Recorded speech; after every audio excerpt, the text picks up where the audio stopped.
Chapter 1675. The only true path was walked to its end, the final trial passed. From now on, this mysterious emperor path might be completely revealed before everyone's eyes. Immortal light shone endlessly, illuminating the cosmos. In a daze, it was as if a boundless immortal domain was opened up, connected to the human world. The entire world was shocked. It was unheard of in the past, unknown now, and it might not be understood in the future either. Just what kind of place is behind the 9 imperial passes? Countless cultivators were speculating, all of them wishing to know. Many people hurried towards the 9 imperial passes, wishing to witness a miracle. Of course, those who reached this level were all the most powerful individuals of their clans, or else they wouldn't have the qualifications to enter. However, everyone had to face the same problem. They had to walk through the 9 imperial passes, make their way through. There were no shortcuts to speak of. However, at that time, it might already be too late. Perhaps the ultimate secret would have long been obtained by someone, the dust already settled. Hurrying over would already be useless. There were too many heroes in this world. A few people couldn't help but feel regret that they didn't hurry over in the past, missing out on this flourishing era of joy. Perhaps they might be able to see some traces of immortality there. Unless one defies the heavens, having the strength of the Emperor Lord or undying Heavenly Empress, able to enter halfway, appear in front of the boundless primal chaos immortal Earth. The entire cosmos was discussing this. This was a huge uproar, the most eye-catching event after the darkness chaos. Eyes from all sides were cast in that direction. Is there an expert who is going to become an emperor? Someone said with a trembling voice. Becoming an emperor. These 2 shocking words affected the minds of all powerful individuals. Since the ancient times, there was no one like this who didn't appear in an era. Someone not even the heavens could stop. This was the title of the most powerful since the ancient times. In this world, would there be anyone who succeeded? Every 10,000 years, or even several tens of thousands of years, this path would be opened. However, most of the time, it might be for naught, no one necessarily becoming an emperor. This was especially the case when in the last 100,000 years, only a single person achieved the Tao, which was Green Emperor. Meanwhile, he didn't seem to have broken through in that mysterious immortal Earth, but rather had some other path. In this world, what kind of great waves would there be? Everyone wanted to know. Everyone was hopeful. It was to the extent where some people's mouths and tongues were already dry, their blood boiling. Wow, that's fast. How are Yi Tong and Yangshi doing? Have they reached the finish line yet? The people in the celestial court were also discussing. Many years had passed, and the celestial court had consolidated its achievements. The area it controlled had become more and more stable, and no one dared to challenge it anymore. It had become a colossus. On the contrary, the celestial court was declining day by day. If it wasn't for the fact that people were wary of the celestial lord, there would probably have been people who would have gone to suppress them long ago. They would have occupied their territory and seized their resource stars. However, this was not the main point at the moment. The attention of the entire universe was focused on the end of the Emperor's Road. The greatest change would occur there. Did one person achieve the Tao, or did the ancient times become empty, and no one had the fate to go there? People were anticipating, palpitating, and waiting. Boom. Shocking great explosions sounded behind the 9 imperial passes, divine might startling all regions.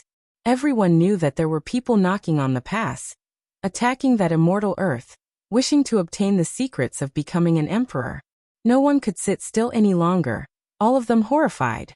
Many great powers hurried over without stopping, desiring everything there was to see. Let's move out as well. Pay attention to Yi Tong and Yangshi's performance. Li Heishui said. In terms of time, there is already not enough time. Going through the 9 more imperial passes will take a long time. Yan Ishi said. If we go and watch the battle, there shouldn't be any problems. There is a special place there. We can witness a miracle outside Imperial Pass. The Black Emperor said. The celestial court's people went on their way. The Black Pearl's power became even more astonishing. Its entire body brilliant, several thousand li long. The ice-cold ship body moved through the cosmos, quickly rushing towards the place of shocking changes. When this quasi-emperor warship arrived, there was already a sea of people in front of Imperial Pass. Many people were even willing to rush through the pass right now, wishing to see what was going to happen. I can't see. The Black Emperor led the way. They hurried to an indistinct place.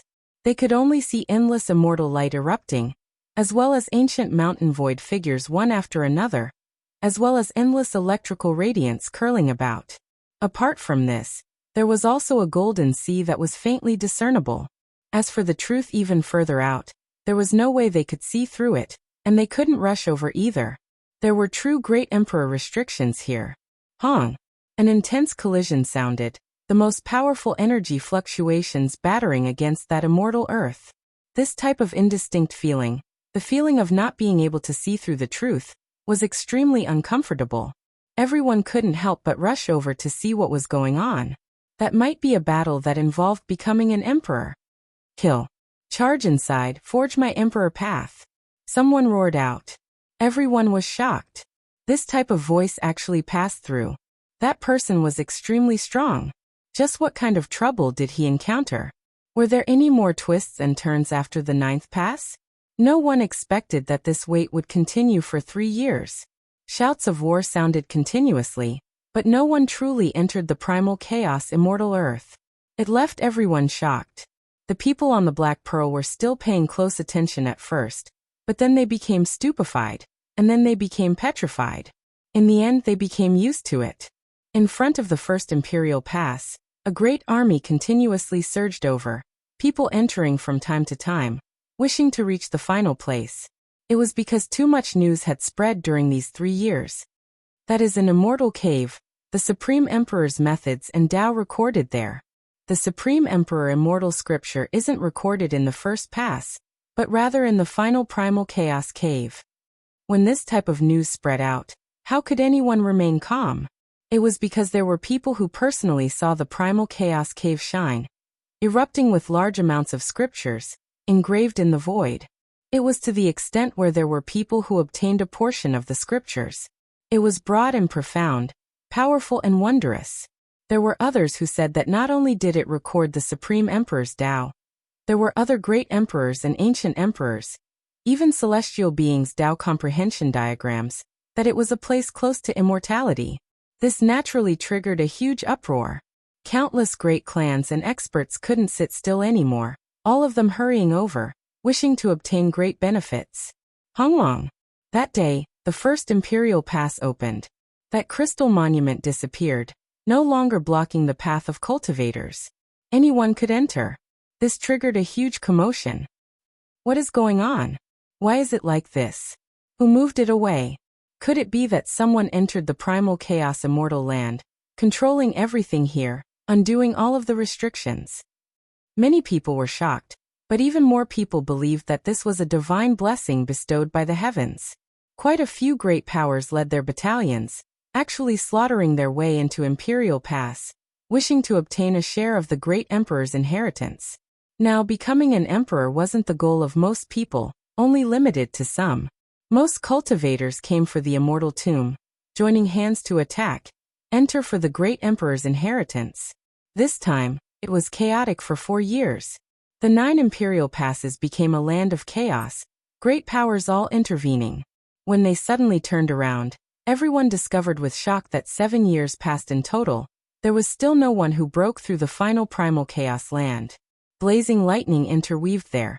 Palaces faintly discernible, impossible to approach. In the 8th year, Yi Fan and the others also came. They didn't feel at ease with Yi Tong and Yang Shi, feeling deep worry for them. This place became a land of 100 battles. Only heaven knew what would happen. How could it be like this? Wasn't there only a few people who could enter since the ancient times? Why is there a sea of cultivators hurrying over in this era, no longer obstructed? Even Yi Fan, someone who previously withdrew from the Emperor path, someone who in theory shouldn't be able to enter again, safely passed through Imperial Pass, appearing on this path a 3rd time. Kill. Shouts of war shook the heavens. This was a land of blood and chaos. They were extremely low profile, not wishing to draw attention, nor did they try to contend for supremacy. The Black Pearl turned into an unremarkable small boat, always moving along the border, avoiding everyone. In the 8th year, they arrived at the 9th pass, emerging from this place, entering the most mysterious ancient land. Aho! Golden lightning interweaved into a heavenly dragon, tearing through the sky, several tens of thousands of li in length. The thick dragon body tore through the primal chaos, erupting with a savage aura, shocking everyone's minds. Another bird cry sounded. A primal chaos divine bird spread its wings, splitting the skies, moving 100,000 li, powerful energy surging. This was just an irregular scene from the primal chaos immortal earth, yet it made even the great sage tremble inwardly. How were they supposed to enter? The chaotic energy and lightning could actually turn into so many terrifying desolate beasts and vicious birds, every one of them possessing astonishing divine might. It was impossible to approach. There were people who fought their way in 8 years ago, but they should have failed. Otherwise, the irregular scenes would have scattered a long time ago, not swirling with clouds and mist like this. Quite a few people did fight their way in, but I don't know if they died or if they disappeared. Everyone was discussing this. This place was filled with a sea of people. There had never been a generation like this before. Those who didn't participate in the bloody battle all arriving here. This was almost inconceivable. Who was it that changed everything? Different from the past. This meant that the path to becoming an emperor might be completely exposed in this era. The final secret lands would no longer have any secrets to speak of. The entire world would know what was inside the chaotic ancient mountain. The great mountain flourished. Even though it was surrounded by lightning element, it was still full of life energy, slowly moving along with the primal chaos, as if heaven and earth were being opened. Everyone could vaguely see many ancient trees on the mountain, unexpectedly formed from lightning element. They covered the sky and covered the earth, flourishing vigorously. This made everyone feel that this was a bit inconceivable. The lightning element was extremely special, the embodiment of heavenly punishment from the heavens, an extremely powerful type of power that everyone had to face when crossing tribulation. The lightning element here was still primal, so why was it so thick? The source of reality, could it be that this was the heaven's immortal palace? Look, there's an undying divine tree there. It was unknown who was the first to shout, but a huge commotion broke out. A golden fusang tree was faintly discernible on the mountain. Wasn't that the Sun Holy Emperor's ancient tree? Vermilion bird. Suddenly, someone saw a fiery red bird with roots growing under its feet. It rose from the ground of an ancient mountain and flew to another peak. It's the vermilion bird immortal medicine. This made everyone shocked. That medicine had also followed a great emperor, and it was actually here. No, these medicines have appeared in other places. They shouldn't all be gathered here. The experts of various clans all arrived, leading many war divisions. They were all glaring like tigers watching their prey, preparing to rush over to seize the immortal medicine and fight over some bits and pieces of the venerable emperor immortal scripture. Look, who's that? A figure bathed in fiery light walked over, stepping onto the primal chaos immortal soil. With a boom, the power of her fist shattered the heavens, directly striking inside. She was Hualin, the daughter of the Qilin ancient emperor. Her entire body was shrouded in brilliance. Who would have thought that her appearance would cause such a huge commotion? On the Black Pearl, Yi Fan frowned. The battle here had escalated, and it was destined to become the most terrifying demonic land. 2 bright lamps appeared on the ship, flickering with flames that would never be extinguished. Yi Tong and Yang Shi are doing well. Their flames of life are very strong. The Black Emperor nodded. These were the life imprints left by the 2 of them before they stepped onto the ancient road. As long as they were still alive, these 2 lamps would not be extinguished. The voices of people were like a boiling cauldron of voices. The number of war divisions of various clans increased, and almost all the supreme experts of various domains in the universe had arrived. 8 years had already passed, and everyone was eagerly waiting, hoping to witness an ending. Of course, a terrifying battle was unavoidable. As long as the scripture of the great emperor appeared, as long as immortal medicine was unearthed, there would definitely be many people who would fight over it at all costs. Chapter 1676. This was the first time so many people arrived here. In the past, they were all small groups, all of them the victors of the Emperor Road's struggle for supremacy. This world was greatly different. Many people were waiting for an opportunity. Those stalks of immortal medicines flew above the ancient mountain, the resplendent golden fusang, fiery red vermilion bird, all of them just that enticing. Something's not right. They are most likely condensed from lightning elements, not real. One has to understand that the golden fusang is definitely not here. Sun Holy Emperor's undying medicine is buried in Purple Star Domain. Yi Fan said. He had personally seen it, moreover had the fortune of refining a branch. Similarly, the other undying medicines might not necessarily be real, likely produced from the terrifying lightning elements. There were great emperors who had previously ascended here, their imprints engraved here. Hong. In the ancient mountain, there was an immortal cave there. An expanse of immortal rain flew out, turning into all types of symbols, engraving themselves in the void, becoming a medium for the great Tao. Ear-splitting rumbling noises rang out. This was a type of Tao sound. In that instant, everyone sensed something, all of them feeling intoxicated. They comprehended a type of scripture meaning. This wasn't something obtained by one or two people, but rather by a group of people.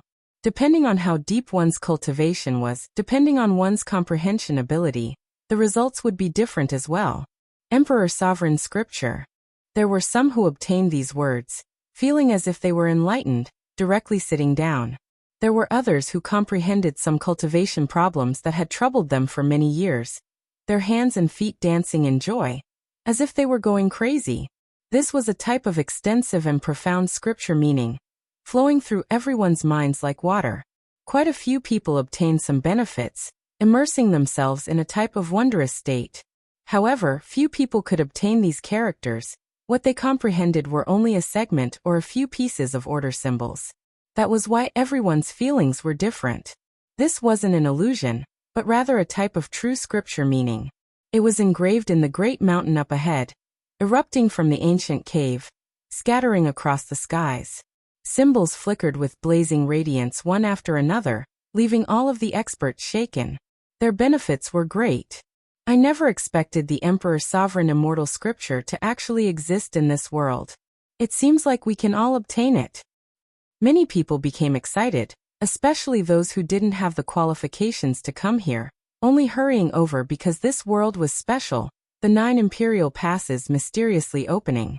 There wasn't a single one of them who wasn't overjoyed. This was a big surprise.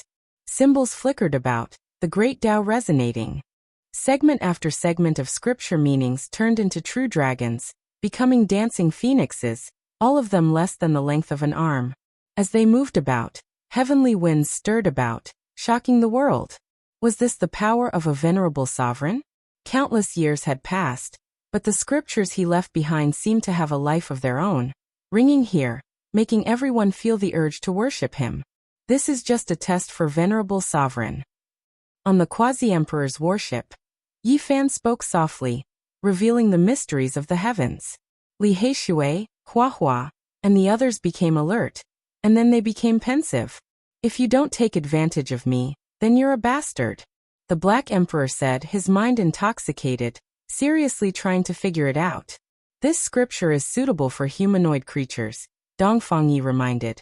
This emperor is more human than others, and some people are more human than me. For example, that group of fellows, they are actually just A, B, C, D, and D, but they think that they are above the world. They are just pawns in a painting. The Black Emperor swept his gaze forward and sneered. Grandpa, that black dog is so fierce. It won't bite me, right? A little boy said timidly. It won't, it's very obedient. The old man was all smiles, revealing a mouthful of leaky yellow teeth. He was holding the hand of a 5 or 6-year-old boy, standing outside the crowd. It's very fierce, the little boy said in a dignified manner. What it said makes sense. In the end, it's all self-righteous. We are all pawns in a painting, but there are also dogs who point out the world.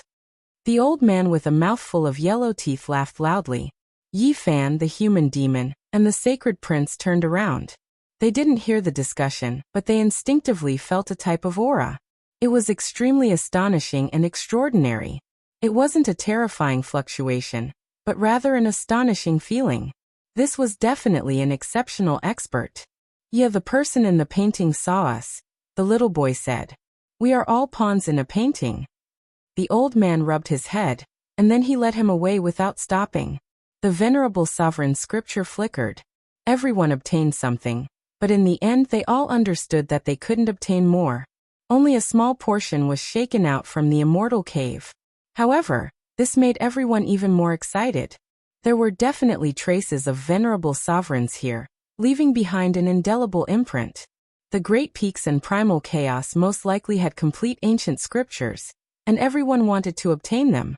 The Sun's sacred emperor's divine statue is on that mountain, and the great inhuman emperor's statue is on another mountain. There's a monkey shining with golden light, and it seems to be the emperor of fighting. He's on another great peak. Everyone was shocked. The divine statues of great ancient emperors and archaic emperors were faintly discernible. There was a mysterious fluctuation around them, and everyone believed that there might be Tao laws left behind. On the Black Pearl, the sacred prince couldn't remain calm. His fiery eyes stared at one of the distant mountains, and his eyes erupted with divine radiance. Someone else is taking action. Let's charge in as well. Who knows, we might be able to obtain an emperor's fate.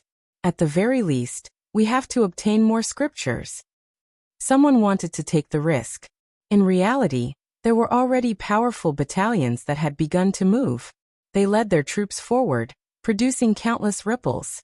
There were a few great clans that didn't get along well with each other, and they were still fighting here. Blood splashed out one after another, making this place even more chaotic. There was a sea of people here. Once a great battle broke out, it would be extremely terrifying. It might become the fuse that caused rivers of blood to flow. Quite a few people backed up out of fear of being sucked into this terrifying vortex. Yi Fan and the others didn't take action.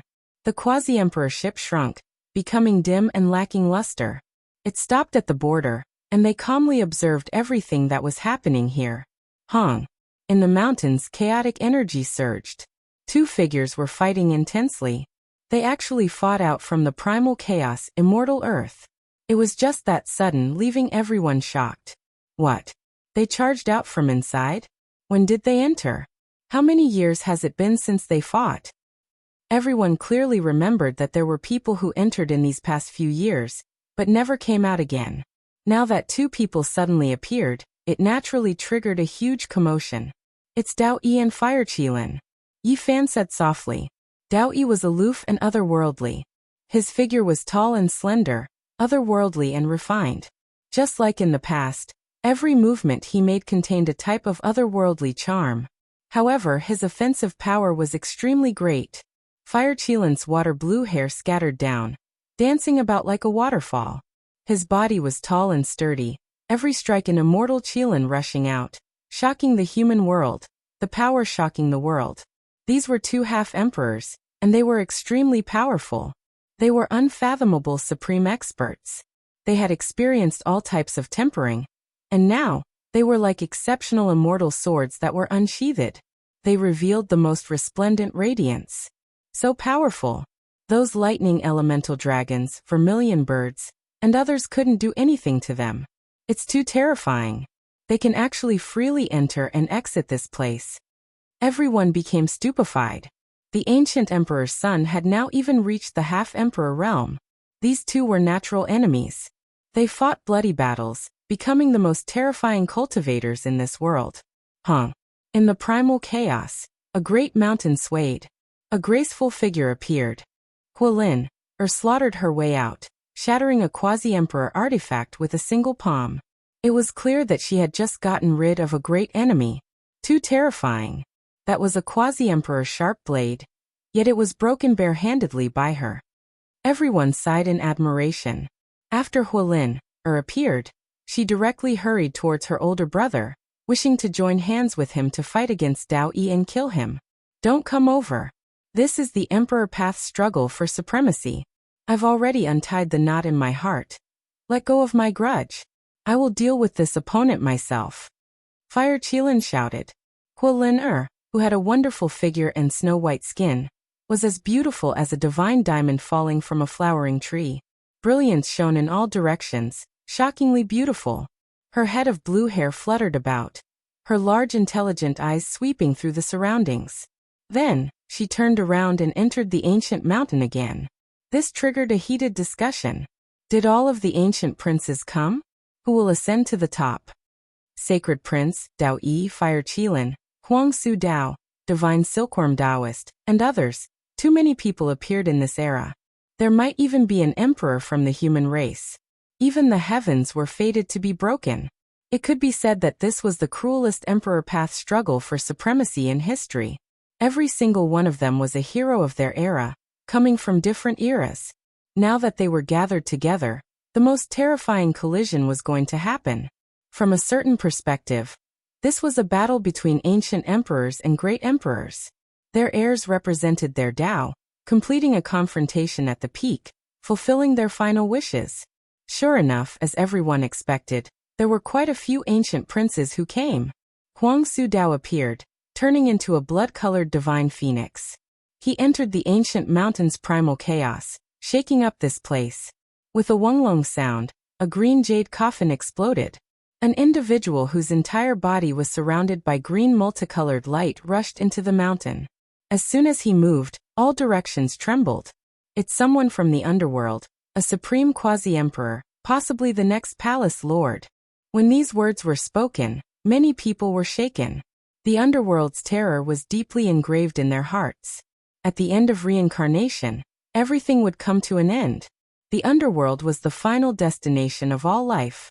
These words had previously spread throughout the world, making everyone feel fear. Qi. A streak of sword radiance tore through the heavens, slicing apart the primal chaos, entering the ancient mountain in a perfectly straight line. A man with hair as white as snow entered the battlefield with a single step. In his hands was a black sword, slaughtering his way over. That type of sword radiance was exceptionally sharp, rarely seen in the secular world. It made everyone's hair stand on end. It was too terrifying. Was he a sword immortal? Many of the great sages' hairs fell. Cold killing intent swept past.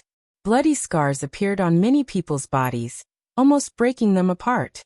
Moreover, this was only the aura that naturally flowed out when he rushed over. It wasn't offensive power, the divine might of an immortal sword. It's him, a deity. Yi Fan was shocked. After so many years, he actually saw him again. In the past, when he headed for the everlasting star domain, he had previously seen a desolate ancient star.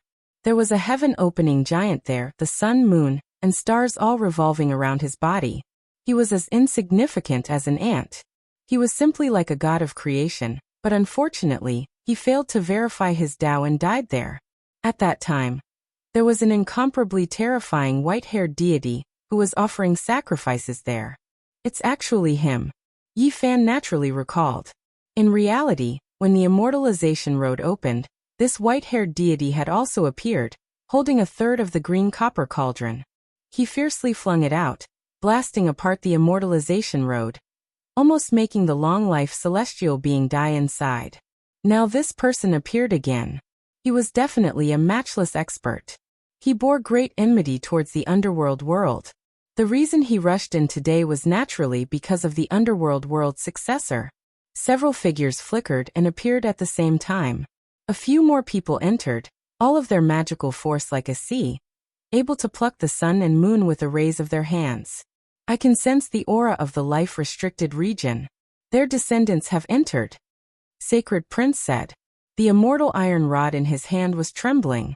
It was broken in the past battle, so it was extremely sensitive to the auras of certain restricted regions. Right now, it longed for a battle. Yi Fan silently sensed it. He knew that at the very least, Undying Mountain's hidden Pu came, entering inside. Sacred Prince moved first, directly slaughtering his way in, entering the chaotic ancient mountain. He wanted to visit his father's divine statue and fulfill his wish. Soon after, this place erupted. No one expected that so many heavenly geniuses would enter. A great battle was unavoidable, erupting.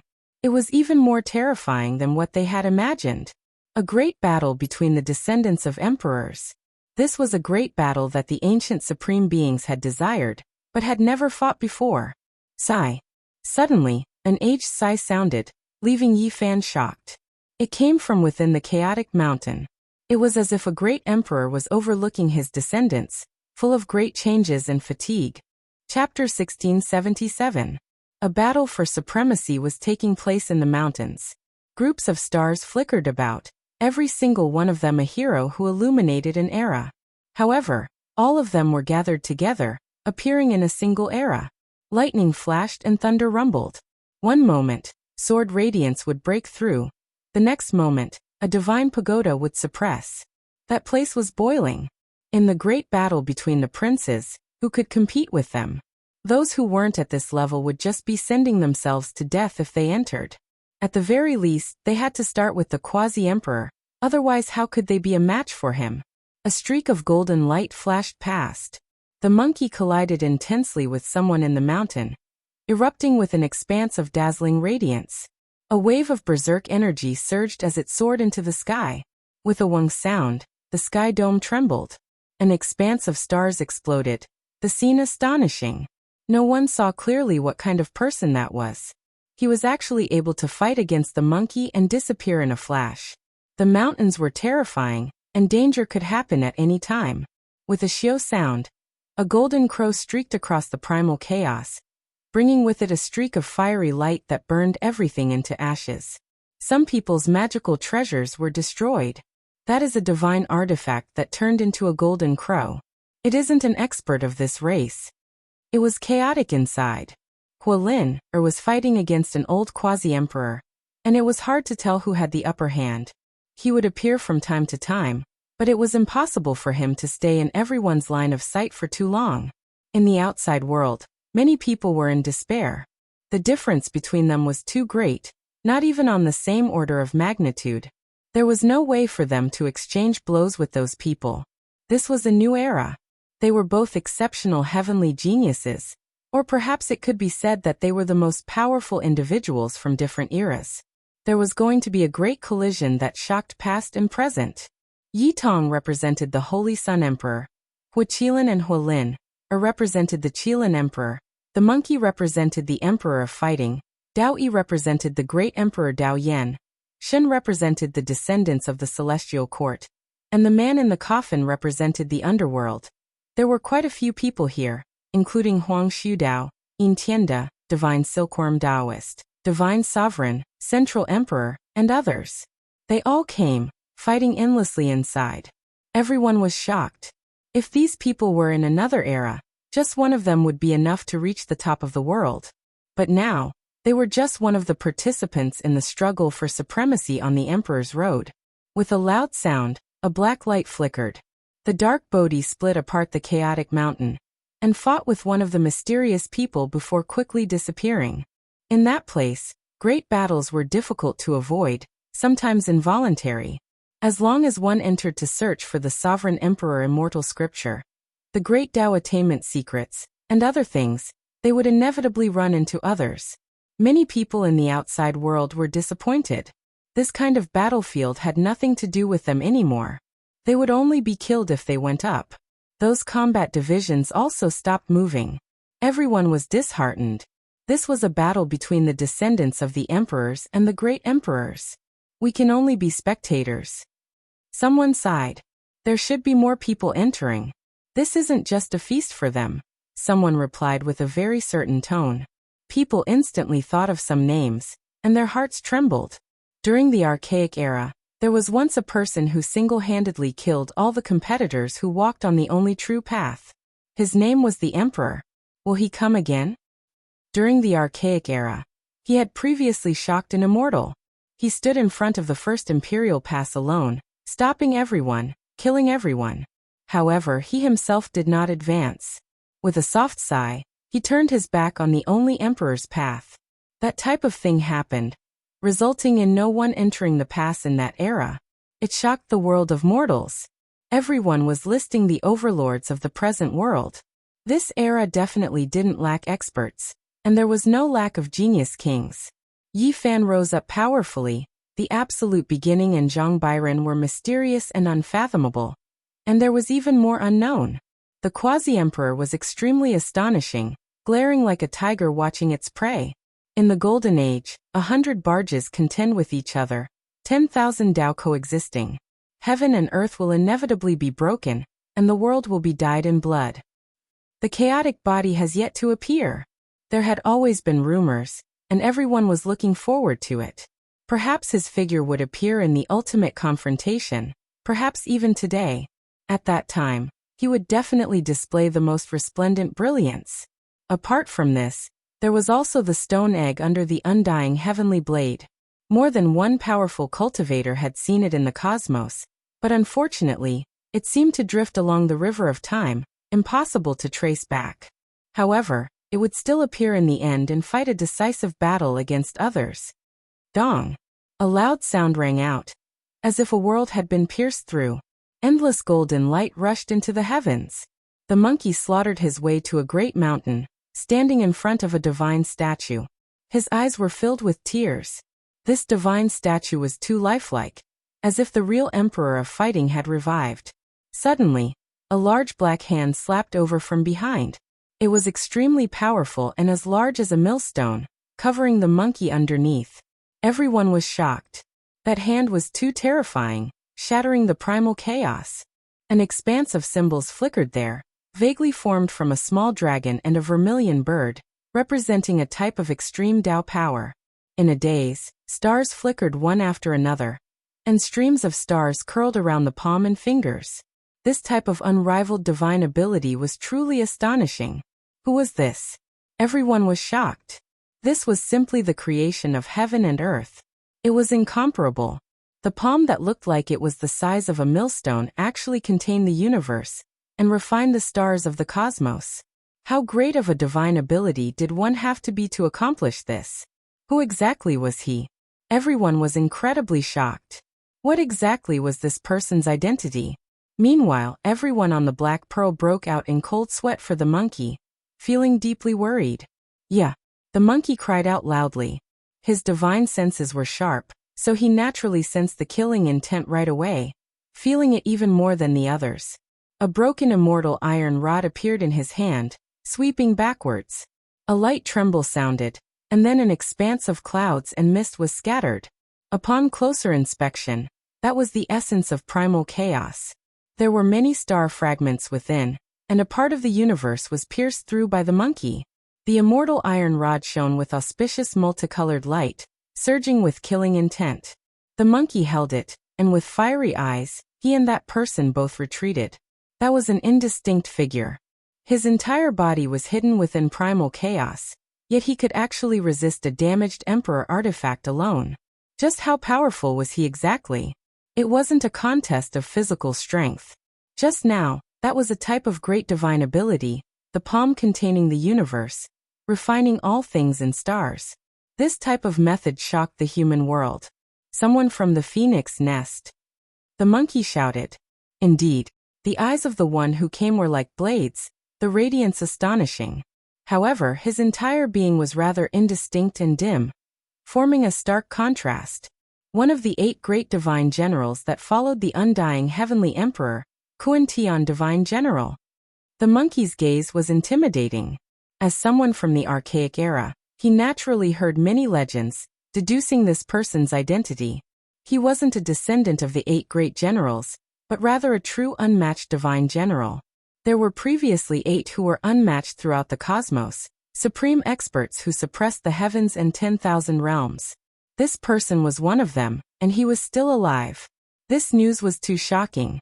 When the monkey's words sounded, everyone behind him was stupefied. Even though they couldn't see it clearly, they could feel the violent waves. It was just too terrifying. Yi Fan moved, leaving the Black Pearl quasi-emperor ship with the Green Lotus in hand, entering the sea of primal chaos. He was going to fight. The people from the phoenix nest had come for him. The monkey came to get revenge for the heavenly prince. The 8 great divine generals were truly unmatched figures in the past, commanding the 8 wastelands of the cosmos, ruling over an era. In the past, they had long been unmatched. Some of these people were even about to step out of their own Emperor Tao, terrifying beyond compare. It was rumored that a few of them died in meditation, and a few of them went missing in their later years. Just now, if not for the monkey holding the immortal iron rod, he would definitely be in danger. After all, That was a veteran unmatched quasi-emperor, whose mysterious arts had long reached the pinnacle. However, as soon as Yi Fan entered the sea of primal chaos, he suffered an attack. A streak of cold radiance shot over. That was an arrow, fired by the quasi-emperor.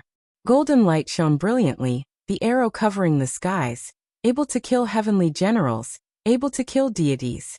It was brilliant and dazzling. Woo! The strange cries were astonishing. It was clearly just an arrow, yet there were endless gods and devils that rushed out from all directions, all of them bleeding, the scene terrifying. Meanwhile, within the crowd, there was even Yi Fan himself, just that he was extremely old, long entering his declining years. He was nailed to a wooden stake, the bright red blood of a great perfection saint dyeing the ground red. This scene made Yi Fan's pupils rapidly contract, feeling a wave of discomfort. The cauldron above his head released a light cry, flying out, suppressing towards that arrow. Do you see? That is you yourself. Even if you escape this disaster, you will still fall in the future.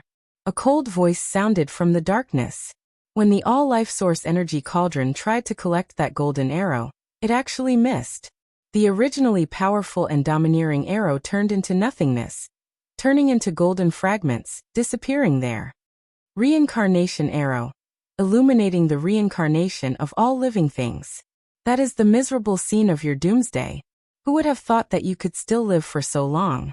The voice in the darkness said faintly. Yi Fan's mind became unsteady. A type of demonic sound invaded his mind, actually wanting to devour his source energy, destroy his sea of consciousness. It was too strange. Get lost. He released a great roar, the space between his brows erupting with radiance.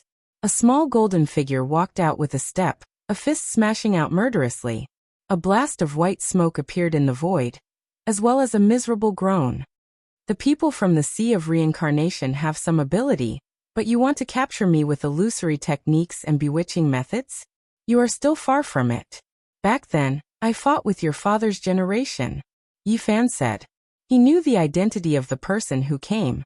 He was from the bloodline of the Master of Reincarnation, from the forbidden region of life, and his bloodline was extremely powerful. However, he had already killed 4 or 5 people like this, so he didn't have the slightest bit of restraining fear. The all-life source energy cauldron above his head once again released a light cry, instantly streaking across the sky and flying out. Dang! A golden divine arrow shot over, fiercely striking the cauldron's wall, emitting a terrifying ball of light. It swept down an expanse of stars, exploding in the void. Everyone was overwhelmed with shock. The starry sky here was very special, like an ornament embedded in the primal chaos by the great ancient emperors. They were all condensed from true stars, making them even more sturdy and immortal. However, at this moment, they fell down one after another, turning into dust, shocking everyone. An intense great battle erupted. Yi Fan's footsteps were firm as he pushed forward. In front of him, there were green dragons coiling about, fire phoenixes dancing about, and Kuan-Pungs shattering 10,000 realms. His power and terror were displayed in front of everyone. He was unrivaled, and not even those golden arrows could injure him. 4 of them were taken away by the all-life source energy cauldron. In the end, a green figure couldn't avoid this, hacking over with a longbow in hand. As a result, a loud king-chong sound rang out. Yi Fan grabbed it, holding this reincarnation bow. However, in that instant, a feeling of danger surged. This bow released a wave of berserk fluctuations, as if it was going to devour Yi Fan's mind. Woo, so powerful. If it was anyone else, they would have died already. Yi Fan said softly. He had fought a bloody battle against the ancient supreme beings before. If it wasn't for his sensitivity towards this type of energy fluctuation, his divine consciousness might have been devoured by this strike. There was actually a void divinity from the Reincarnation Lord. Even though compared to the ancient supreme beings, the disparity was great, compared to Quasi-Emperor, the void divinity of the restricted region Lord was still extremely powerful. Yi Fan's hands continuously trembled, possessing a type of power that could turn something rotten into something miraculous. This was the greatest harvest from the ancient supreme being's battle back then. His combat skills and body techniques reached the pinnacle, no one in this generation able to compare to him. He broke free from the longbow, making the restricted region young master, who purposely lost his bow, widen his eyes, simply not daring to believe this. However, he didn't stop, tearing open the void and leaving. Yi Fan's other hand swept out lightly, the primal chaos green lotus in his hand brushing over the longbow. That void divinity immediately broke apart, scattering in the passage of time. Meanwhile, the green lotus erupted with radiance, shaking up the entire sea of primal chaos, making this place erupt with activity. It was clear that the void divinity was a type of great nourishment for the green lotus. With a chong sound, the entirely black longbow entered his hands again.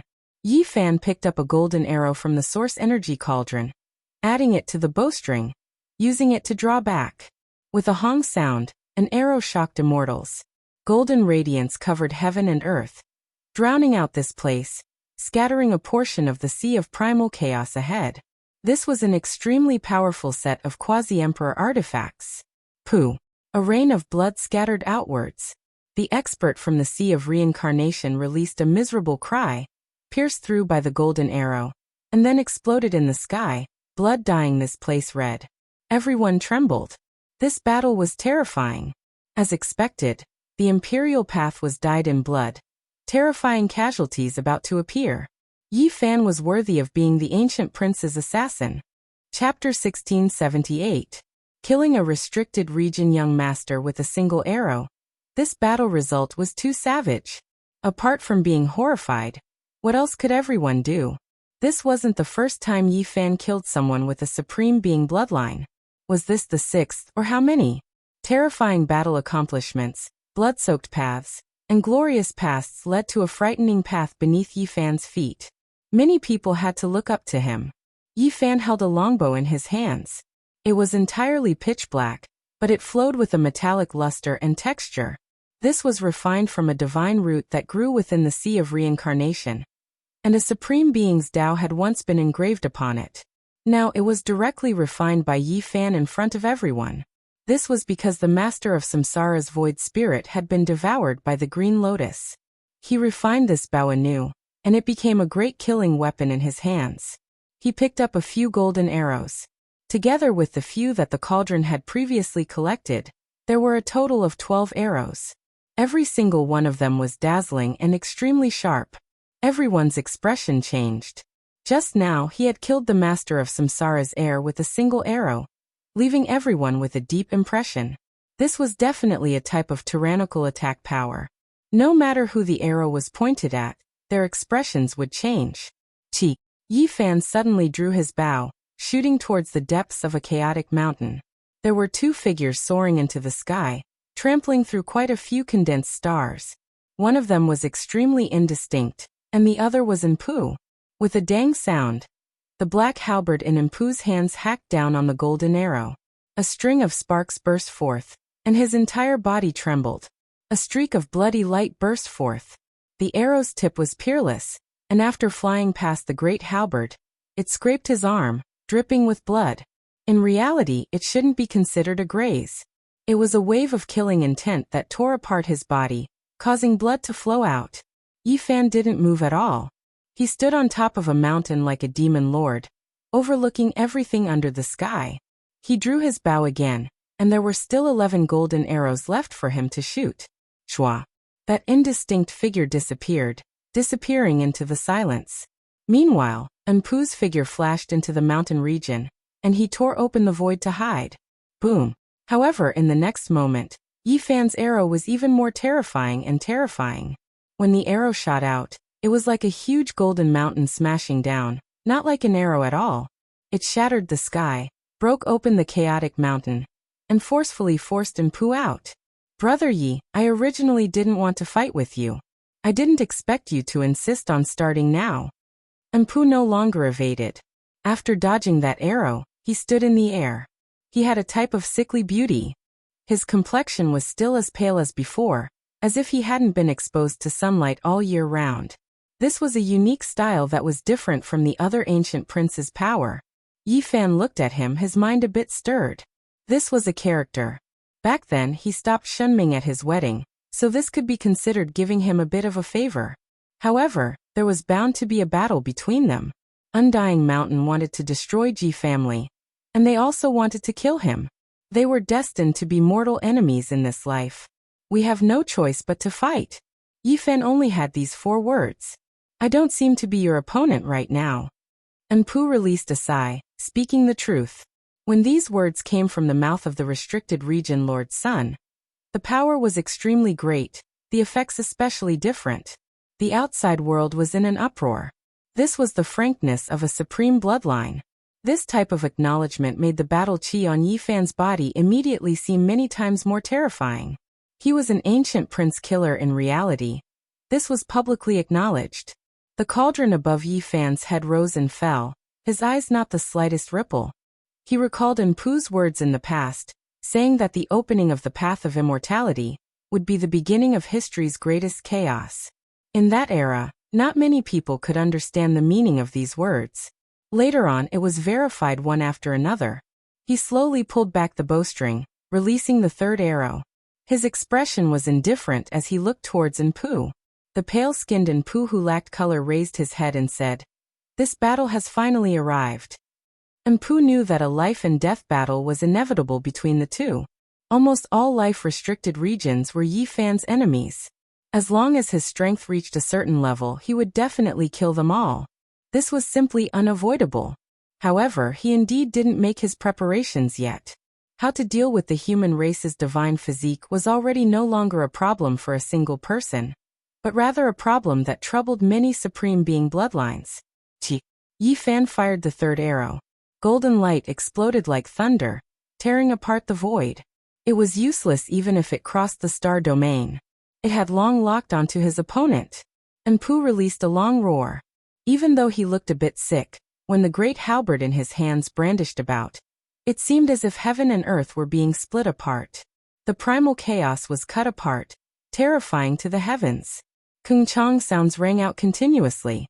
That great halberd continuously clashed with the arrow. After removing an arrow, it slid to the side, its luster growing dim. However, when the 4th arrow was fired, Empu's expression changed. The great halberd in his hands trembled intensely, suffering a destructive attack. This arrow contained all of the divine physique's essence energy, terrifying beyond compare. Even someone as powerful as Empu felt his arm go numb, the space between his thumb and index finger bleeding. His eyes erupted with divine radiance. He didn't retreat, instead advancing murderously towards Yifan. "Little master, you should leave. Right now you aren't his opponent. He is currently in a special state, ranked at the peak of the forbidden domain, just like the old master when he was young." Right at this time, an indistinct figure appeared, blocking in front of Empu, forcing him to quickly retreat. It was going to replace him and face Yifan head-on. Hong! Yifan fired the 4th arrow. This place erupted, as if the world's essence energy was sucked dry. That indistinct figure roared, but it still wasn't able to change much. Empu rushed over, the great halberd in his hands colliding continuously. However, one of his calves was pierced through, and with a pu sound, it exploded in the sky. "Little master, go!" The indistinct figure quickly solidified, removing its concealment state. This was actually a headless horseman, its body enormous. "It's him." Many people sucked in a cold breath of air, recognizing its origins. Back then, when this death horseman appeared, its aura was heaven-shocking. It was Stone Emperor's servant, and it had previously intimidated all heroes under the heavens in Undying Mountain, shocking the human world. The path of immortality was shattered, shattering many people's dreams. The headless horseman survived, hiding in Undying Mountain, and now, it actually appeared again. "Good, you survived. Today we will settle things," Yifan said coldly. The other party had a brilliant reputation since the ancient times. Stone Emperor had stirred up too many upheavals in the past. It had previously led troops into battle, slaughtering countless people. It was extremely terrifying. Whoa! The headless horseman's hands moved about. A primal chaos crack appeared there, and Empu was swept inside. Not even that arrow from Yifan was able to break this path of life. The headless horseman used the most terrifying power and natural laws in its entire life to open up a path for its little master, allowing him to step on the path of return, allowing him to leave this place. Enpu's pale mouth opened and closed again, but in the end, it didn't say anything. It disappeared into that primal chaos crack. Yi Fan walked forward step by step. He didn't show the slightest bit of anger, instead calm and indifferent. Killing one more person or one less person didn't matter much to him. The most important thing was that he locked onto Enpu, long leaving behind a strand of energy in his body. In the future, no matter where he went, he could chase after him. The headless horseman who once overlooked the world. He said softly. The height he stood at was different, so the enemies he faced were naturally different as well. In the past, when this person appeared in Undying Mountain, who could oppose him? Who dared face him head-on? Even one of the Supreme Being's servants was Quasi-Emperor. Now everything changed. Yi Fan could already overlook the world, and there weren't many people who could face him. A battle began. The Death Horseman that came from Undying Mountain, his strength even greater than the current Enpu's. He forcefully resisted Yi Fan's arrows, but in the end, he still wasn't his opponent. When the 12th arrow was shot out, he released a furious roar. The lower half of his body was blasted apart. Shattered rocks flew in all directions, and flesh and blood flew everywhere. He roared with his divine will, his body going berserk, and he used the same trick again. Unfortunately, when the primal chaos crack was used again, it was already useless. Since Yi Fan saw it once, he wouldn't let it succeed a second time. A type of supreme law locked that place in place, preventing the primal chaos from opening. With a wung sound, the myriad energy cauldron flew up, suppressing downwards. This expert finally couldn't hold on any longer, directly turning into ashes, leaving behind an indistinct imprint that was branded on the cauldron's wall, barely becoming a type of life diagram. In this world, who could still stop Yi Fan's footsteps? This was the question in everyone's hearts. However, Yi Fan himself was very calm. That aged sigh seemed to still be ringing in his ears. That feeling not long ago couldn't have been a misconception. There was a matchless figure here. His steps were firm as he walked towards the monkey. Divine General Kuan Tian was still here, so he wasn't afraid of his arrival. Wu, my lord's heir was forced to death by you all just like that. It's too much of a pity that he didn't grow up. There's nothing much to say, 2 lives for 1. His figure finally became clear, revealing the black mysterious golden armor. He stood there like a demonic god. Expanse after expanse of symbols flowed here, and there was actually the might of an emperor. He clearly knew that Yi Fan wasn't easy to provoke, and he clearly knew that the monkey had a broken immortal iron rod in his hands. Yet he still didn't retreat, targeting the 2 of them. This made many people apprehensive. However, at this time, someone understood. He had the Supreme Formation diagram in his hands. That shouldn't be left behind by the undying Heavenly Emperor, right? After the battle back then, Heaven Empress still hasn't given up? You still want to take over this place? However, I haven't died yet. Do you want to fight again? Suddenly, an aged voice rang out high up in the sky. Old fellow, you really didn't die. Divine General Kuan Tian spoke in an awe-inspiring manner, revealing a mouthful of snow-white teeth. His mysterious golden armor flowed with black light. With a shake of his hand, several dozen great banners were produced. The might of an ancient emperor was released, shaking up this entire region. Suddenly, a blade hacked down from the sky. The cold radiance shocked endless time. With a pu sound, the flag formation that hadn't even had time to take form was completely cut apart. This blade shook past and present. The snow-white blade radiance shocked everyone. Even the great sage was trembling, almost kneeling down. His body was shaking with fear. Chi. In the void, a streak of phoenix blood erupted. A passageway flashed past, sucking Kuan Tian inside. He disappeared in the blink of an eye. A single blade destroyed the formation, moreover forcing Divine General Kuan Tian, who had followed the undying Heavenly Emperor, to escape. It was suspected that the Empress' divine ability helped him escape. This type of power suppressed everyone. Dang, a long and drawn-out bell sound rang through endless time. The primal chaos mist scattered, and all of the mountains began to move. All types of lightning radiance retreated. A vast immortal palace appeared in the sky. It was majestic and dignified, grand and majestic, moreover making a few people feel that it was familiar. Ancient heaven. It's the celestial court's palace complex. Many people cried out in alarm. When will the chaos end? I am willing to pacify the 8 wastelands, reorganize the world, and put an end to all of this bloody chaos. Within the central celestial emperor palace, an aged voice sounded, incomparably dignified. Chapter 1679. The majestic heavenly palace, the majestic immortal palace, sat on the white clouds. The clouds there were rosy, magnificent and astonishing. Everyone was dumbfounded. The last mysterious world had long been occupied by someone, and they had lost the meaning of fighting over it. The entire battlefield was deathly silent. Only that dignified voice reverberated in the sky, as if the great ancient emperor had come to life and reigned over the world. The chaotic mountains moved away one after another, rumbling as they stood at the end of the world. The lightning turned into a golden taboo sea, surging and mighty. The 9 suns were leaning towards the west, and the palaces were dyed in gold and red light under the setting sun.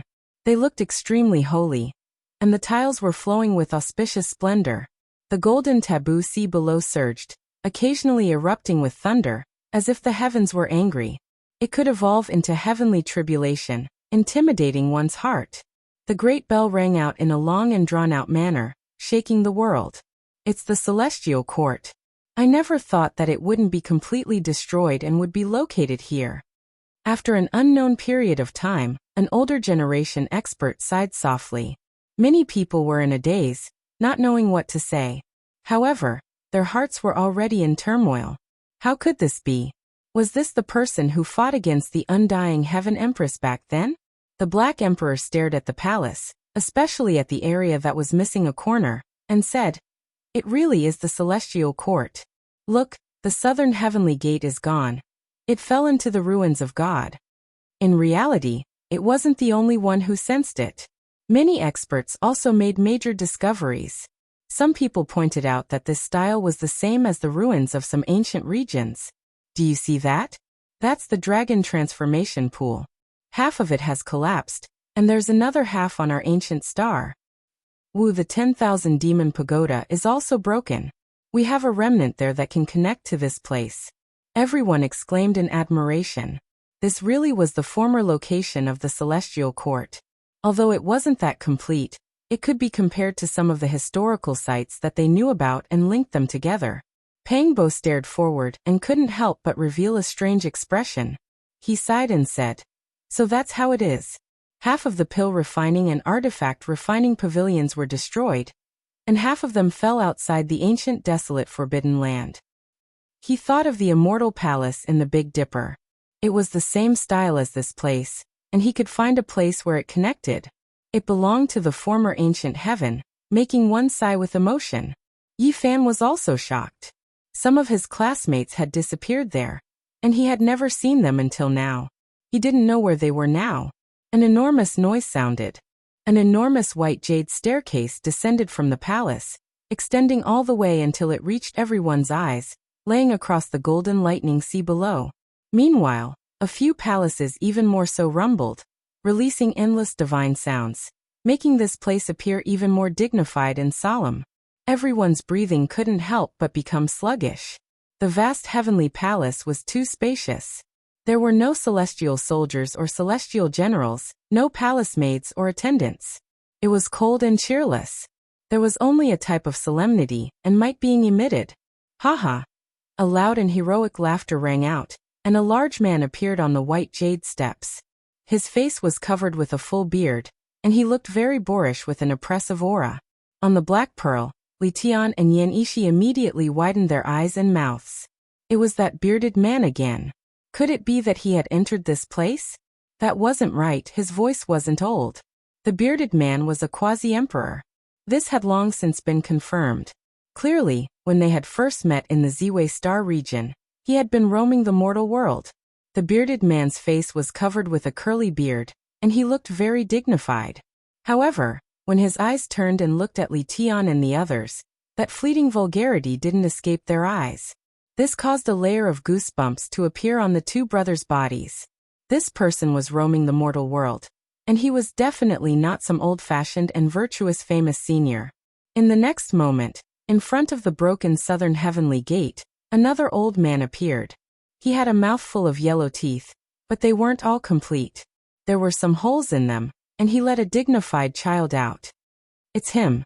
Pang Bo and the others were startled. They had sensed this before, and when they turned around to look, they discovered that this old man and young man were paying attention to the people on their ship. At that time, they knew that he was a peerless expert. At this time, the old man's appearance caused a commotion. Although he looked very rustic, he was definitely a peerless expert. Otherwise, how could he have entered the heavenly palace? Is he the one who fought against the undying empress? Just how powerful is he? He wants to end the blood and chaos and pacify the 10 directions of the universe. Everyone raised their heads to look. This old man was very mysterious. Was he the one who hacked down that snow-white blade radiance just now? But that kind of power didn't match his current temperament. "Don't look at me because I'm old. I'm just an errand boy passing by with my grandson." The messy old man revealed a mouthful of yellow teeth. No matter how they looked at it, it felt strange. He carried a broken wooden barrel and walked down the white jade stairs. He arrived in front of the golden lightning sea and pressed it in with a bang. A barrel of golden liquid surged with chaotic energy. The group of people was shocked. This was the chaotic lightning divine sea, a liquid formed from golden lightning. He actually hit it like it was water. Many people guessed that the great sage would definitely turn to ashes if he came into contact with the golden lightning element. Even an expert like the quasi-emperor wouldn't feel good in such a dense environment. The disheveled old man was very calm as he led his grandson up the stairs once more. He poured a bucket of concentrated golden thunder element liquid into a withered ancient tree. Many people were startled. Their eyes flickered as they stared at the withered ancient tree without blinking. Was this the legendary immortal tree? Back then, when Dizun died and the celestial court collapsed, there was an ancient tree whose life dried up and never came back to life. Was this it? Rumor had it that Dizun had extended his peak emperor's mandate for 2,000 years for the longevity celestial being, because he had refined a cauldron of great medicines.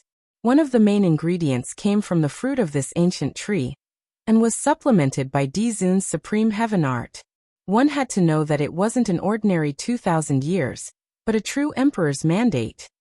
Moreover, longevity celestial being had used all the other methods at that time. He had already consumed ancient medicines and divine marrow, so it was useless to eat them again. Ordinary years couldn't be compared to this 2,000-year emperor's mandate. Is the old man watering the immortal tree with the golden lightning liquid in hopes of reviving it? Everyone's eyes lit up. The ruins of the celestial court really had good stuff. This ancient tree was actually still in this world. Many people had guessed that it was even more effective than the other immortal medicines. It didn't blot out the sky and was only as tall as a person. However, its branches were strong as if it had grown for millions of years. The tree was dry and cracked without the slightest bit of vitality left. It looks a bit like a human. Many people were astonished. This tree was very special and had a humanoid shape. However, it seemed to have been damaged and was now crooked. This tree is a treasure. Even if it's dead, if we dig it out and carve Emperor's runes on it, it will definitely become a great killing weapon. Maybe we can even comprehend the Tao with it. The effects won't be bad. The Black Emperor's eyes lit up. Many people swallowed their saliva. They all knew that this was a supreme immortal medicine tree. Even if it was withered, it would still have some effects. Rumble. The doors of the central heavenly palace opened. A Tao figure stood there unknowingly. It was as if he had existed since time immemorial. He was illusory, yet there was an invisible pressure being emitted. "Everyone, please enter." He spoke to everyone. Many people were shocked. They felt a type of sharpness. It was as if a segment of the heavenly Tao took form, becoming a person. He stood there, leaving everyone confused. This person was extremely special. He's an artifact spirit. Someone cried out softly, guessing that he was a deity contained within a supreme weapon. The current heavenly palace's master's strength was definitely astonishing. Otherwise, how could he have a divine artifact following him? He was definitely matchless. Could it be that the snow-white blade radiance came from this artifact spirit? Let's go in and take a look. Everyone was extremely curious. Quite a few daring individuals naturally wanted to explore the legendary Heavenly Palace, using this to get to the bottom of things. When someone took the lead, there were others who followed. Streams of people surged majestically. They believed that with the master of this place's strength, killing them was as easy as flipping his palm. He wouldn't play any tricks. Yi Fan, Sacred Prince, Pang Bo, Black Emperor, and the others gathered together. They also entered this group of palaces, wishing to see what kind of person this was exactly. Streams of people surged. As soon as they approached, everyone sensed a type of great Tao concept. This place was unordinary after all. There was Tao resonating. Inside the central heavenly palace, every single enormous pillar had azure dragons, vermilion birds, Kuan Pungs, and others engraved on them. These weren't decorations, but rather a type of great Tao imprint. A few small dragons could be seen flying out from the pillars, flickering with azure radiance. There were also a few vermilion birds that broke free from their shackles as well, spitting out flames in the void, drawing out streak after streak of scarlet fiery light. This is the place where an emperor had previously resided. It truly is unordinary after all. This thought appeared in everyone's minds. Everyone shivered inwardly, avoiding these seemingly strange totem traces, not daring to come into contact with them out of fear of provoking some type of unforeseen event. No harm, this is an opportunity. If there really is someone who can merge with them, they can obtain their Tao and inheritance. An aged voice sounded from the center of the heavenly palace. Everyone was stupefied. And then their eyes revealed a look of shock. Was this left behind by an emperor? How heaven-defying was this? That was an unmatched Tao fruit. A light cry sounded. The little guy that was raised by Jiziua had a golden body as a flame phoenix. At this moment, it collided with a void phoenix, emitting blazing light. The two merged together, resonating with the great Tao. It was actually real. Everyone was stupefied, and then they went crazy. They all wanted to merge with those imprints. Unfortunately, this was an opportunity that couldn't be sought after. Even if they bumped into it, those void images would immediately disappear. They wouldn't truly enter their bodies, leaving them helpless. This place formed a world of its own. No matter how many people entered, the great palace could accommodate them all. White mist pervaded the air beneath everyone's feet, as if they were stepping on clouds. Many people looked forward, wanting to see what kind of person was there. At the center of the great palace, there weren't any extravagant decorations. There was only a simple yin-yang Tao platform that was surrounded by primal chaos. An old Taoist sat on top, merging into the void. Yi Fan and Pang Bo's expressions were greatly shaken. They opened their mouths, but no words came out. They saw two familiar figures that they hadn't seen for hundreds of years. Behind the old Taoist was a man and a woman calmly standing there. They were clearly two Tao children from the past, but they had already grown up a long time ago. The male was scholarly and wore a purple gold Tao crown on his head.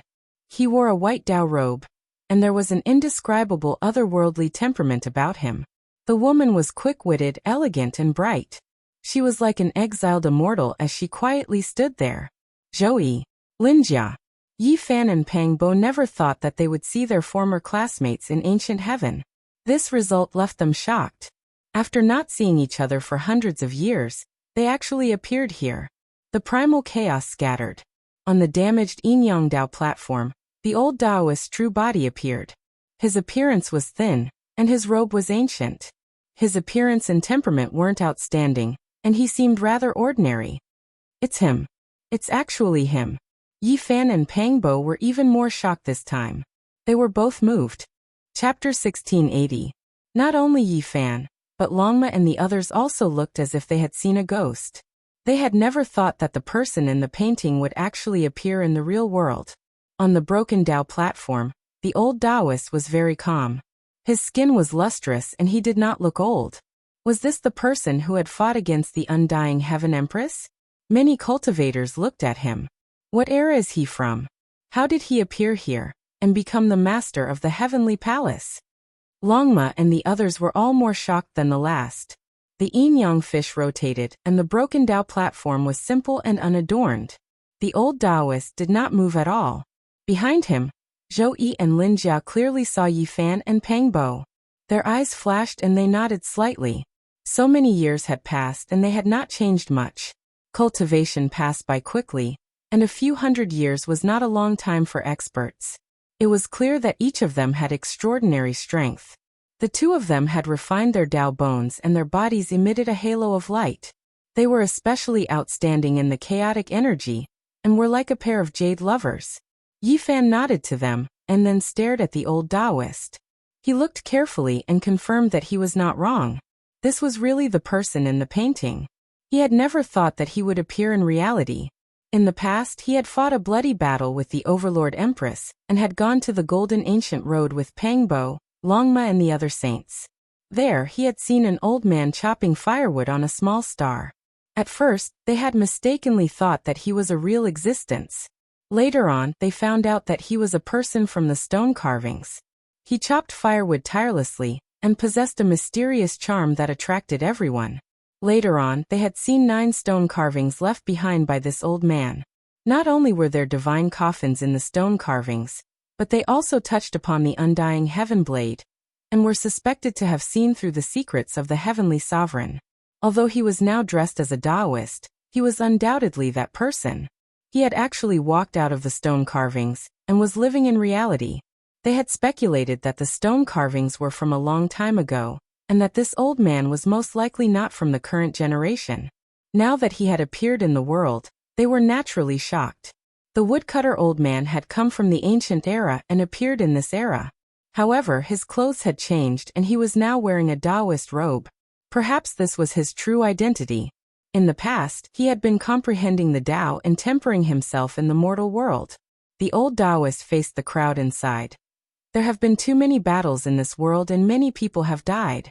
I want to quell the chaos and end all these troubles. Do you really think you can quell the chaos just because you say you can? Do you really want to rule the world? Someone in the dark said coldly. Shwa. A snow-white blade light rushed into the heavens from the back of the old Taoist.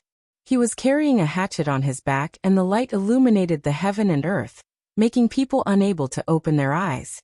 I won't even frown if I need to take action to quell the blood and chaos.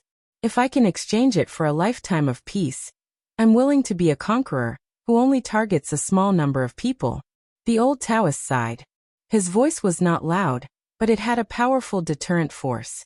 It also made people feel his determination and sincerity, as if he was not fighting for himself, but to reduce the chaos of blood. The biting cold blade light rushed into the 9 heavens, vast and mighty in the celestial court. Everyone was shocked to find that this heavenly palace was not destroyed. The white blade light passed through the palace and into the heavens, causing everyone to be dumbstruck. With a chong sound, the illusory figure that appeared earlier, which was the weapon spirit, flew into the blade light. Then, everything disappeared. The waterfall-like light and the weapon spirit entered the hatchet together. This was a formless intimidation. Who dared to say they would win? Perhaps not a single person in this world. Not far away, a quasi-emperor coughed out blood and retreated. The blade did not slash towards him, and didn't even leave its sheath. Only the blade energy rushed into the heavens. Yet it forced a supreme expert who was not in the direction of the blade light into such a state. It was truly shocking. It was clear that the old Taoist did not kill him. He only made him cough out blood and appear, leaving him with a chance to live. This kind of method, this kind of divine might, caused everyone's heart to palpitate. Who could contend against him? This was a strange scene. An old Taoist sat cross-legged on the damaged Yin-Yang Dao platform, carrying a hatchet on his back. No matter how one looked at it, it was a bit strange. However, everyone was stunned, not daring to breathe too loudly. The ancient princes were the same. They knew that they were far from being able to compare. That kind of realm was truly too profound. The quasi-emperor was at the absolute peak, reaching the pinnacle, and had already touched upon the laws of the Emperor Tao. In this realm, everything could be used as a weapon. A strand of hair could crush a river of stars, opening a world with a raise of one's hand, tearing apart the universe. This was not a problem. Yi Fan and Pang Bo looked at each other in dismay. This old man's appearance was unexpected. Today, the appearance of the ruins of the celestial court had truly caused the winds and clouds to change. "May I ask for Senior's name?" someone asked. "I forgot." The old Taoist raised his eyes and looked into the distance. He shook his head and then said, "You all can call me the woodcutter old man." Everyone was suspicious. Such a powerful person definitely had a world-shaking past. It was clear that he didn't want to talk about it. At this moment, the bearded man walked over with a heroic look on his face. However, he secretly winked at Li Tian and Yanishi, causing their fine hairs to stand on end. A layer of goosebumps appeared on their skin. My master isn't someone from this era.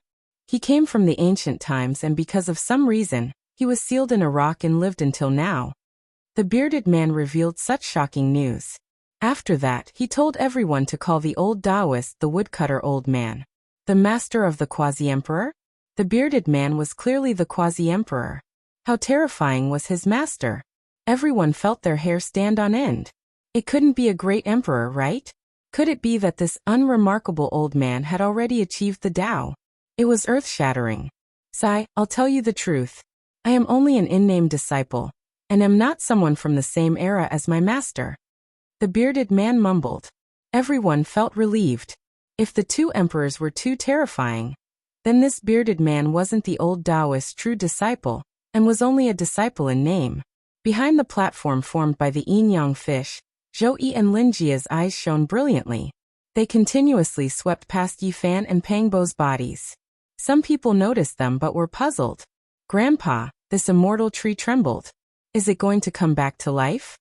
Outside the heavenly palace, the strong-looking child spoke. The yellow-toothed old man was carrying a wooden bucket and carefully watering the tree. This was already the 800th bucket, and all of the golden lightning elemental liquid had been absorbed. Everyone was overwhelmed with shock. Could it be that this tree could really come back to life? The woodcutter old man and the others seemed to have only moved into the celestial court not long ago. Otherwise, why would they start watering it now? Everyone was greatly shaken. The most precious thing in the celestial court, apart from the venerable emperor's scriptures, this kind of immortal medicine tree was definitely ranked at the top. It moved everyone's heart. With a rumbling sound, the sky trembled. A terrifying cloud appeared in the distance. It was like a huge flame burning, covering the sky. Phoenix nest. Many people turned pale with fright. Some people recognized what it was. Was it a dwelling built from the phoenix blood tree? Or was it a true imperial magical artifact? How could there be such an astonishing pressure that made one's mind uneasy? Everyone knew that the undying empress had arrived. Everyone was in an uproar. They had heard about it before, but they only saw the phoenix nest today. Naturally, it attracted millions of gazes. Dao Friend's body is quite sturdy. A clear and melodious voice rang out like a young girl's whisper. It seemed to possess a strange magical power. Everyone was petrified. Was this the undying empress? In theory, it should be her. Who else could it be with such a posture? However, her voice was too young. According to everyone's speculations, she should be a lethargic old woman.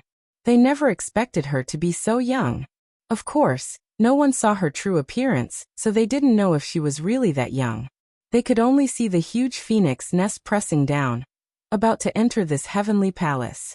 The empress is still alive and well in this world. How could I dare die? The old Taoist calmly said. His tone was tough and not polite at all.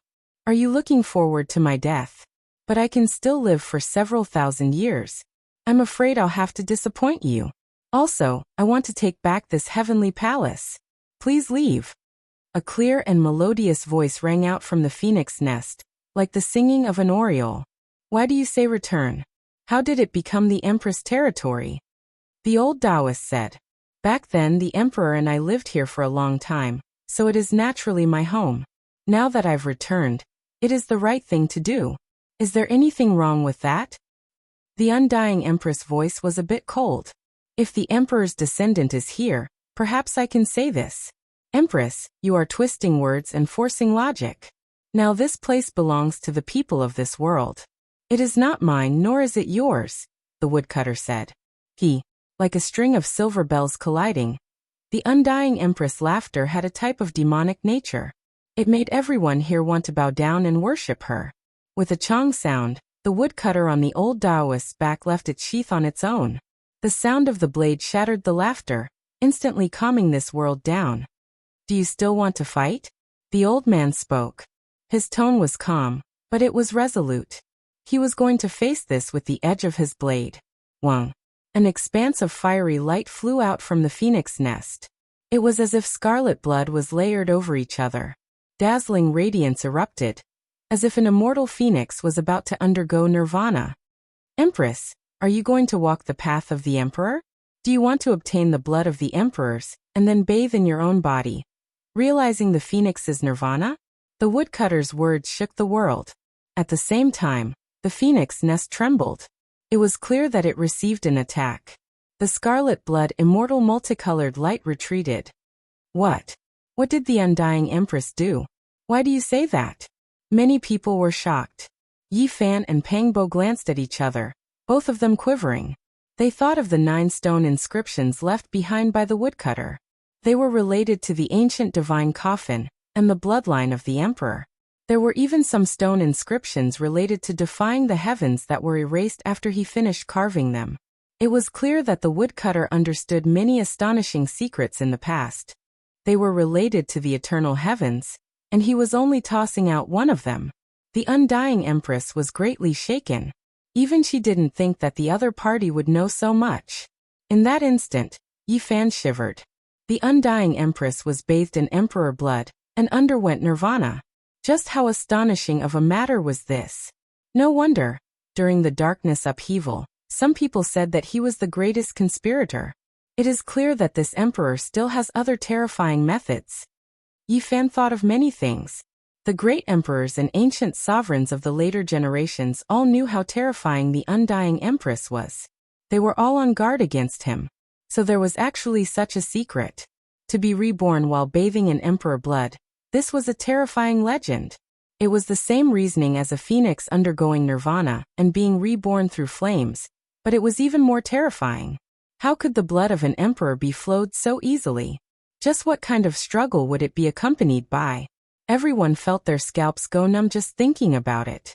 That realm was indeed extraordinary. There were no mortals, and the things they did were somewhat unrecognizable. Chapter 1681. The undying celestial emperor came, using the power of a monarch to force the woodcutter elder to hand over the celestial court ruins. Bathing in the blood of emperors, undergoing nirvanic rebirth. Just how terrifying is this bloodline? Everyone felt a chill run down their backs, thinking of many things. Just how many bloody cases had happened in the distant past? If news of this got out, it would definitely shock heaven and earth and make ghosts and gods weep. Many people felt their blood run cold. The deaths of a few great emperors in history were extremely abnormal. Could it be related to this? They still remembered the commotion when the Supreme Emperor's corpse was discovered in northern Dipper Domain's central province, Immortal Manor World. Such a supreme being with astonishing offensive power, who walked on the path of immortality, actually died after his body was shattered, the blood that flowed out still burning even now.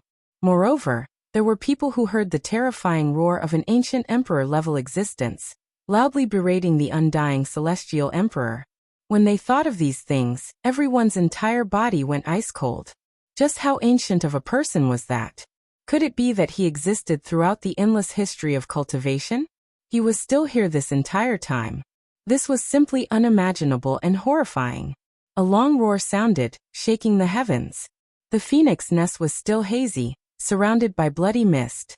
One could only vaguely make out the outline of the divine nest formed from blood phoenix wood. At this time, a tall figure stood above, overlooking this place. He said coldly, "The heavenly emperor is an immortal god unfathomable under the heavens." The sun, moon, and stars all fell together, revolving around him. He was like the center of the universe. There were endless stellar streams there, the scene astonishing.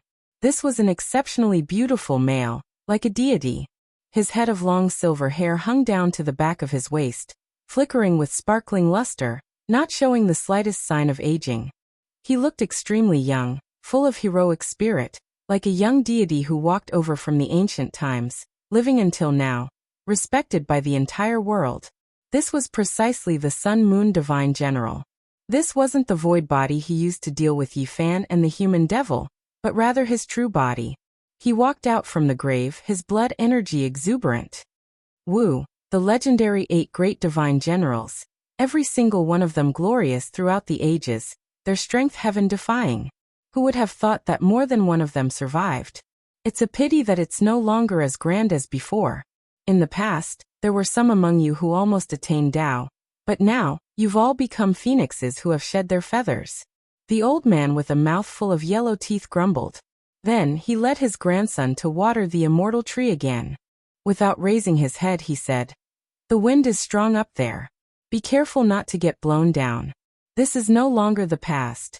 If you are not at the peak, don't stand on the peak. A gentleman does not stand under a collapsing wall, and a man does not stand on a bird's nest." Boom. The bloody mist surged as the enormous divine nest pressed forward, covering the sky. The ruins of the celestial court were shaking as the undying Heaven Empress and the 2 divine generals approached.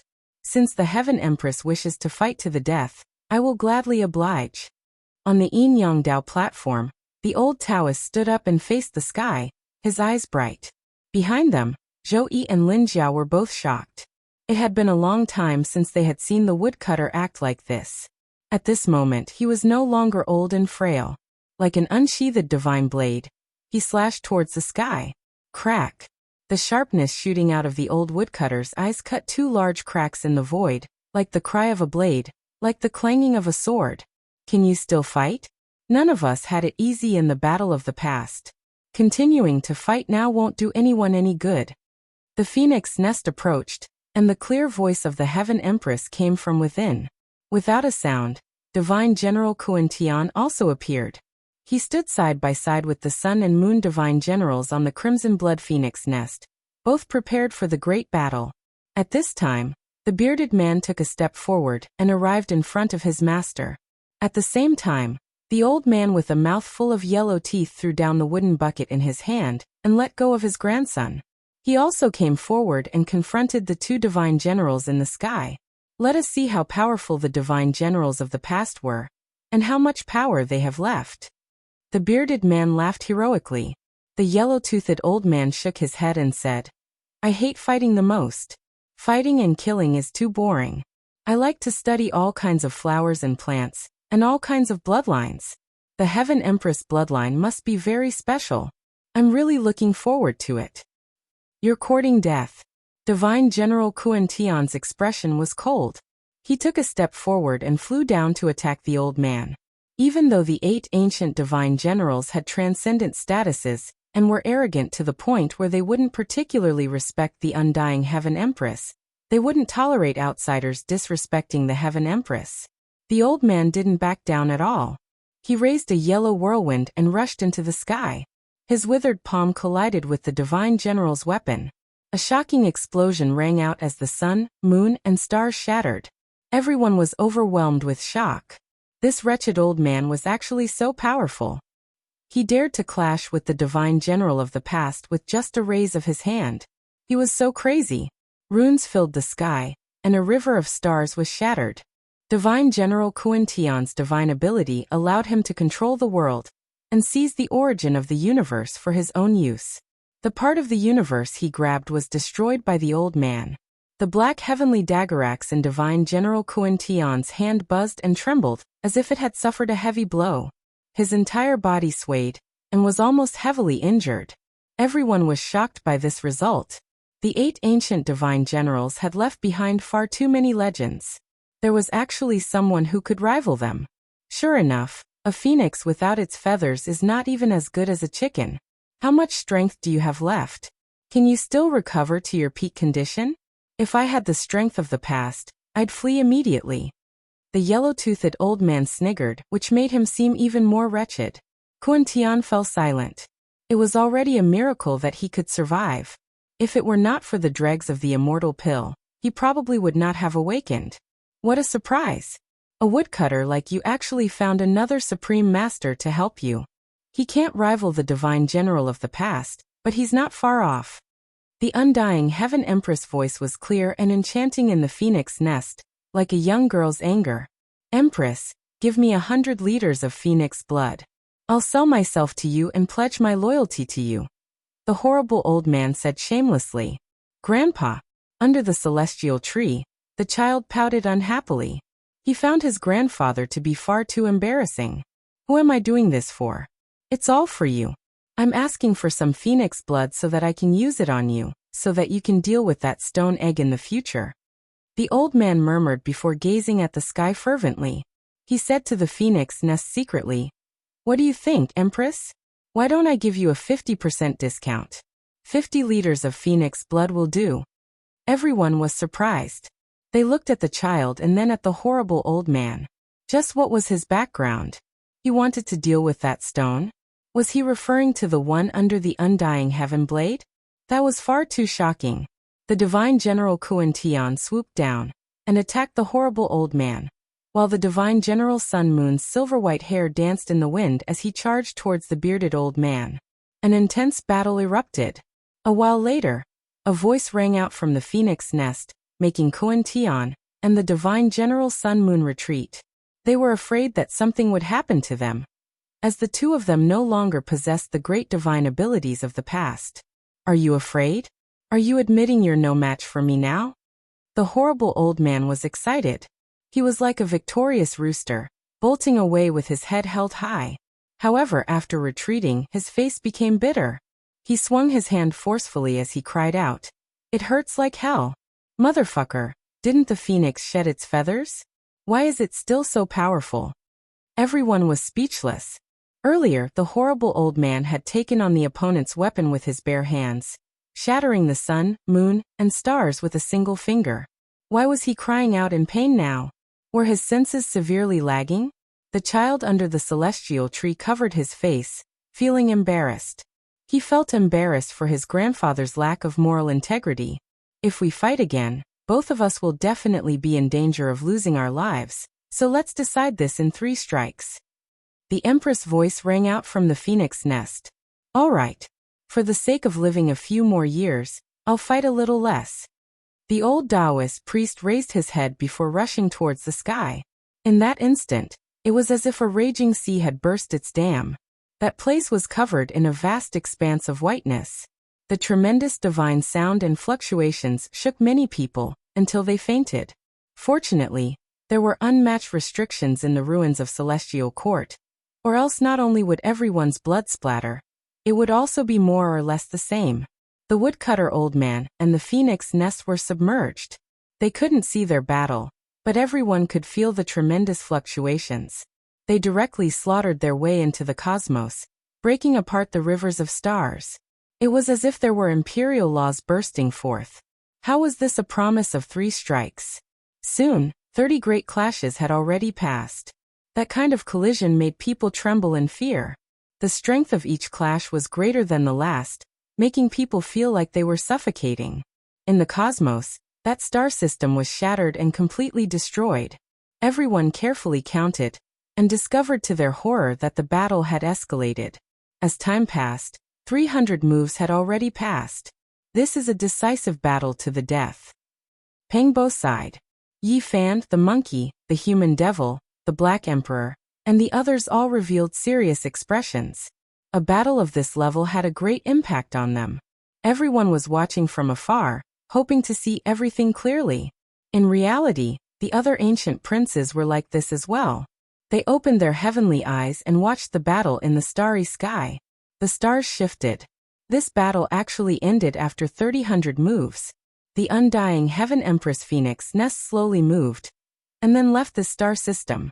Before leaving, her cold voice spread through this place. Ancient imperial bloodline, follow me. In the future, there will be a true immortal realm waiting for you all to step into. Today, one matter after another was more shocking than the other. The undying Heaven Empress publicly recruited the ancient princes, and directly revealed such news. Everyone's expression changed. Pooh. The woodcutter old man didn't hide anything and continuously coughed out large mouthfuls of blood. His body was about to shatter, and even a bloody hole appeared between his eyebrows. He landed on the broken Dao platform. Everyone's faces paled. What kind of battle had he experienced? Zhou Yi and Lin Jia hurried forward. They took out an azure gourd and poured out a golden pill for the old Taoist to consume. He was already injured to this extent, yet the undying Heaven Empress didn't chase after him. It could be seen that the peerless woman in the phoenix nest had also suffered heavy injuries, and she wouldn't be much better off than the woodcutter old man. Xiao! A scarlet light rushed over. No one expected the undying Heaven Empress to leave. Just as everything calmed down, a scarlet dragon suddenly appeared and slashed down, aiming straight for the woodcutter old man. This fluctuation was too intense and terrifying. It caused all the runes in the ruins of the celestial court to light up and release their might. The Emperor Lord has arrived. He also wants to enter this place.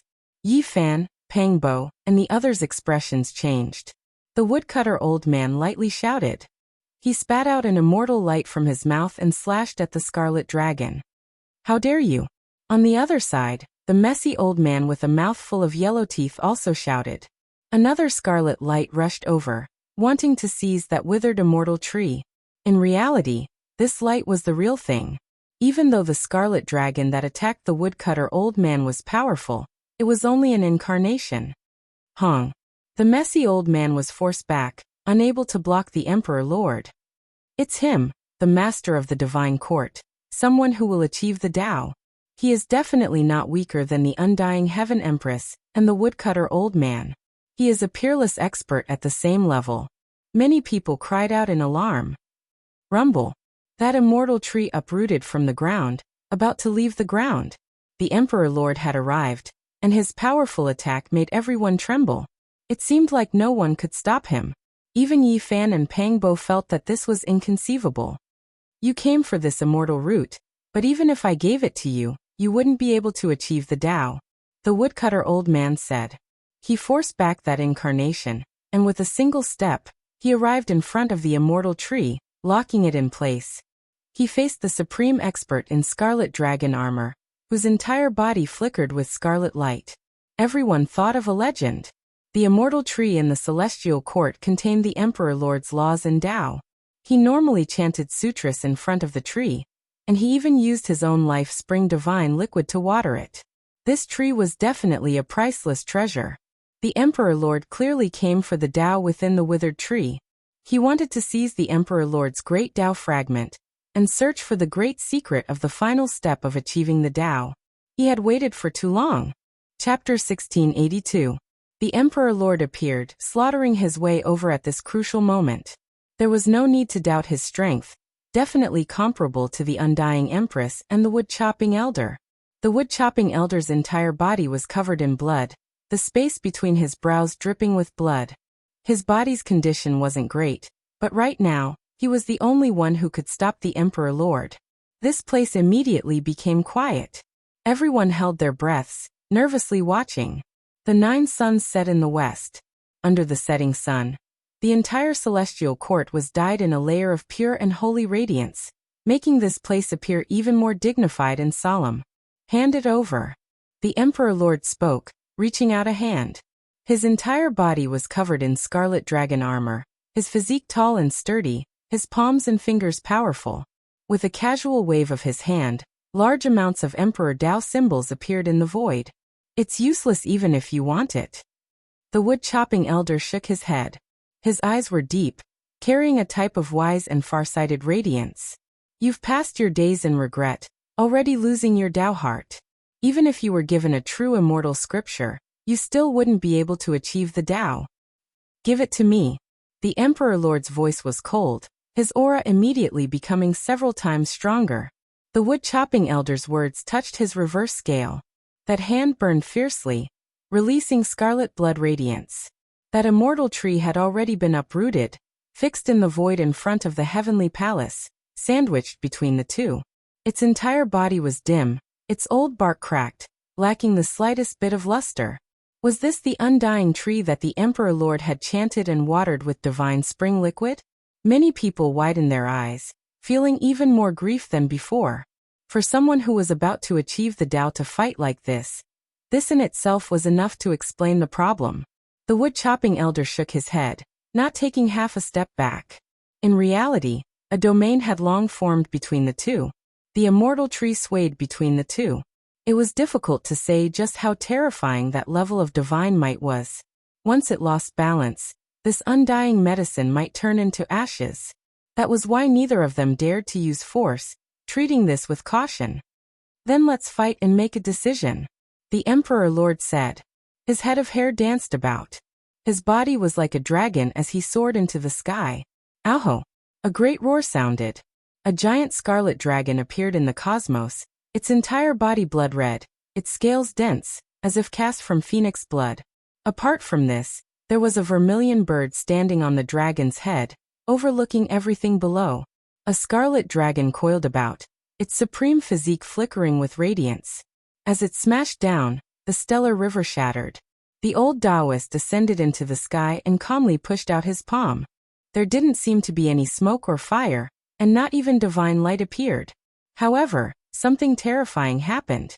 The stars in front of him dimmed, and the entire starry sky turned dark. The blood dragon trembled violently, and its roar shook the 9 heavens. This palm was too terrifying. It was completely silent, destroying an expanse of stellar streams, making everyone tremble. Chong chong chong sounds rang out incessantly. 9 ancient characters appeared one after another beside Emperor Lord. They lit up one after another, as if 9 heavenly suns were shining in the sky, surrounding him below. Those were the 9 ancient characters from the Tao scriptures, able to suppress one's body, carry out eternity, possessing a type of undying power. Right now they displayed powerful defensive strength. Bang! The woodcutter's 10 fingers were like diamonds, stabbing forward with tyrannical offensive power. 10 streaks of immortal radiance shot out, like a great E shooting the sun. 10 arrows shaking the heavens. The 9 ancient characters all trembled chaotically, as if they were suns that were about to be destroyed. They erupted with a wave of terrifying aura, engulfing the heavens and turning into a cosmic storm. Yi Fan was moved. He was extremely familiar with the 9 ancient characters from the Tao scriptures, having used them many times before. He deeply understood its wonders and powerful mysterious power, but he never expected someone to break through it like this. That was a type of Emperor Tao technique. Of course, the most important thing was the woodcutter himself.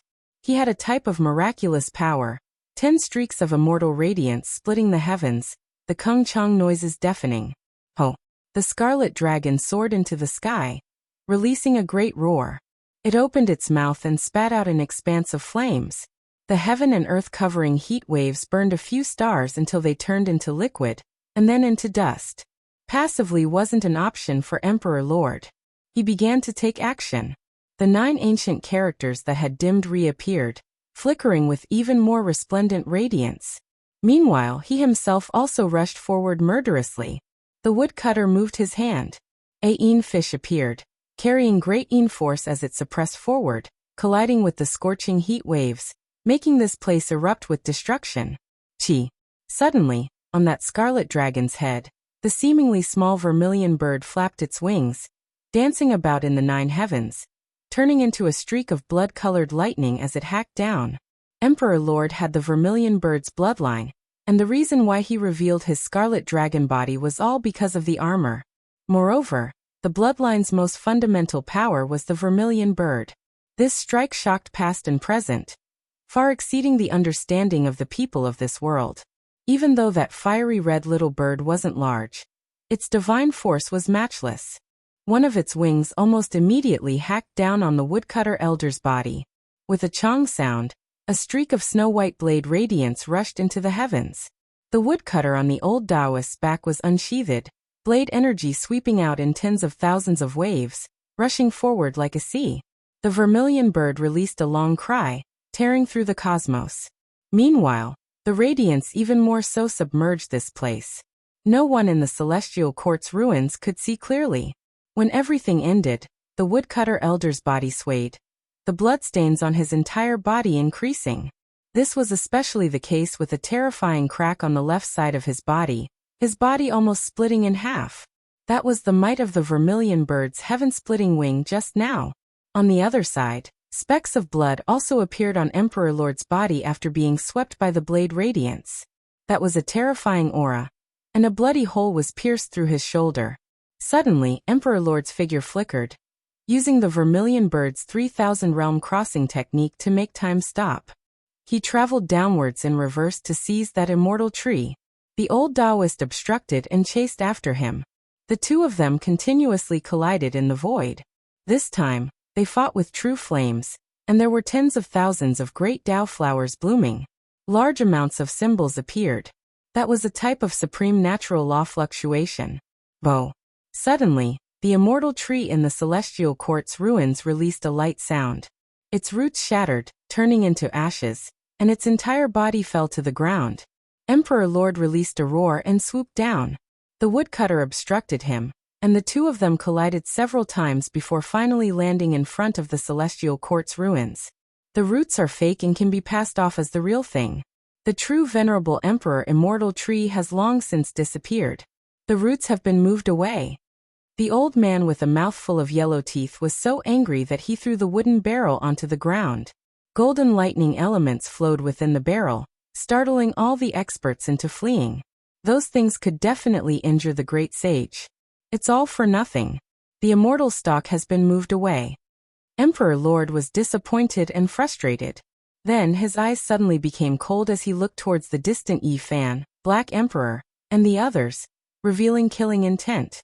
With a chi sound, he pointed out a streak of divine radiance to destroy these people. The little girl wasn't here, so he didn't have any misgivings. Pung. The woodcutter used position transposition to block his attack. You care too much. Emperor Lord's eyes were extremely cold. The scarlet dragon armor on his body shone, and his aura became even more powerful. Old thing, did you forget how you were scared witless by a little girl not long ago? Why are you still acting so cool? The Black Emperor ridiculed him. All of you leave. Emperor Lord swept his gaze over the old man and the large man. Then he stared at the old Taoist and said, You leave too. Give up this place. Finally he looked towards Yi Fan, Black Emperor and the others. These people must die. At this time, everyone could see that the old Taoist seemed to have lost the strength to fight. His situation was terrible to the extreme. The bloody hole between his eyebrows that the undying Heaven Empress had left behind was worsening. The wound couldn't heal, and after the battle with Emperor Lord, it had become even more serious. The Emperor Lord had nothing to fear now. He threatened him like this, telling him to leave, or else there would be a bloody calamity. You overestimate yourself. Even if we are both on the verge of achieving the Tao, I'm heavily injured and you might not be able to suppress me, the old Taoist calmly said. In the back, Yi Fan took out the blue lotus, the monkey raised the immortal iron rod, the human demon raised the stone artifact, and the Black Emperor began to lay down a great array, preparing for an unpredictable decisive battle. Then all of you can die. The Emperor Lord had gone crazy. Not long ago, he had lost everything and his Tao heart had been shattered. Now he was almost sick. If he couldn't obtain it, then he would destroy it. The venerable Emperor's immortal tree was where he had placed all of his hopes, but now, it had disappeared. The old woodcutter pulled out the hatchet with a clang. The black back of the blade, and the snow-white blade tore through the starry skies. The blood in his body burned and his primordial spirit left his body. His body fell limp. Bang. The entire blade was even more resplendent than a river of stars. It condensed the old Taoist's essence energy and his primordial spirit. He didn't have the strength to fight to the death, so he released his most powerful attack. He wanted to end this battle in the shortest time possible. The crazy Emperor Lord immediately woke up. This type of battle was the most dangerous. Two people on the verge of achieving the Tao were fighting with their lives on the line. One side could fall at any time. In that instant, the heavens and earth shook 10 times. It was like the 10 strikes that opened the heavens.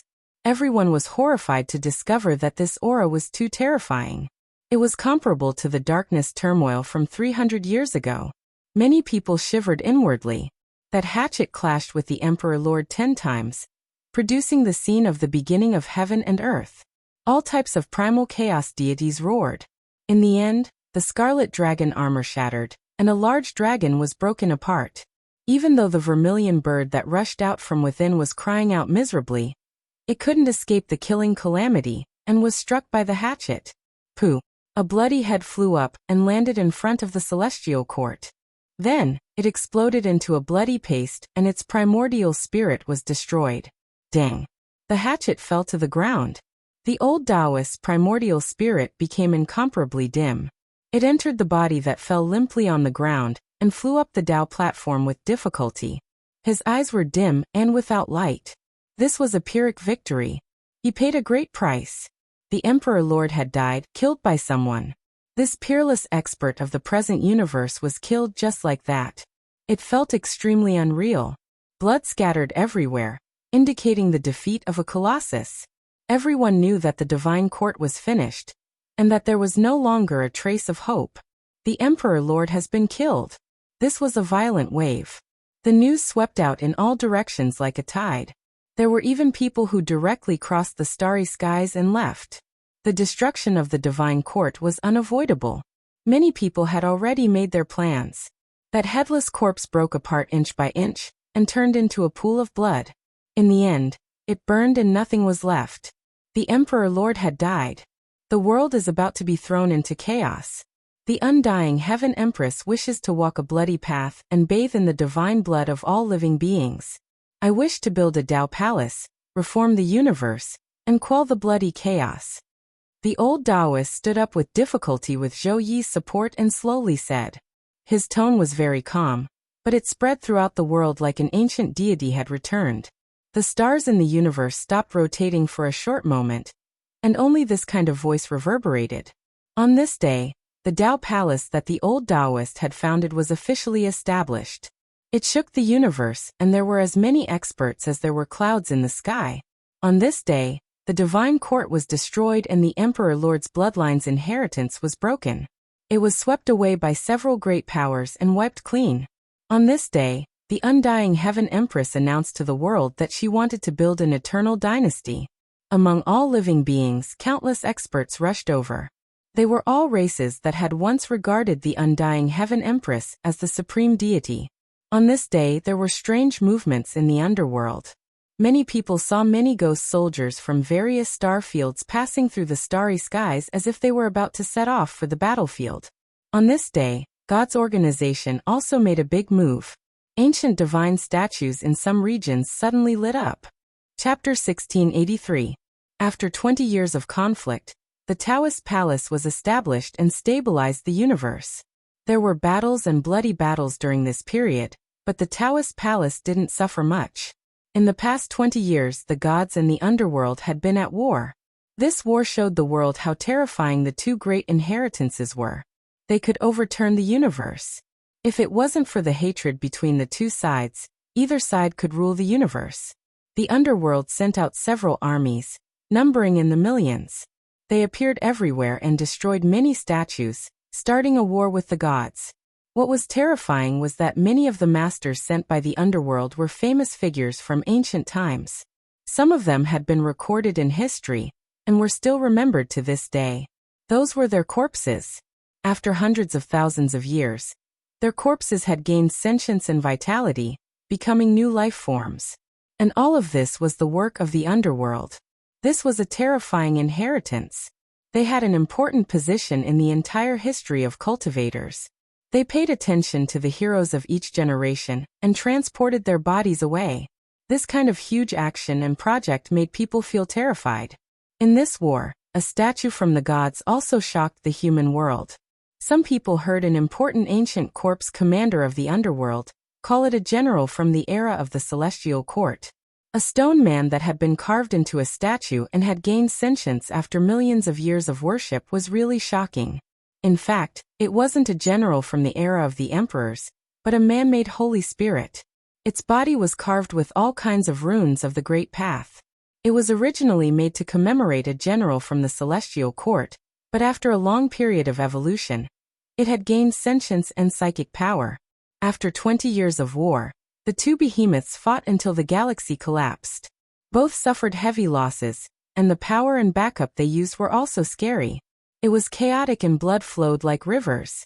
The Taoist palace was developing, and the undying Empress dynasty was also dormant. There was no bloody war, but everyone knew that there would be one. The universe was divided by the four great forces. No one dared to act rashly, and it was impossible to start a war in a short period of time.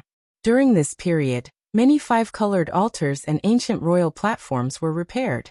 The Stargate appeared once again, and traveling between different parts of the universe was no longer as difficult.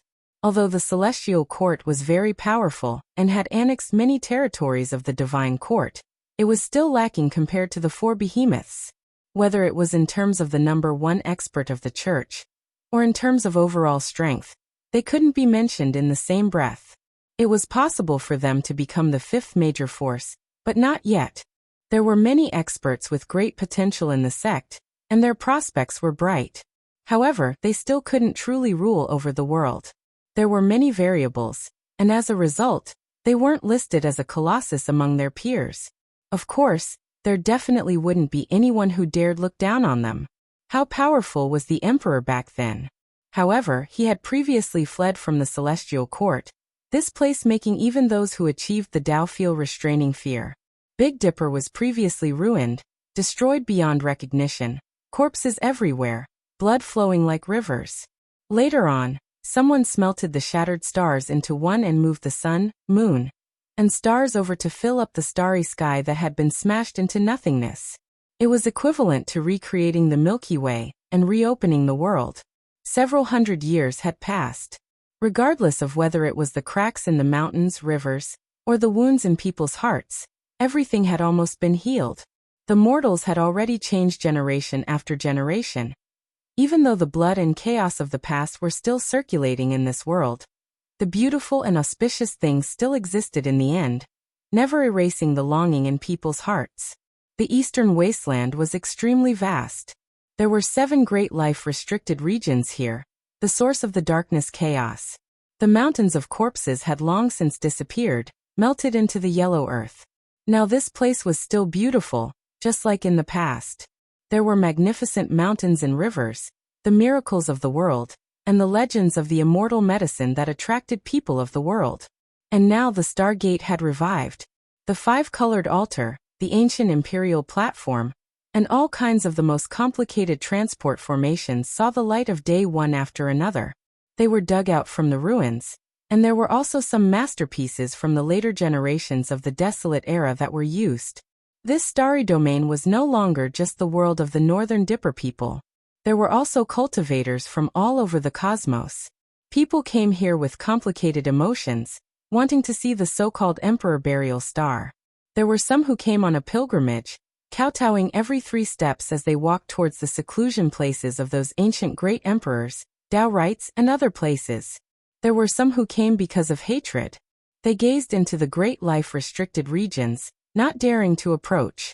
They paced back and forth, inwardly cursing.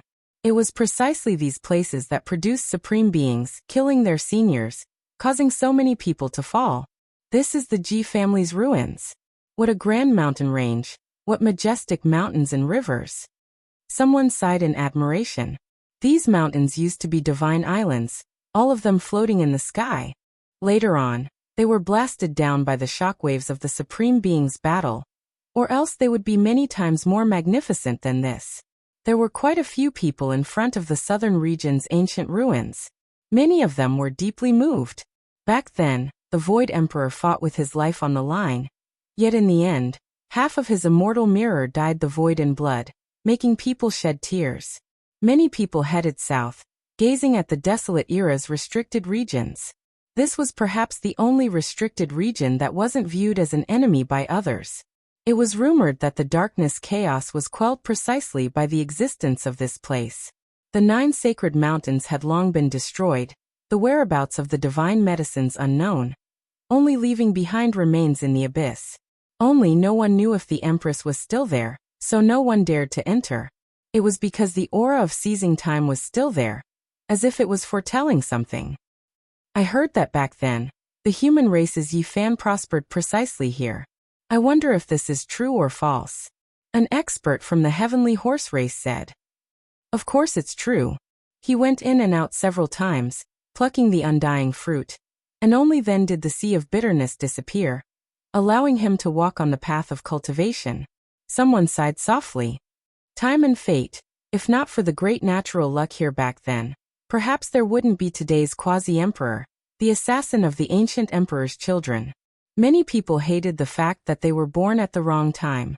If they were also born in that era, they might have been able to replace him, becoming the one with the great opportunity back then. Some people were always like this, always full of regret and yearning towards the past. The true opportunity was only in front of them, yet they couldn't grasp it in the end. Master, you are still well. This disciple is at ease. Outside the crowd, a figure stood there, silently gazing into the horizon, seemingly thinking about many things. Isn't that Long Yuxuan? One of the few experts in the Northern Dipper race. Someone noticed him, revealing a strange expression. Long Yuxuan didn't say anything, walking into the distance. I heard that he is the disciple of the divine physique Yi Fan. I wonder if it's true? Back then he was adopted by the old Peng king. He did his best to open the heavenly gate of the Sky Peng bloodline, passing on the secret technique to him. It's a pity that the old Peng king failed his closed-door cultivation. Otherwise the Dipper race would definitely have produced another great sage. The people sighed.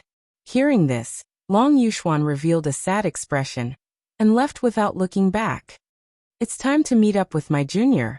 He sighed softly. A Taoist priest was walking in the mortal world, treating each and every believer seriously. His name was Zhang Qingyang, and he had returned from the outer realms after the dark chaos ended. He was like an ascetic monk, not using magic power or divine arts, preaching the Tao in the mortal world. In these years, his research on faith had reached a level that could shake the heavens and the earth. It had to be said that his talent in this aspect was rarely seen since ancient times. In these hundreds of years, apart from Long Yuxuan, no one knew that there was such an unparalleled genius in the mortal world, achieving achievements that could shake the ancients and dazzle the contemporaries. This kind of achievement was not reflected in battle prowess, but rather in his analysis and understanding of the power of faith, surpassing the sages of the past.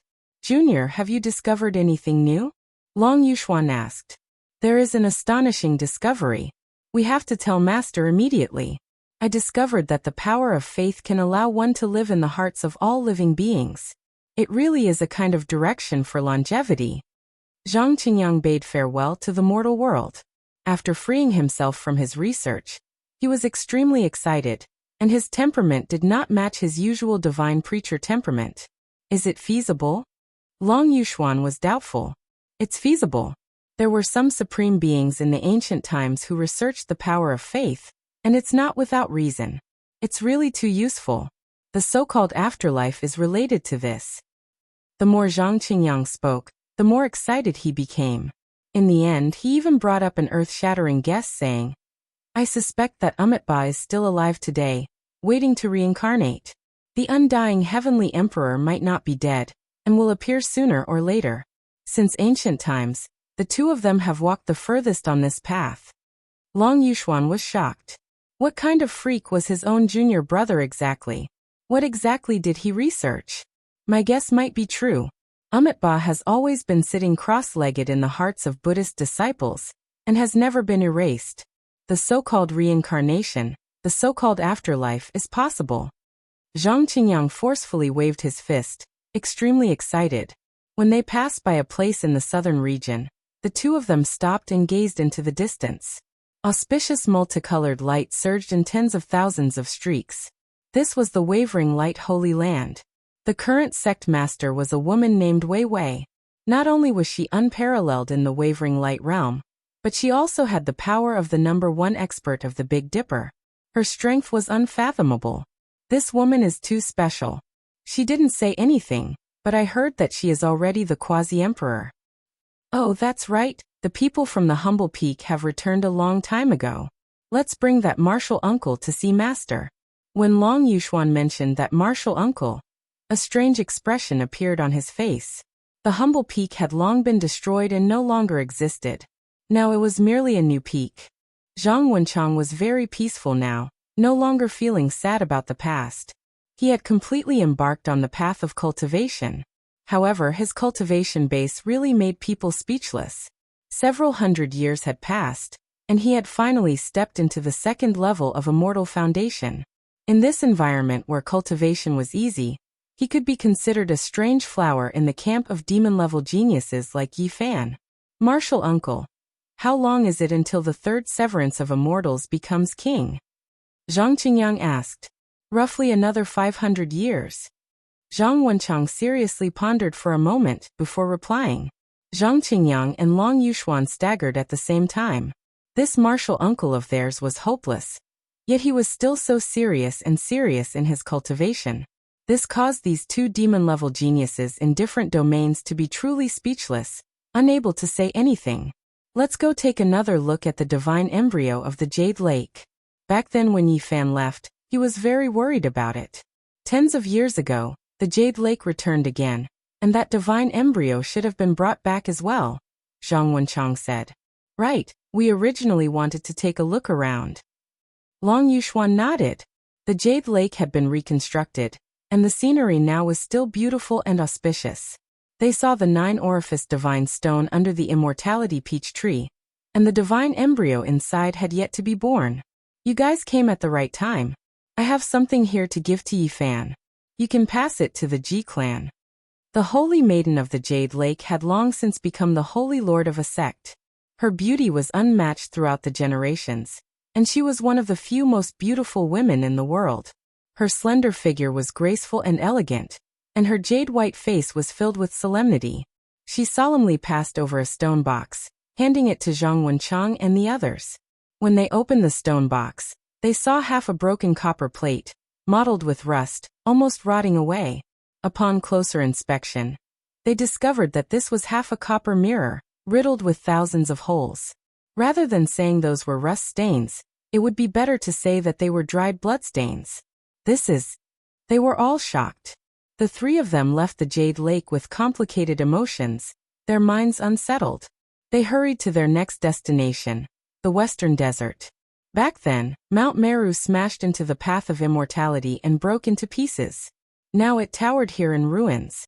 For a long period of time, this place was a ghost land. Within the deathly silence, ghost flames flickered. From time to time, the chanting of scriptures could be heard. Several hundred years had passed. Bodhi trees could be seen everywhere, and Mount Meru no longer lacked vitality. There were a few palaces that shone, and grand chanting of scriptures could be heard from time to time. We don't have any other intentions.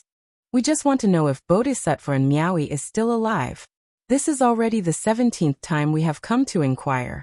Please tell us the truth. Chapter 1684.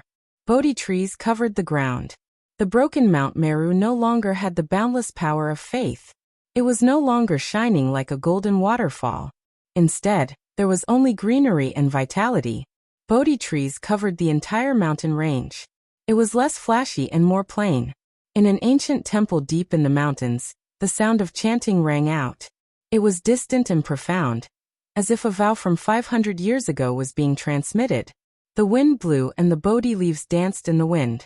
It was as if the vows from 500 years ago were being transmitted. 500 years ago, 500 years later, 500 years later, 500 years of praying in front of the Buddha. The last lamp, the stone Buddha, and the lonely figure accompanied each other. It was drizzling, and the raindrops fell. The Bodhi leaves drifted down, drenching the temple and stirring up the dust of time. A pure white hand picked up one Bodhi leaf after another in the drizzle, and carefully carved every word that was filled with the power of will. The leaves drifted away with the wind. The sky was filled with pure white and sparkling raindrops. The Bodhi trees covered the mountain green and green. The sound of chanting carried with it the silence of Mount Meru. After 500 years, this was a reincarnation that lingered over the mountains and rivers, moving the hearts of the people. What fell was a lifetime of loneliness, listening to the silence of a single person in the depths of Mount Meru. One Bodhi leaf after another flew into the air, riding the wind into the distance. The mountain was quiet. Apart from the faintly discernible chanting, there was nothing else. Long Yuxuan and Zhang Wenqing helplessly turned to descend the mountain. Forget it. Master has been to Big Dipper, so he must have been to the Western Desert. He should know better than us. What is this? Zhang Wenchang was shocked. At the foot of the mountain, one Bodhi leaf after another fell down. Each leaf had a single word on it, but they could not recognize it. How come I don't recognize it? Long Yuxuan asked. Oh, it has something to do with the power of faith I'm researching. It contains the power of the next life. Zhang Qingyang was shocked. He felt a pure power of faith. He closed his eyes and sensed it with his heart. He was greatly stimulated. Carving was an instinct, and he had risen to the forefront of theory to sublimate and comprehend. To him, this was a great harvest. He was touched and enlightened. Buddhism is as deep as the sea. Perhaps even the Buddhas themselves have not realized what kind of achievement this is. The past, present, and future are full of mysteries and mysteries. Zhang Qingyang studied it seriously and was enlightened. However, he could not read these words accurately. He could only vaguely understand the words "meet again in the next life." This kind of wish could only be read by certain people. They took a deep look at Mount Meru, then left with the Bodhi leaves. The three of them hurried towards Central Continent. There was a 5-colored altar there that led to the depths of the distant outer space. They needed to borrow that path to leave. 5-colored divine light flickered. They left this place and crossed the starry sky. In the blink of an eye, they passed through star seas one after another, traveling at extreme speed. This was a wonderful process. Occasionally, one could see the shining starry sky outside through the space-time barrier, as well as the various sceneries in the universe. Who is that? It's too terrifying, so powerful.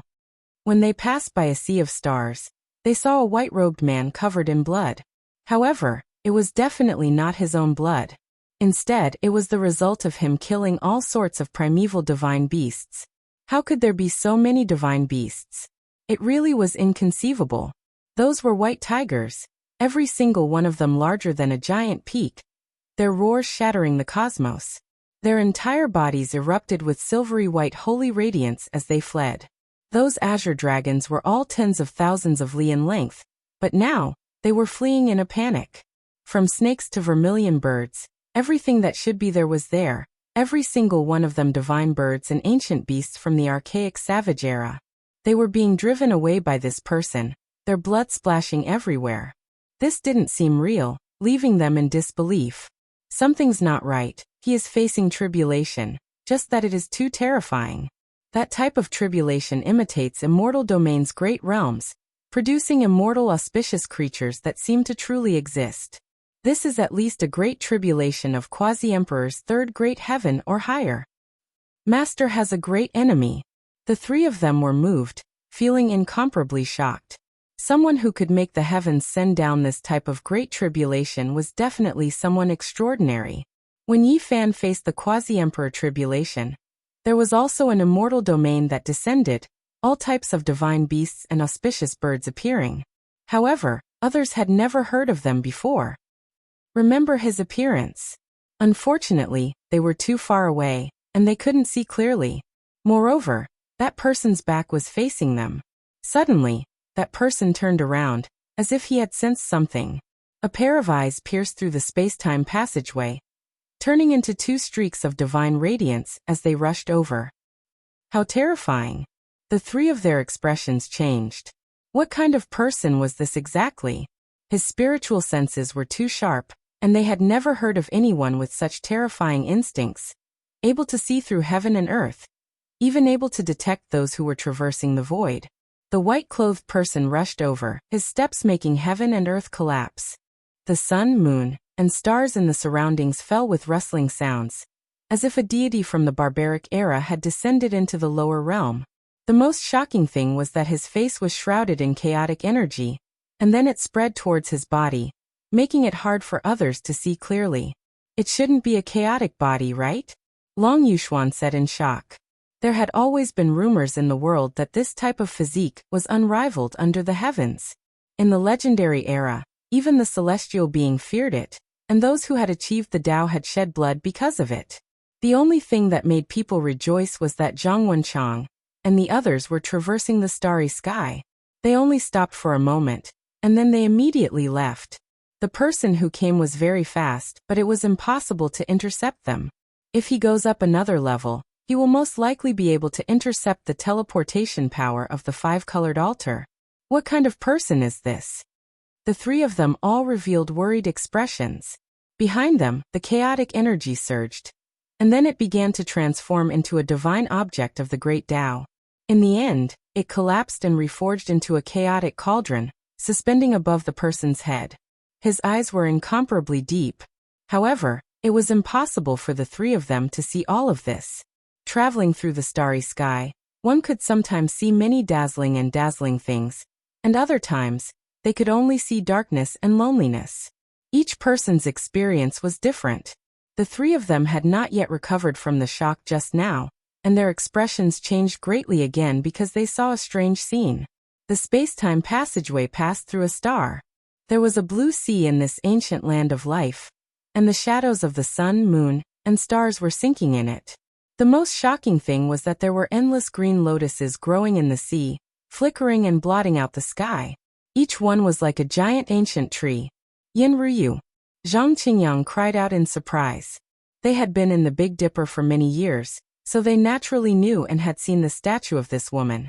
They recognized her at a glance. This was one of the most outstanding figures of the demon race in the entire universe in the last 10,000 years. What is she doing? The three of them were all stunned. In the center of the sea, there was a special green lotus that emitted chaotic energy. It towered into the clouds, and the lotus was as white as snow.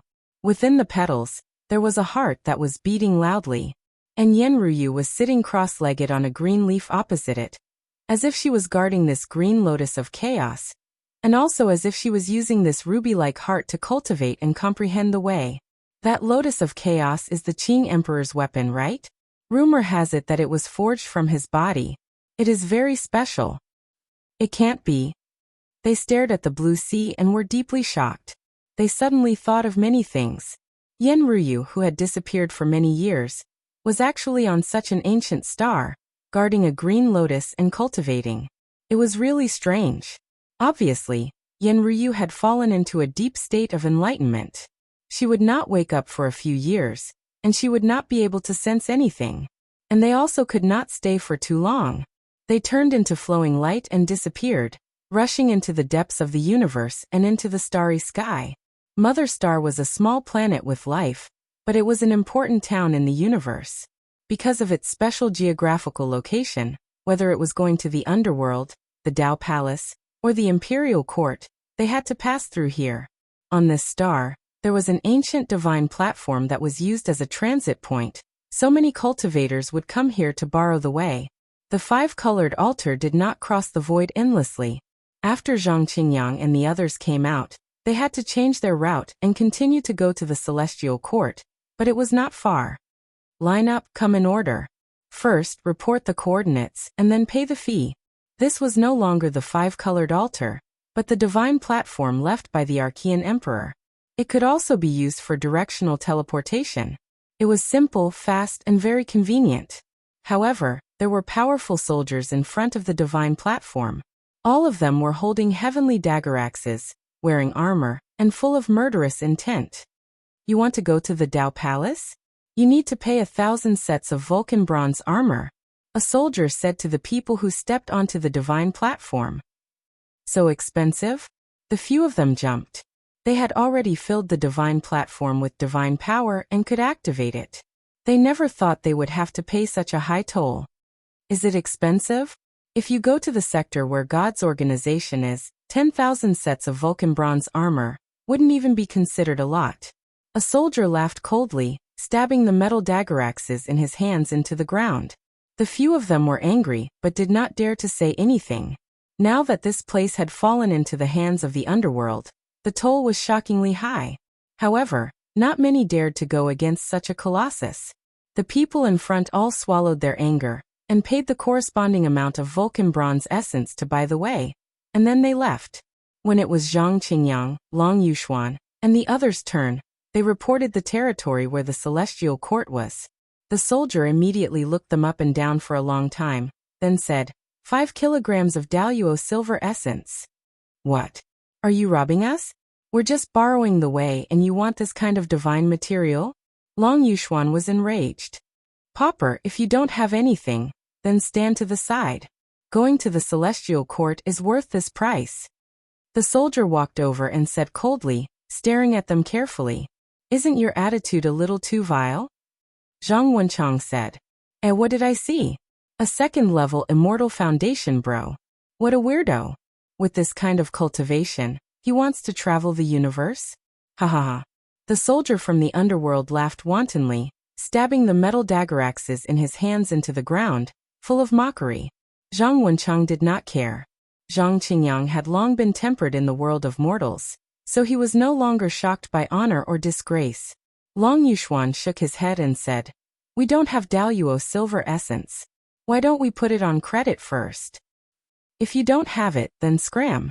Don't look for trouble. You can't go to the celestial court. The soldier said with a cold expression. Who is it that has such big words? Aren't you afraid of the wind cutting your tongue? The void split open and a few people walked out. One of them had a shiny bald head and said, The underworld is really bold, sealing the celestial court in all directions and secretly dispatching in soldiers and in generals. Are they trying to deal with us before the final battle between the four powers? Let's fight then. Who's afraid of who? Chapter 1685. So it's an esteemed guest of the celestial court. Apologies for not coming out to welcome you. A man walked out from behind the soldiers. Although he had yin qi on him, he was not much different from a normal person. Everyone was shocked.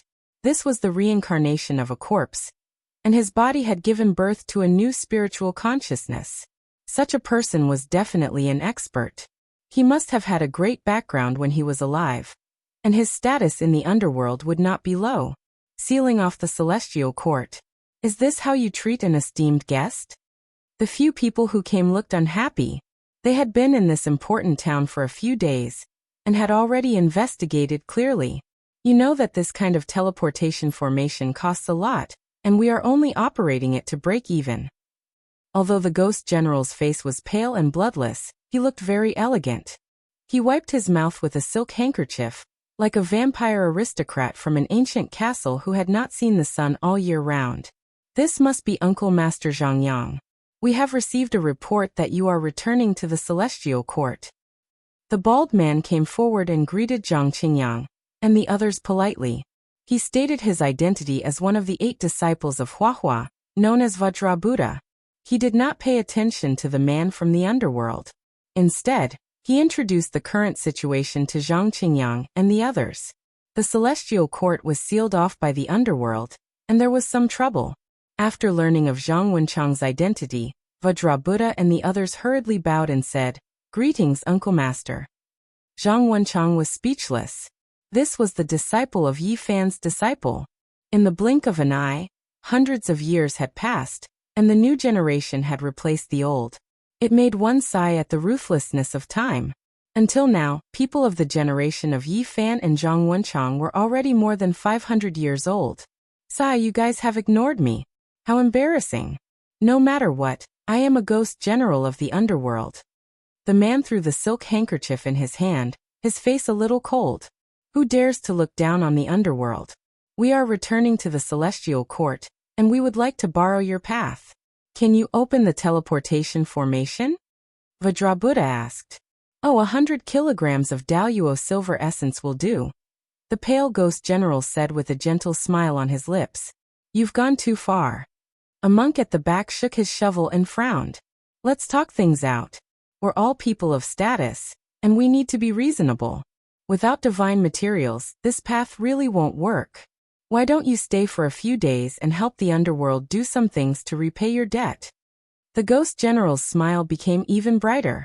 Pa. A straw sandal flew over. One of the sadhus behind the Vajrabuddha kicked off a shoe and threw it at the ghost general's bright face. I'll step on your face. He was very direct. When faced with this kind of arrogant person, Kutuchuo's simple and crude method was very effective. It made the other party's smile freeze on his face, and he became incomparably cold. You still don't know who I am, do you? I'm the first child of Jiaor.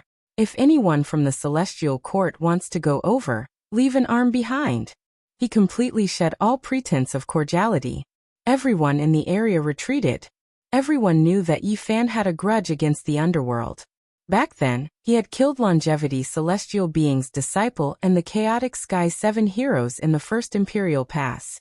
Putting all this aside, The divine physique was destined to be entangled with the underworld in his later years. They were natural enemies. This battle naturally broke out, and it became the fuse. The ghost general was very powerful, and the Vajra Buddha was not an ordinary expert either. The two fought fiercely. In the end, Zhang Qingyang made his move. He opened his mouth and spat out a jade cauldron. The power of faith flowed out like a waterfall, directly drowning the area. Ah, the ghost general screamed. He was a Yin spirit, so he was very afraid of this kind of thing. His entire body started to burn. Zhang Qingyang was not very strong, but his research on the power of faith had reached the acme of perfection. He knew that it was a great deterrent to Yin spirits. You want to stir up trouble in the territory ruled by the underworld with such a small amount of power of faith? A woman's dignified voice sounded. The mistress of the 9 children of Ghost Mother had arrived. Her entire body was surrounded by 9 nether green flames. She sat on a golden carriage with a phoenix crown on her head. Her green hair danced in the wind, and she had 18 hands. The expressions of the Vajra Buddha and the others changed. They were in charge of investigating the blockade, but they did not expect to meet such a powerful commander of the underworld. The other party was definitely the great sage. I hate the name Celestial Court. It's best to eradicate the Celestial Court before eradicating God's organization. Ghost Mother said coldly. Zhang Qingyang, Long Yuxuan, Zhang Wenchang, and the others' expressions changed. This woman was very strong. She was not just an ordinary kind of scary. Her whole body flowed with ghost god rings, and her cultivation was profound. She was a top expert among the great sage. Don't wait for me to do it myself. End it yourself.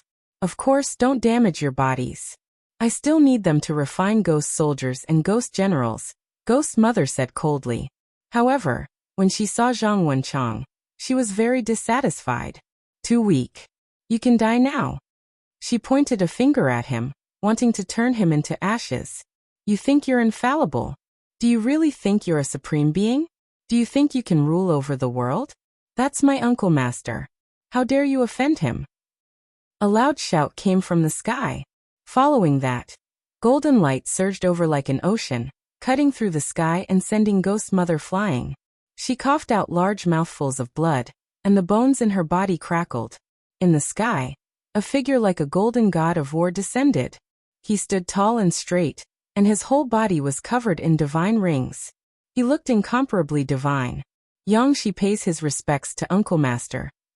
He bowed respectfully. The crowd was in an uproar. Many people in the city felt their hearts tremble. Who was Yang Shi? He was the disciple of the Saint Physique Yi Fan. He was also a Saint Physique. In the past 20 years, who could contend against him? When Yi Fan didn't appear, he fought in his master's stead, sweeping through the universe. His most famous battle was 3 years ago, when he killed the Overlord. Bathed in the Overlord's blood, he shook the heavens. I pay my respects to my 2 senior brothers. Yang Shi then bowed to Zhang Qingyang and Long Yuxuan. You trespassed on the borders of the underworld. Ghost Mother said. Scram. Yang Shi shouted, causing her to cough up more blood. She staggered backwards. Good. You've humiliated us. In the future, you'll definitely fall to the underworld and be reincarnated. Ghost Mother said ruthlessly, then turned to leave. She knew that no matter what, she wasn't Yang Shi's match. One had to know that Yang Shi had killed the Overlord, who had shaken the heavens. He was invincible under the Quasi-Emperor. Moreover, it was rumored that this Saint Physique wasn't far from breaking through to the Quasi-Emperor level. He could take that step at any time. I hate it when people threaten me. Yang Shi raised his hand and pressed forward. No, Ghost Mother shouted. However, she was completely powerless to resist. A huge golden palm pressed down, directly smashing her into a bloody mist. Broken bones flew in all directions, then burst into flames. Both her body and soul were destroyed. There won't be any problems, right? Long Yuxuan asked. After all, the underworld was a colossal entity. Provoking them would be earth-shattering, incomparably shocking, and could possibly lead to great trouble. It's fine. Master said that we won't provoke them. However, if they bully the Celestial Court, we'll kill them without hesitation. Yang Shi said, revealing a mouthful of snow-white teeth. The underworld soldiers who had been arrogant just a moment ago were all scared witless. They had never thought that the person they had provoked would have such a powerful background. It turned out to be Yi Fan's disciple, and that the weirdo they had made fun of was actually a friend of Yi Fan's. Just thinking about it made their scalps go numb. Some of the soldiers trembled. They were directly suppressed by Yang Shi's powerful aura and collapsed to the ground, their bodies trembling uncontrollably. It looked like a small battle, but a big storm was about to blow. In the celestial court, Yi Fan looked at the Bodhi leaves one after another, silent. The jade-green leaf on his fingertip was very heavy. It was engraved with 500 years of prayers, 500 years of reflection, and recorded the power of time. In the end, the Bodhi leaf turned into a rain of light and disappeared from his hand, leaving him in a daze. After an unknown amount of time, he turned around and walked towards the deepest part of the celestial court. There was a Bodhi tree there, which was now more than 10 zhang tall and glistening with emerald green. "Father!" A little girl with a childish voice called out. She staggered as she ran over. She looked to be about 1 year old, and was a delicate little girl. "Slow down, little Violet. Don't worry." Little Nan Nan was also only 2 or 3 years old, but she was like a little adult, guarding by the side, taking care of the charmingly naive little girl. The night was dark, and the Bodhi tree was glowing. Yi Fan turned around and revealed a doting smile. He squatted down and scratched little Violet's nose, then patted little Nan Nan's head. "Father." "Hug." Little Violet was struggling to walk, and her speech was not very clear. She looked very young and tender. When she was born, she was very special. She could run and jump, but she was sealed by Yi Fan. He was afraid that if she cultivated too quickly in the future, there would be some hidden dangers. Yi Fan picked up the naughty little girl, who was climbing up his body, and patted her gently, letting her fall asleep. Not long after, Ji Ziyue walked over and took the little girl from his arms dotingly. Then, she walked towards the palace in the distance. Under the Bodhi tree, Yi Fan was lost in thought as he looked at the starry sky. Little Nan Nan sat obediently at the side and said softly, "Big brother, what are you thinking about?" "I'm thinking about how to become stronger." "Nan Nan, help Big brother. Those bad guys won't dare to come. Don't be afraid." The little girl said innocently. She already knew what she meant to the celestial court. Even if she didn't do anything, she could intimidate the most terrifying person like the emperor. Big brother's heart is very uncomfortable. Someone used the power of hope to leave a letter for me in the human world. Finally, I know her whereabouts. I want to go to the underworld. Yi Fan said softly. "I'll go with Big brother." Little Nan Nan blinked her big eyes, raised her head and said sweetly, "No, you can't leave the celestial court. Many eyes are watching." Yi Fan shook his head. "I don't know if I can come back. If I leave like this, it will be too irresponsible. If I don't go, my heart will burn." Yi Fan said. He needed strength. He needed to have the supreme cultivation to fight a supreme being. He needed the divine body to be completed. "I want to create a new technique and complete it in the shortest time possible." Yi Fan stood up, his eyes filled with determination. That night, Yi Fan listened to Zhang Qingyang talk about the wondrous use of telekinesis, as well as the possibility of reincarnation. Blood exists by borrowing the body of later generations. Generation after generation, it is tempered and nourished. Divine sense takes form and sits in the hearts of all living beings. Yi Fan muttered to himself. This was the result of his further deduction. "Master, take precautions against these people. They might really have an afterlife. In the future, there might be unimaginable enemies." Zhang Qingyang said, "My Tao is in this world. I don't seek an afterlife. I want to be invincible in this world and crush everything." Yi Fan said resolutely. 2 days later, Yang Shi came to the Bodhi tree and reported in a low voice, "Master, I accidentally killed Ghost Mother." Yi Fan nodded, indicating that he understood. Yang Shi didn't leave and said, "I accidentally killed Ghost Mother's master again. If people don't offend me, I won't offend them," Yi Fan said. "I was also careless and killed Ghost Mother's master's master. If people offend me, don't force them. There's no need to hold it in," Yi Fan said again. "Yes, that's why I killed another ancestor of theirs," Yangshi said shyly. Yi Fan was speechless. However, Yangshi still refused to leave. What's wrong? I also killed a ghost marshal. It's almost certain that he's going to become the quasi-emperor soon. He's going to be a powerhouse of the underworld. Yi Fan couldn't help but ask, how many people did you kill?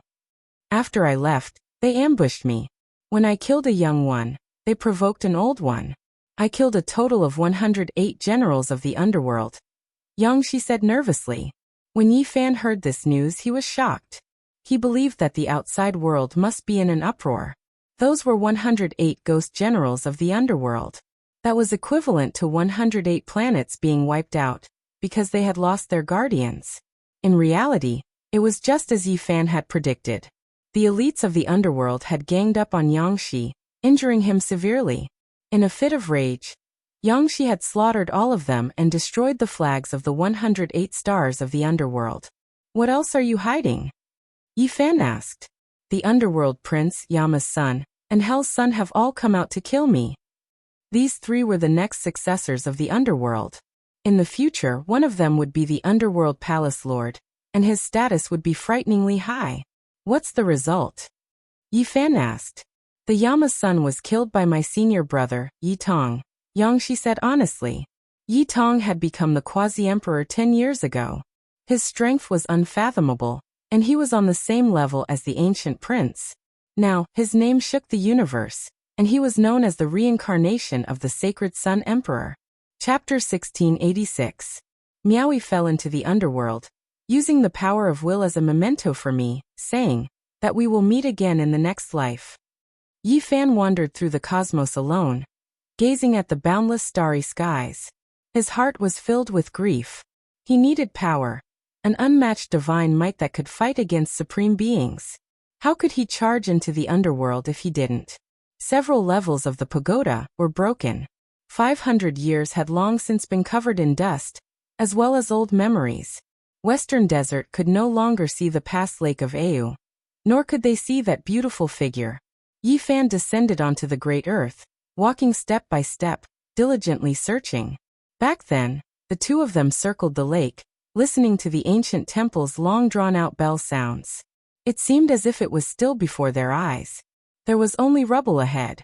The great bell had been broken for hundreds of years, its rust half buried in the earth.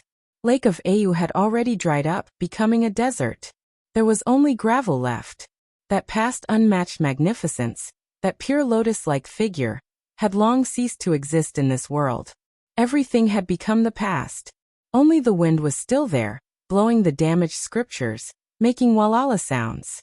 The damaged scripture barrels spun about, creating chaotic sounds, not letting down the Buddhist chanting. He could still remember the sunset glow that filled the sky. The setting sun dyed the sacred temple red. They waved goodbye. He walked towards his own path, and she sent him off with a smile. It was a brilliant smile, but there were sparkling teardrops falling down. Ah! Yi Fan stood by Western Desert's Lake of Au, roaring towards the heavens. His hair was disheveled, dancing about like dragons and snakes. He erupted with the most powerful aura. Sand and stones flew everywhere, smashing against the shore and splitting apart the plateau. It was like a flood, sweeping into the distance, startling the entire boundless great earth. A sorrowful laugh sounded. This was a type of helplessly looking back. Spring after spring split open at the bottom of the dried-up lake. Water gushed out, clear and sparkling. After 2 days and 2 nights, it filled Lake of Au. Looking down from the heavens, it looked like a teardrop. The dust of the Temple of Au was all gone. The rubble was dim and without luster, still scattered there. The broken walls hadn't changed. Yi Fan didn't want to rebuild it either. This is a miracle. Lake of Au has reappeared. The heavens have shown their spirit. On the plateau, many herdsmen ran, rushing to inform each other, gathering towards Lake of Au. Many people were crying tears of joy. The land here used to be fertile, and there was no shortage of fish and rice. But ever since the chaos of the darkness, the spiritual veins here had collapsed and the plateau became desolate. The reappearance of Lake Ashok is a blessing from the heavens. This is the bright pearl of our highland. Our most precious sacred lake will bring us prosperity. Many people cheered.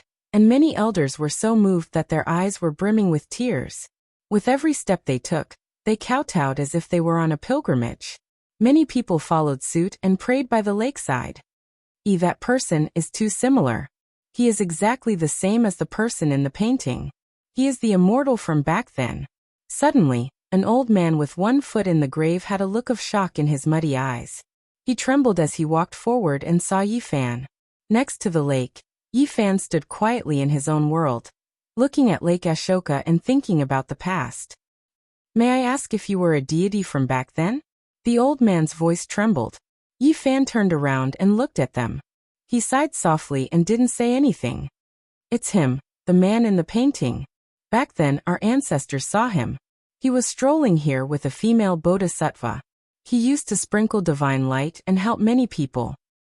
Yes, that female bodhisattva used to cultivate here and saved many people. Many people have her portrait in their homes. Their ancestors lived here and said that there was a female bodhisattva who cultivated here. She was a great benefactor to the people of the highland. She saved the sick and used divine light to bathe newborn babies. She helped the herdsmen open up fertile pastures and diverted rivers to irrigate the fields. Some people had seen this female bodhisattva walking together with Yifan. The two of them were like a pair of immortal lovers, leaving a deep impression on the herdsmen's ancestors. Is the female bodhisattva still here? An old man pushed away his grandson's support and knelt down to express his gratitude. Yifan felt very uncomfortable. Now that he was the only one left, how could he respond? He raised his hand and sprinkled down a rain of light, covering everyone. It made the old man in his twilight years look hale and hearty, cured the middle-aged man of all illnesses, and made the children more spirited and healthy. It's the deity from back then, the person who was with the female bodhisattva. Can you tell us where the female bodhisattva went? We have always worshipped her portrait, and are grateful to her for generations to come. Behind him, a herdsman gathered his courage and asked loudly. Yifan was silent. His hands slowly moved. The ground rumbled, and the whole highland began to shake. Now that his Genesis technique had reached great heights, he could change the world. Soon, the underground dragon vein was connected and spiritual energy surged. Then he rose into the air. His fingers were like knives, plowing the ground and creating rivers. Not long after, the water flowed along the rivers, nourishing the barren land and giving it a new lease of life. The deity has shown himself. Thank the heavens for their gift. Many herdsmen knelt down when they saw this scene. Their voices were like a tsunami. It's not that the heavens have eyes. It's not that the world has feelings and don't worship me. This is what the female bodhisattva in your hearts did. I believe that if she were still alive, she would do the same. If you want to worship, please worship her. Remember her name and Miaui. In the sky, Yifan's figure faded. In the era when Mount Meru had been torn apart, the Great Thunder Temple had collapsed, Buddhism had declined, and there was a lack of faith, but the people on the Au Highland had never forgotten this female bodhisattva. It was clear how deeply she had penetrated into their hearts. From that day on, the collapsed Ahama Temple was rebuilt. The ancient temple was once again dyed with a divine luster by the setting sun. The rubble was washed by the herdsmen and covered with the original ancient materials. The temple did not worship the ancient Buddhas of the heavens. There was only one woman, and that was in Miaui. There were people praying every day, and the incense was burning. The original clay statue began to gain vitality and luster. Yifan went to the Lantua temple again, but unfortunately, he could not find anything. There was not even a trace of it. He climbed Mount Meru. It was no longer as grand as before, and was a little deserted. Although many experts and preachers from the ancient Amitabha star field had come, it could not be compared to the atmosphere of the former number one holy land of Buddhism. Bodhi covered the sky, covering the mountains and plains. Yifan walked aimlessly, leaving his footprints on Mount Meru. Then he headed east, crossing the central continent, and heading to the eastern wasteland to search for traces of the past. Unfortunately, everything was like a dream, an illusion, or a flash of lightning, buried in the past. Miaui is no longer here. Yifan walked alone in the mountains and rivers, roaming about the great wasteland like a lone wolf. He was set off by the setting sun like blood.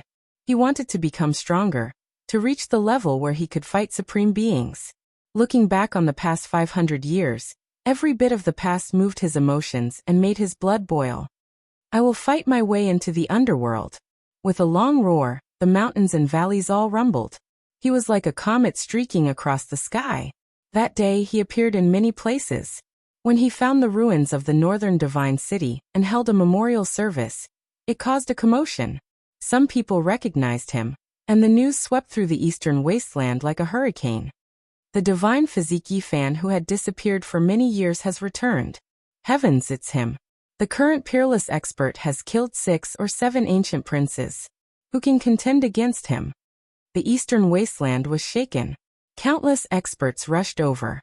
Many of the younger cultivators and young experts who rose up in recent decades were incomparably excited. Senior, is it really you? Senior Yi, please accept me as your disciple. A group of people surrounded him. Some excitedly paid their respects while others knelt down, wanting to become his disciple. Several hundred years had passed. Yi Fan's former enemies had either been annihilated or beaten by his disciple, until they couldn't raise their heads. His name shook the starry sky, and there were naturally many people who admired him.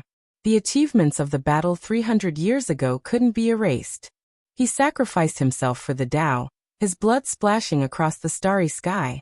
After falling for several hundred years, his miraculous return naturally became a legend. Yi Fan looked at these young and tender faces and thought of many things. He was once full of vigor and even had the ambition to swallow mountains and rivers, but now he found that all of his pursuits had slowly changed. He had only cultivated for 500 years, yet there were already irreparable regrets in his life. One could imagine what those great emperors who didn't die in hundreds of battles and grew old alone had faced. Just thinking about it made him feel miserable. Yi Fan supported those youths who were still somewhat immature. He silently passed through the crowd and headed into the distance. How could he be in the mood to accept disciples? Some old friends outside the crowd saw him. Only a small portion of people survived the collapse of the Holy Lands like 10,000 beginnings in Dian. When they saw the current Yi Fan, their expressions were incomparably complicated. A middle-aged man with hair as white as snow had a stupefied expression. He was the saint child of 10,000 beginnings who was chosen later on. Even though he succeeded the position of Holy Lord, they still declined in the end and returned to the mortal world. Looking at Yi Fan, who was as famous as him in the past, but whose name had already shaken the entire cosmos, he could only bitterly smile. Time was truly ruthless, burying too many things. One of the girls had clear eyes as she watched calmly. She was just as quiet as before. Yi Fan sensed something and turned around. He nodded. He recognized that it was the Daoi Saintess. They had met several times before, so his impression of her wasn't bad. Brother Yi, we can only watch from afar. Back then, the great completion of the holy body, the unrivaled under the heavens, is about to become true. Beside the road, another martial divine male with a head full of black hair spoke. He was the Holy Lord of Dian. As time passed, he became stronger. He discovered that he couldn't keep up with that person's footsteps and was left far behind. Yi Fan turned around and nodded in greeting. He completely disappeared from this place. The Wind Clan had yet to be annihilated. A 9-phoenix sun-bearing carriage stopped in the distance. There were people watching from within, but they could only helplessly sigh. Right now, Yi Fan was a character that even those with ancient emperor bloodlines would have a headache. There were naturally many ancient races in the northern Dipper continent. Many people came to watch. All of them had complicated emotions in their hearts. When facing Yi Fan, they could only lower their heads and give way. Yi Fan's appearance shook the northern Dipper continent. Many familiar and unfamiliar people rushed over, wanting to meet with him. This included those from Grand Xia who hadn't been annihilated yet, as well as cultivators from the Sky Demon Palace and Jade Lake, as well as the Lord himself. He didn't linger and left alone, entering the depths of the Great Desolate. 3 words rang out in his ears: "We'll meet again in the next life." His heart felt like it was being twisted by a knife. Others felt that his cultivation speed was already fast enough, but he felt that it wasn't enough. He still couldn't sweep through everything in this world. There were still paragons in this world that could rival him. He began to break through. The blood in his body surged as he observed the sun, moon, mountains and rivers. The Tao entered his mind, and he read the emperor's scriptures of the past. Each and every scripture took form, resembling ancient emperors that revolved around him. Yi Fan sat cross-legged, the sun, moon, mountains and rivers as his master. With the emperor's scriptures as his companion, he wanted to soar into the heavens, facing all enemies in this world head-on. Chapter 1687. The underworld, the Holy Ji Palace, the dynasties, and God's organization faced off against each other across space, and the universe was divided into 4 realms. The undercurrents were turbulent, and the most devastating war could break out at any time. In this chaotic world, everyone was doing their best to cultivate and raise their own cultivation realms. The future belonged to the strong, and there would inevitably be an undying era. The process might be extremely bloody and full of war. The present world was not an ordinary age, but a golden age that had only been seen once since ancient times. All of the most powerful bloodlines from past to present gathered here, so it was destined to not be peaceful. The golden age of 100 vying barges had yet to end, and it had entered the warring states period that it was bound to appear. During these 20 years, countless geniuses rose up, shining with their own brilliance in the cosmos. They became legends, heroes, shining with brilliant radiance. During this period of time, Yi Fan did not appear. The struggle between the ancient princes continued, and it was even more bitter. There were people who fell, and there were people whose names shook the eternal starry river. They wrote their emperor's song on the path of invincibility. Apart from them, there were others who had become emperor stars that attracted the attention of the world, such as Yi Tong, the underworld prince, Huang Qi, Tian Yi Zhou, and others. This was a resplendent era. It was destined that masters would emerge in large numbers. This was also a lamentable era. It was destined that countless geniuses would become the bones of the emperor's road. It could be foreseen that the most dazzling collision, the most dazzling sparks would erupt in this era, and the emperor's road witherer would surpass all previous eras. In the end, the glory belonged to only one person. Second Saint Physique. Is he really invincible under the quasi-emperor? Is he really another Yi Fan? This was a black building that was built in the underworld. It floated in the air and was surrounded by black mist. Above the grand and imposing gate was a bronze plaque with 3 words engraved on it: Yama Palace. This was one of the most terrifying places in the underworld, on an equal footing with the emperor of the underworld and the prison-suppressing branch. Yama's son wasn't killed by Yang Shi. He was killed by Yi Tong, who possessed the extreme Yang physique. That man was a heaven-defying genius who could rival an ancient emperor's bloodline. A cold laugh came from the top of the black hall. The King Yanluo's lineage is getting worse with each generation. He no longer has the divine talent of his predecessors. How could he talk about ruling over the underworld? He was actually killed by an outsider. My lord, please calm down. Yi Tong is just too strong. The people below lowered their heads.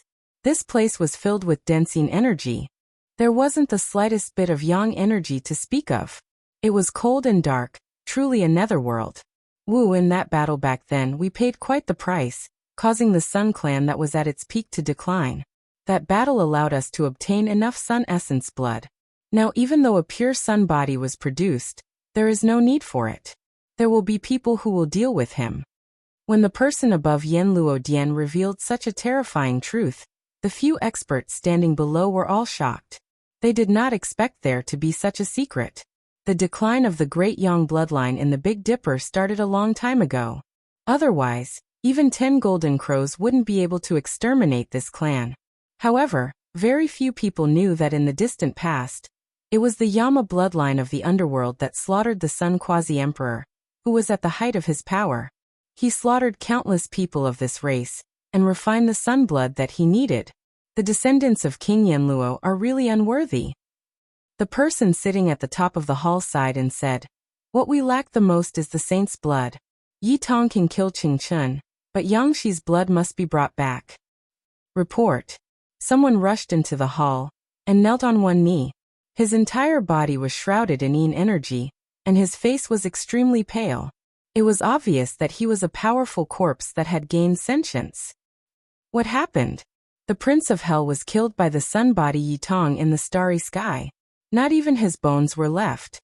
The Yen Luodian was completely silent. In this generation of the underworld prince, the Prince of Hell, and the son of King Yenluo had died. Something like this had only happened in the era of Wushi.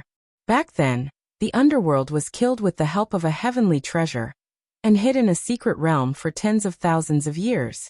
Although there were supremes in the underworld, they had to endure the humiliation. That was an era that they could not bear to look back on. Now 2 of their sons had been killed, reminding them of those terrible times. It seems like the underworld has really rusted. We have existed for a long time, and witnessed the glorious years of the emperors. Now everyone is tired of living. Do you really think that you can dominate the universe? The bloody reality has shattered your dreams. Above the hall, a huge creature was roaring. It was not a human. Half of its body was revealed in the darkness, and its green claws were as big as dustpans. It shone with a cold light, and smashed the table made of divine materials into pieces. The Prince of Hell has also declined. The underworld is getting worse with each generation. In the past, the ancestors of the underworld went on a crusade. Once the Yin army appeared, even the celestial court was about to collapse. They left behind their glorious name. At the end of reincarnation, the underworld is the final destination of all living beings. This is not just talk. How can the underworld be so useless? The other 2 important halls of the underworld were the same. There was a deep roar that shook the underworld for billions of miles. The entire dark underworld was filled with blood-colored lightning. The underworld has nothing else but many experts. We have gathered the strongest heroic spirits since ancient times. No one can resist us. He began to order people to go to the black prison to invite the sleeping existence. Sir, please reconsider. The person in the black prison is not very stable. He has not completely awakened, and is often muddle-headed. He kills anyone he sees.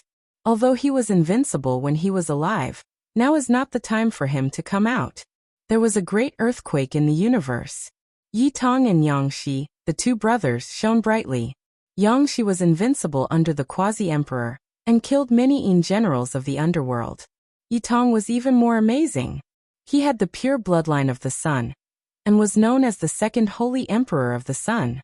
He killed the future successors of the underworld and stirred up the universe. The world was shocked.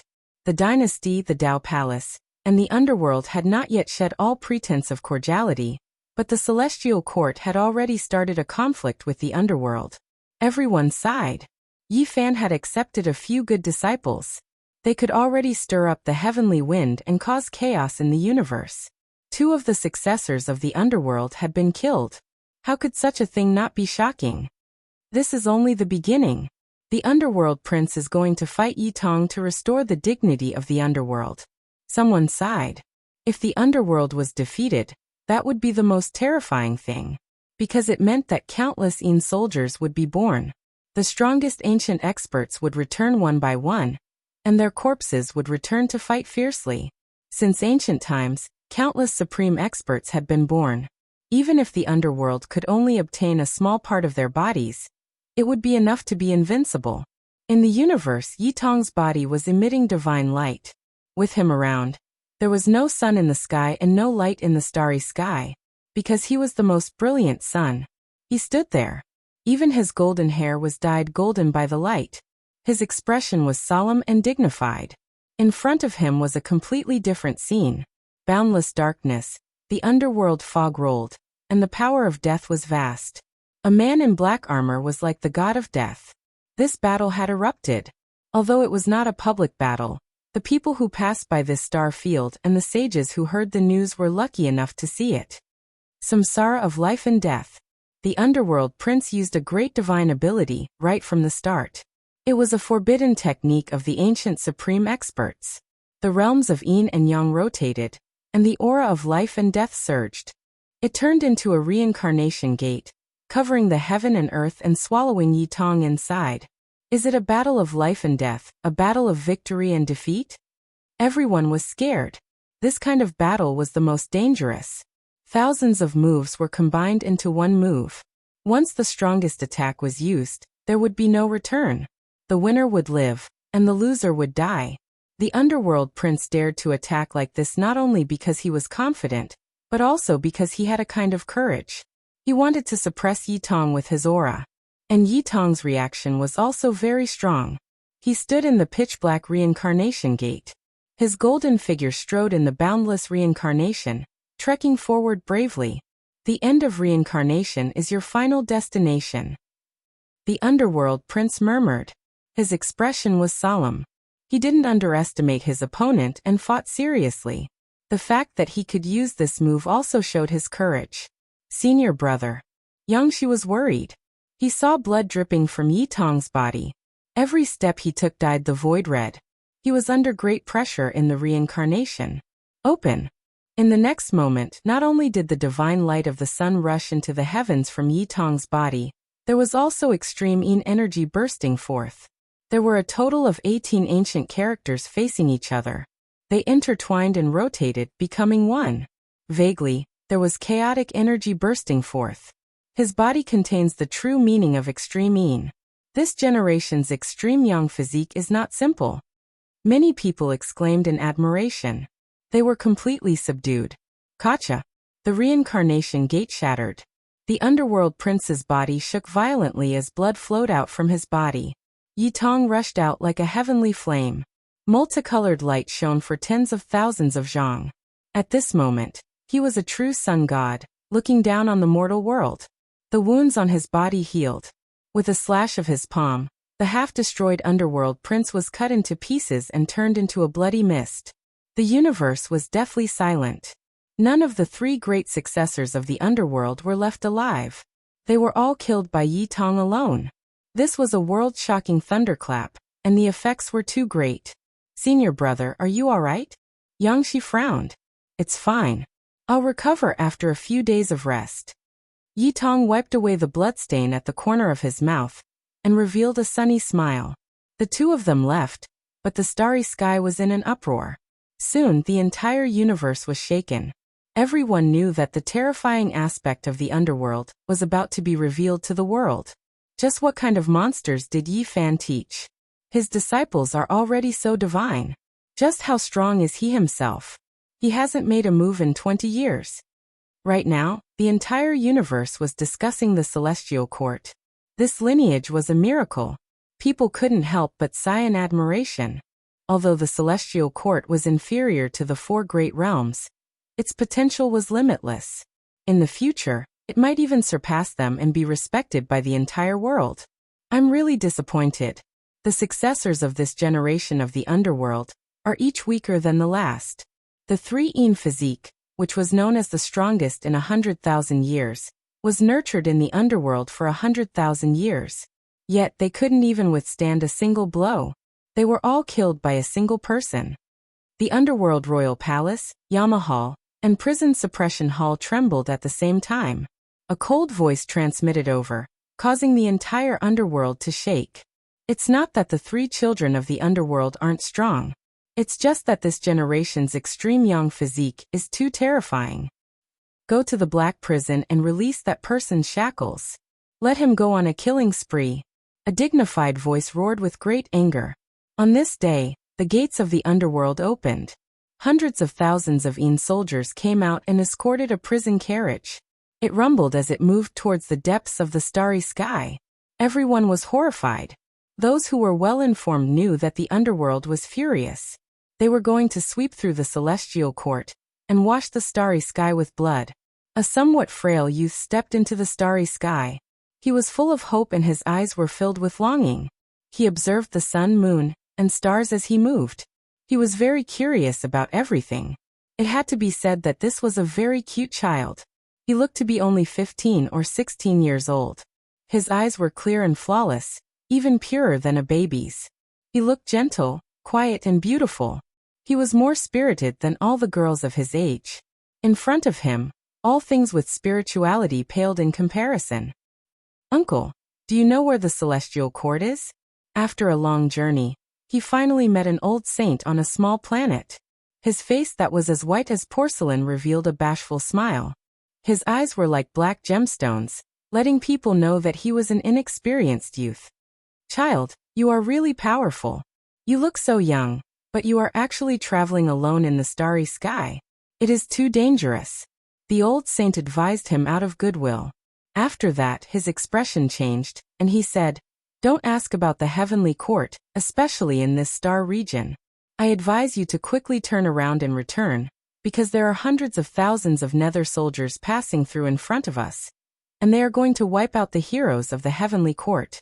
Now many saints are flying away, and all the strategic towns along the way are practically empty. Why do they want to attack the celestial court?" The youth asked. He looked very young and cute, making people unable to help but have a good impression of him and care for him. "Don't ask so much. Hurry up and leave. Otherwise it will be too late." The old man said out of goodwill, "I can't leave. I have to find Master." The youth shook his head and wanted to go forward. "Silly child, there is a group of demons coming up ahead. They are going to wash the starry sky with blood. If you go forward like this, it will be equivalent to throwing your life away. You can't go to the celestial court." The old saint warned him. "But my master is in the celestial court. I have to go." The youth was a little shy. He bowed to the old saint seriously. Then purple light flashed and he disappeared from the star. "Heavens, I misjudged you. You didn't use the transportation formation to sneak out of home. You can actually shatter the universe with your physical body and roam the void." The old saint was shocked and was in a daze for a long time. "Uncle, how do I get to the celestial court? Can you tell me?" Along the way, the youth saw more and more people. They were all in a hurry as if they were fleeing. "Hurry up and turn back. The Een soldiers are coming. If you don't leave now, it will be too late." A white-haired elder said, "I won't run. I have to find Master. If the Een soldiers want to attack the celestial court, I will go and stop them." The youth's voice was very weak. Moreover, he was so beautiful. He was the most intelligent person these people had seen. He had the spiritual wisdom of heaven and earth. His entire person was very ethereal. You might not be as small as you look on the surface. You are a saint, but you really can't go any further. Hurry up and turn back. Otherwise you will be killed. These people who had escaped couldn't bear to see such a cute youth who had pure eyes and didn't know much about the world get into danger. They all spoke up. "Thank you, uncles, but I really have to go to the celestial court to find my master." The youth replied. "Who is your master?" Someone asked. "My master is the holy physique Fan," the youth said softly. He seemed a little weak. Everyone was shocked.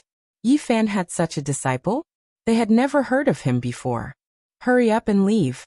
The Een soldiers are coming." Someone shouted. In the distance, there was a large black mass. War chariots rumbled, and Een Chi covered the sky. "Don't be afraid. Uncles, I will help you deal with them." The youth rushed forward. Purple light tore through the universe. With a boom, he stood in front of them. At this moment, everyone behind was stunned. In a trance, they seemed to see an unparalleled demon emperor awaken. The youth's aura was completely different. He stood under the starry sky alone, suppressing the heavens and the earth. Who is he? What kind of monster did the holy physique Fan teach? Why do I feel that he can deal with everyone in the underworld? Quasi-emperor. He is actually a quasi-emperor. Heavens, when did Fan have such a disciple? If this youth can kill his way back to the underworld army, it will be really heaven-defying. Everyone was shocked and looked at the scene in disbelief. Chapter 1688. The young man stood under the starry sky, and all the ghost soldiers stopped in their tracks. The starlight flickered, but there were also waves of Een Chi. He alone blocked the path of hundreds of thousands of soldiers. The people behind him were all shocked. This was a very beautiful young man, and he was still young and shy. At this moment, he had such an imposing aura that made people look up to him. A Een marshal at the front waved his hand, and all the ghost soldiers behind him raised their bronze dagger axes and pointed them forward. Their armor was dense, and a cold aura permeated the air. "Who are you?" The voice of the ghost marshal sounded like two pieces of cold iron rubbing against each other. It was devoid of humanity, and it made people feel cold all over.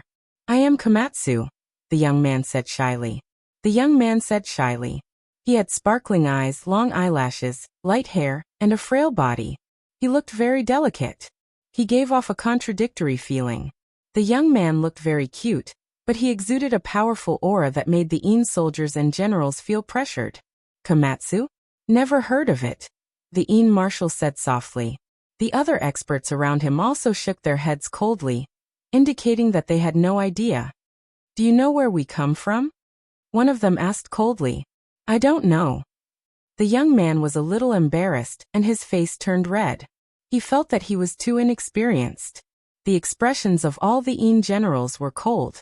One of them said, We come from the underworld. The underworld. The young man said softly. He didn't know where he came from, and he didn't know that there was such a cultivation sect. He replied honestly and cautiously, I'm sorry, I don't know. I've never heard of it. Behind him, the group of Een generals were furious. They all glared at the young man. No one had ever dared to look down on them like this. Yangshi was arrogant. She had killed 108 of their Een generals, but she didn't dare to say that she had never heard of the underworld. Yi Tong was strong, and he had killed 3 of the underworld's children. However, he had to admit that this organization was extremely terrifying. A young man who was even prettier than a girl actually dared to say such words, looking down on them. This caused all the Een generals to be furious, and they felt insulted. You haven't heard of it? A ghost marshal said coldly. His voice had changed, and there was a threatening sharpness in the Een chi. I'm sorry, I really haven't heard of it. The young man lowered his head, feeling even more embarrassed. His face was red. The group of sages who were initially fleeing stopped, a little stunned. There were even some who gasped. Who was this youth? Was he really Yi Fan's disciple? Is he being arrogant? Is he looking down on the underworld? But it didn't seem like it. That kind of expression and tone wasn't faked. Was he really a youth who was ignorant of the ways of the world? Everyone was a little confused. Those who were running stopped and watched quietly. On the other side, many of the ghost generals of the underworld were filled with resentment. In their eyes, that red face was an expression of extreme contempt. He was deliberately mocking them. For so many years, the underworld has been the overlord of the universe, causing the collapse of the celestial court, but it has not fallen for 10,000 generations, causing the corpses of the gods to fall. Who dares to disrespect it? A little brat like you dares to be so arrogant and insult my underworld? Let's see if you can defy the heavens today, the ghost marshal said calmly and coldly. Uncle, I'm sorry. I really didn't know. The young man explained, feeling a little awkward. When the ghost marshal heard this, he couldn't help but tremble. Uncle? This was truly intolerable. They had never seen such a hateful young man before. He was too arrogant. This child has character. He's fearless. Could it be that the Saint Fiziki fan has arrived? Or that the large black dog has come and taught him to speak like this? All the saints couldn't help but laugh. If the young man dared to act like this, he definitely had a backup plan that could withstand the storm of the underworld. Perhaps the army of the celestial court had arrived, and a great decisive battle was about to begin. As for the underworld's side, there was an awkward silence for a long time. This was too much. He had humiliated them again and again. This young man really didn't give them any face. Kill. The ghost marshal waved his hand, and the battle team behind him took shape. Large banners were raised densely, formation platforms were set up, and large amounts of symbols lit up. This was the underworld's killing formation, and it was presided over by a group of Een generals. Terrifying Een chi filled the air, instantly sweeping through the starry sky. Ordinary people would all tremble. This was a type of palpitation that originated from their souls, and death was approaching them. The young Komatsu's aura also suddenly changed. Although he was still very bashful, the aura he emitted was incomparably powerful. It was like an immortal divine mountain towering there. Large banners flew over, and formation platforms descended one after another, suppressing the Komatsu. All of them erupted with a terrifying aura of death. The formation patterns were like the veins of the universe, flickering with blinding light. Gotcha. What was unexpected was that all the formation platforms and banners were useless.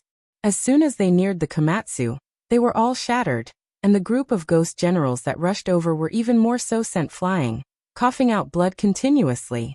The young man didn't make a move. There was only a purple divine ring around his body. This was a type of instinctive defense, and yet everyone was sent flying. So powerful. Everyone was shocked, and their faces immediately paled.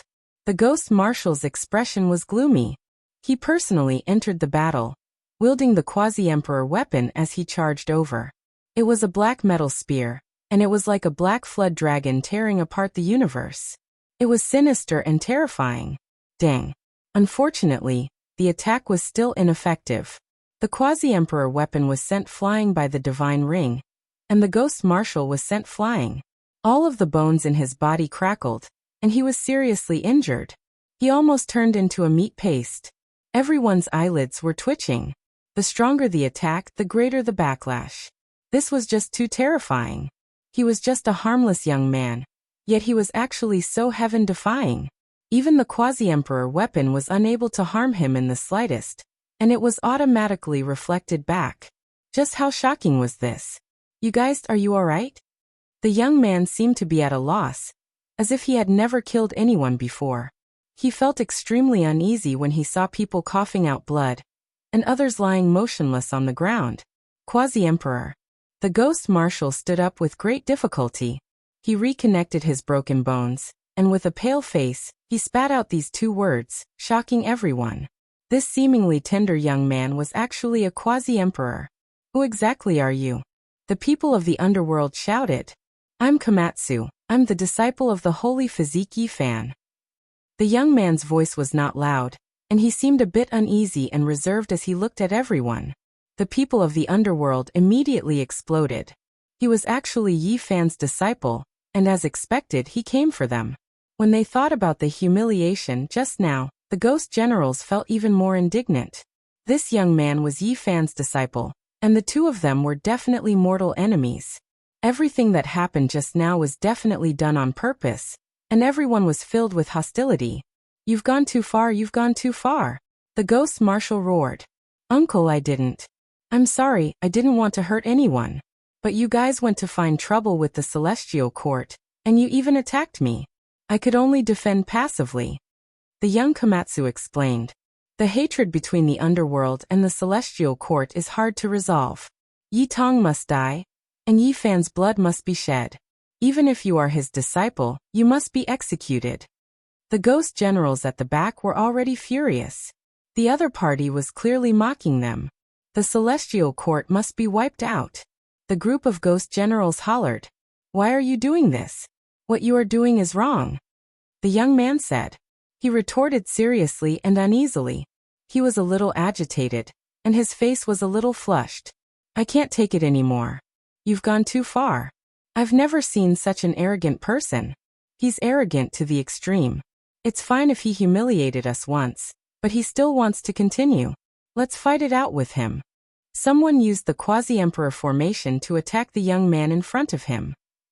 This really isn't right. We can sit down and talk about it. War really isn't good. The young man shouted, and he seemed really honest. Hong. The quasi-emperor formation was activated, and it was incomparably ferocious. Its aura shook the heavens and earth, and ghosts and gods retreated. It was far stronger than normal quasi-emperor formations. This was the trump card they prepared to take down the celestial court. Purple light flickered above the young man's head. A pagoda rushed out from the crown of his head, even more so 9 floors. Its shape was extremely strange, a bit like the fruit of a pine tree. A pine pagoda. When this pagoda appeared, everyone became stupefied. That type of aura, that type of radiance, that type of Tao radiance, it was as if an immortal treasure flew over from the higher realms. It was dazzling and dazzling, Tao light astonishing. This was a purple Tao pagoda that was sparkling and replete with moisture. Purple light curled about its entire body, dense mists rising. Every single floor had an immortal sovereign seated within, chanting scriptures, explaining the secrets of opening the heavens. It was forged from divine mark purple gold. Its entire body without the slightest bit of impurity. It was flawless and brilliant, immortal light oppressing. It contained the divine marks of the creation of the world, a natural scripture. It was actually refined to this type of degree. Everyone sighed in admiration. Every single type of immortal gold had its own unique value. If divine mark purple gold was refined to the point where it could communicate with spirit and immortal, after merging with its owner's soul, it could capture the great Tao symbols of heaven and earth. This was especially the case when entering historical sites and exploring them. With this type of immortal treasure in hand, it might be possible to carve the various symbols left behind by ancient people while comprehending the Tao. It had endless uses. Even though there was this type of saying, from ancient times until now, no one had refined divine mark purple gold to such a heaven-defying degree, bestowing it with a brand new life, making it intelligent and divine. How did this youth do it? It was rumored that only those close to immortality had this type of divine ability. The pagoda forged from divine mark purple gold had 9 floors, and every single floor had an immortal sovereign seated. This was what everyone found the most incomprehensible. They were chanting different scriptures, rumbling as they moved. He has obtained many scriptures through this divine pagoda. Even though they are all damaged, it is still shocking. Forget about the people of the underworld. Even the saints in the back were stupefied. There were 2 divine objects in this world that had the heaven-defying possibility of capturing heaven and earth Tao patterns. One was the spiritual and immortal divine mark purple gold. The second was immortal melody. However, the latter wasn't practical. It was rumored that it could only be used after obtaining the nourishment of immortal energy in the immortal realm. It was practically meaningless in this realm. It wasn't that no one had obtained divine mark purple gold before, but this was the only one that was refined to connect with immortality. It had nothing to do with one's cultivation, but rather with the user's nature that was close to immortality. How could Yi Fan have this kind of disciple? He really could shake the world. Is there really such a person in this world? Could it be that he will become an immortal in the future? Everyone was stupefied. This kind of performance was shocking, and it made people feel even more restraining fear than Yi Tong's battle prowess. This was because no one knew just how far this shy youth would grow in the future. I understand now. He didn't intentionally ridicule us, but it is precisely this kind of temperament, the heart of a pure child, untainted by the world of mortals, pure and flawless.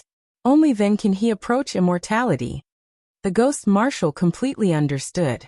After thinking it through, he became deeply worried and said, "Kill him." He ordered the Yin soldiers and Yin generals to open that cage and have everyone retreat. He wanted that person who was once unrivaled in this world to come out and kill Komatsu. Chapter 1689. A deep roar rang out. It was as if a primordial beast had been sealed until now, and was roaring at this moment. It shook everyone to the point that their souls were about to leave their bodies, and their bodies felt like they were going to split apart. This kind of sound was like muffled thunder, causing everyone's ears to ring. Their blood was about to break through their veins and rush out. Thunder rumbled all over their bodies. This was such an expert. He hadn't even appeared yet, but this kind of roar alone had such penetrative power that it made people's primordial spirits about to explode. It was indeed terrifying. All the saints retreated, not daring to watch the battle from a close distance. As for the Yin soldiers and generals, they retreated like the tide, opening up a huge space. There was a war chariot under the starry sky with a cage on it. It was bright red like blood, and seemed to be cast from phoenix blood gold. This was because many blood phoenixes appeared and coiled around it. But upon closer inspection, it was just a terrifying kind of wood. Some people recognized that it was a kind of divine wood controlled by the underworld. Netherworld phoenix blood wood. Everyone's hearts pounded. This kind of divine wood was a supreme shackle for Yin spirits. As long as one was trapped inside, it would be difficult to escape. According to legend, this was the seed of death condensed after immortals died, and turned into underworld demons. It was a strange wood that grew after being watered with phoenix blood. It specialized in subduing Yin spirits. It had a great origin, and was the only one in the world. There wouldn't be a second one. Just like the immortal medicine, each one was unique. This kind of blood wood had been circulated before. It was said that it could be used to refine all kinds of evil weapons. It was very terrifying and left behind indelible pain for the gods of the past. The iron chains in the cage clanked and clashed against the bloodwood, creating a string of sparks. It was clear how sturdy it was. Even divine weapons couldn't damage it in the slightest. There was an old man among them with white hair draped over his shoulders. His hands and feet were covered in heavy shackles that were connected to the bloodwood cage. There were also many divine needles on his body. The divine needles were made from the bloodwood, and were more than half a foot long. They were all deeply pierced into this person's body. This was a kind of restriction to ensure that he couldn't break free and cause trouble. Who was this person? Everyone was speculating that a prisoner, who could be escorted by the underworld with such a large army, must have a great background. Furthermore, since the underworld has made such a statement, they must be very confident in using this person to exterminate Yi Tong and the others. Everyone knew that the underworld had collected the strongest corpses since the beginning of time. For this person to be treated in such a manner, it was likely that his identity was extremely heaven-defying. He was an outstanding figure in the history of cultivation. War slave, kill him! The ghost marshal shouted. There was a magical artifact in his hand that was shining brilliantly like a compass. He gently spun it, and the divine needles on the white-haired man's body all jumped out, entering the compass. Crack! Some of the iron chains on the war slave's body broke, and a powerful aura rushed out like a sea of stars, shaking the starry sky and causing everyone's hearts to palpitate. No one had expected him to be so powerful. He had only just unsealed himself, yet he had already released such a vast and mighty aura. This was not the fluctuation of the laws, but the release of a type of source energy from his physical body. It covered heaven and earth like a great wave, sending even the saints in the distance flying, unable to approach. This was a type of great power. Walala! There were still shackles on his hands and feet that had never truly been undone. They were incomparably heavy, but the parts that were connected to the cage had already been broken. This person stood up. His figure was actually extremely tall and large. When he walked out from the cage, his white hair scattered behind him. He was like a monolith that towered in the starry sky, possessing an undying aura. Aho! Suddenly, he roared towards the sky. His head of white hair danced about chaotically, revealing his true appearance. During this process, it was unknown just how many saints spat out large mouthfuls of blood, their bodies violently shaking. They had already retreated far enough, but they were still affected. Every single one of them was shocked. This person's origins and power might be even more terrifying than what they had imagined. His snow-white face was covered in wrinkles, but one could still make out the outline of his past self. Resolute, cold, conceited, and extraordinary. When he was young, he was a tall and heroic man. Even though he had aged, his heroic appearance still hadn't decreased in the slightest. An ancient corpse that hasn't completely awakened, yet his blood energy hasn't declined. So strange, how did he preserve it? Everyone was shocked. The tall and large elder's eyes contained a bloody mist and haze. It wasn't very clear, but it was more like interweaving blood electricity. It was chaotic, manic, and possessed a world-destroying aura. The compass in the ghost marshal's hand released blazing radiance. He shouted, "Kill him!" Then he disappeared from his original location. Everyone was moved. Just how powerful was this white-haired ancient person? No one could say for sure. They couldn't see through him at all. There were no fluctuations of magical power, only the most fundamental origin force of the flesh. It was just like the past Yi Fan, relying on this type of instinct to fight the heroes of this world. Dong. He took a step forward. The cosmos was crushed under his feet, and the stars in all directions were trembling. He stared intently at Komatsu as he walked forward. "Youngster, hurry and leave. This person's cultivation is clearly higher than yours. He most likely has a supreme being bloodline from the past, long reaching great success and reaching the peak." Someone shouted from behind. Many people had a good impression of this easily embarrassed and bashful youngster. They didn't want anything to happen to him, so they spoke out to advise him. Komatsu didn't retreat. The great sage between his brows released a radiance, and a precious wheel appeared. It shone with world-shaking light as he softly called out, "Uncle, what happened to you? Hurry and wake up." Many people revealed doubtful expressions. It was like a special secret technique that could stir up one's soul. Many people felt as if their souls were about to leave their bodies. Everyone in the underworld was startled, and then they revealed expressions of shock. This youngster was too extraordinary. What kind of scripture secret technique did he grasp? Everyone couldn't help but look towards his Tao pagoda. At this moment, the 5th floor was especially resplendent. It flowed with immortal light and blossomed with auspicious colors. Inside, there was a person sitting cross-legged chanting scriptures. It supported Komatsu's body, causing the precious wheel between his brows to burn even more brilliantly. It released waves of draconic cries. This is Fushi the Great's dragon roar Tao roar. The ghost marshal was shocked. He simply couldn't believe all of this. His face was a bit pale. This greatly affected the ancient corpses, especially for these muddle-headed war slaves who were about to awaken. It was like a bright lamp guiding them. Everyone was shocked. A few powerful cultivators looked towards the divine mark purple golden pagoda with fiery eyes. This was truly a heaven-defying item. It definitely wasn't as simple as a damaged scripture. The 5th floor of the pagoda shone. Scriptures flickered and densely covered the void. Meanwhile, the other 8 floors also had illusory figures sitting cross-legged. They were all damaged scriptures. Where did this youngster come from? What historical sites did he go to? He actually relied on this spiritual and immortal Tao pagoda to obtain so many scriptures. It was truly astonishing. Boom! The white-haired elder rushed forward. With each step, the sky collapsed and countless large cracks appeared. It was as if a deity had descended into the world. Nothing in this world could stop him. Uncle, hurry and wake up. Komatsu's tender voice echoed. The precious wheel between his eyebrows shone even more brilliantly. Moreover, the 5th floor of the purple golden pagoda was connected to him.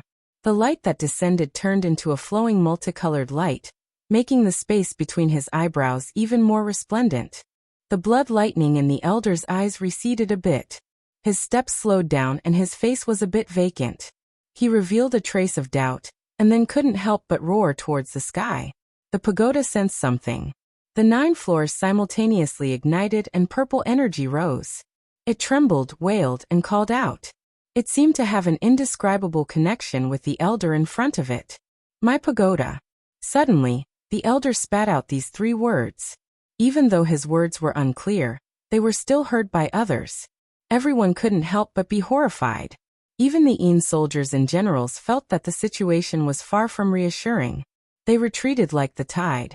Who exactly was this person? Komatsu chanted scriptures.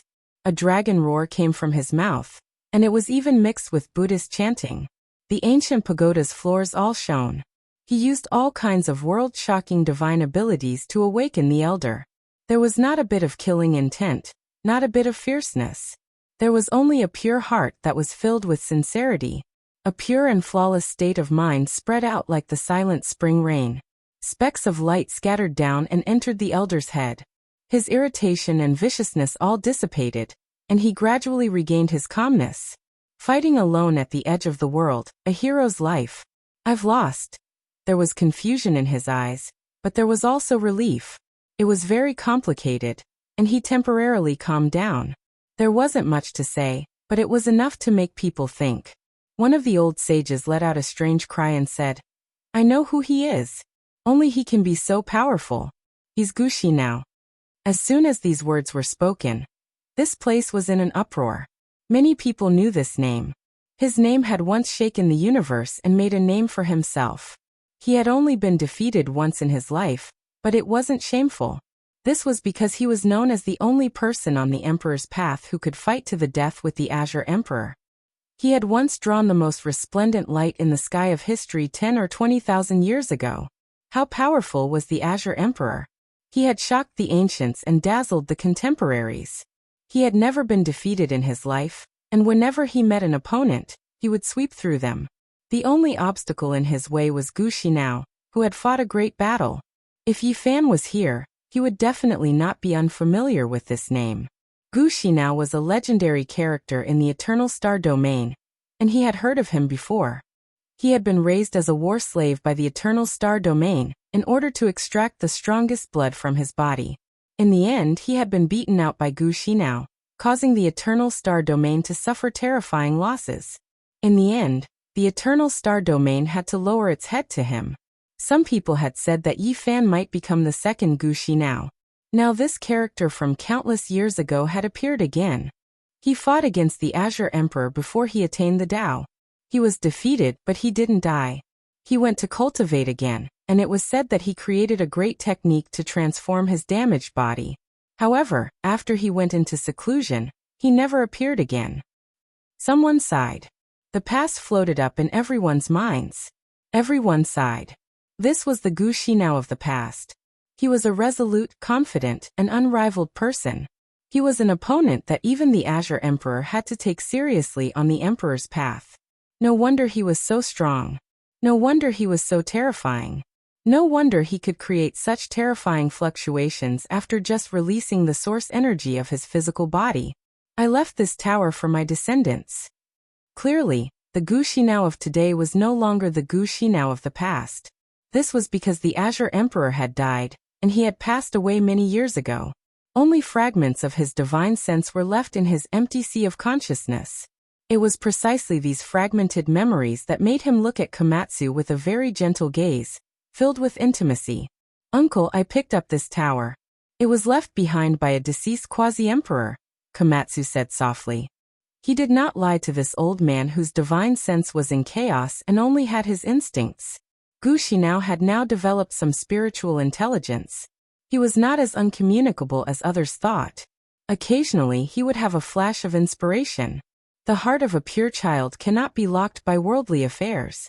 The so-called approaching immortality is to be reborn after the dust is gone. The old man's gaze became increasingly gentle, but tears also fell. It was unknown whether they were for himself or for the fate of his descendants. Everyone was shocked. This was the Gu Xinao of the past. However, after the battle with the Azure Emperor, could it be that he had really recovered his memories? Why was it that he was becoming more and more human-like? Boom. Suddenly, Gu Xinao turned around and faced the hundreds of thousands of nether soldiers. He raised his palm and pressed forward. "War slaves, return," the ghost marshal shouted in horror. Komatsu sat cross-legged in the void. The treasure wheel between his eyebrows flickered as he chanted an incantation with a dragon roar. Gu Xinao sank into the army of the underworld. This place collapsed, and the hundreds of thousands of soldiers of the underworld were completely wiped out. On this day the starry sky shook. A simple and pure youth who would blush when he spoke brought Gu Xinao with him as he headed toward the celestial court. When everyone in the universe learned of this, a huge earthquake occurred. Chapter 1690. "Uncle, I'm here to see Master." After the youth entered the celestial court, his timid voice drove Li Tian crazy. How did he become an uncle? This was a huge blow to him.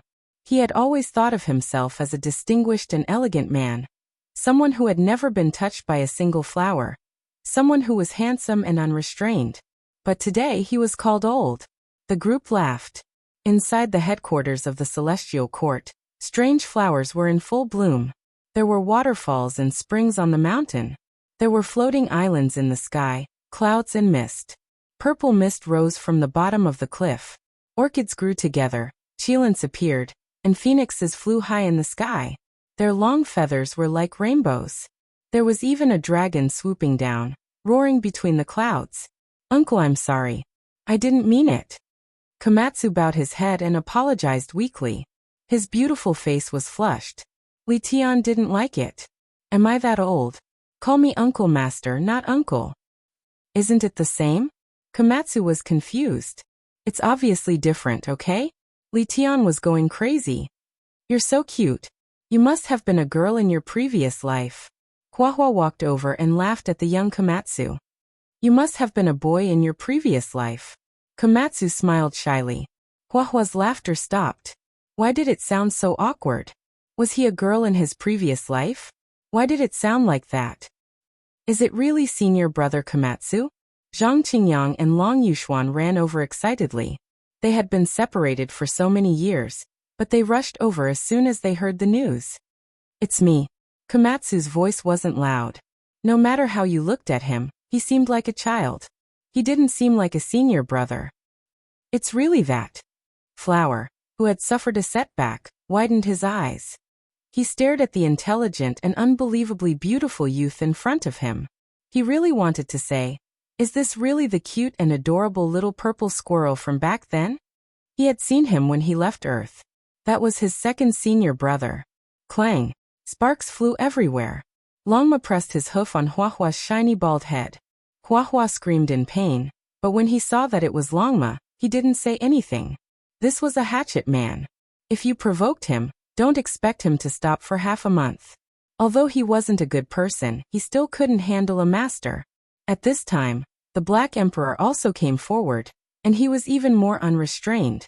A big black claw pulled Huahua's bald head to the side, and his face was filled with shock as he sized up Komatsu. There's really such a person in the mortal world. Dust is different. His immortal foundation is like a mirror, unchanging from start to finish. The Black Emperor mumbled as he stared at Komatsu with his eyes wide open. Everyone could sense the strength of Komatsu's soul. Opening their heaven eyes, they could sense that the space between his eyebrows was pure and flawless, like a piece of crystal. The demonic human arrived and said, "There is a type of people who live for hundreds of years as if they were a single day. They cut off the noise of the mortal world. Time doesn't leave a mark on their consciousness.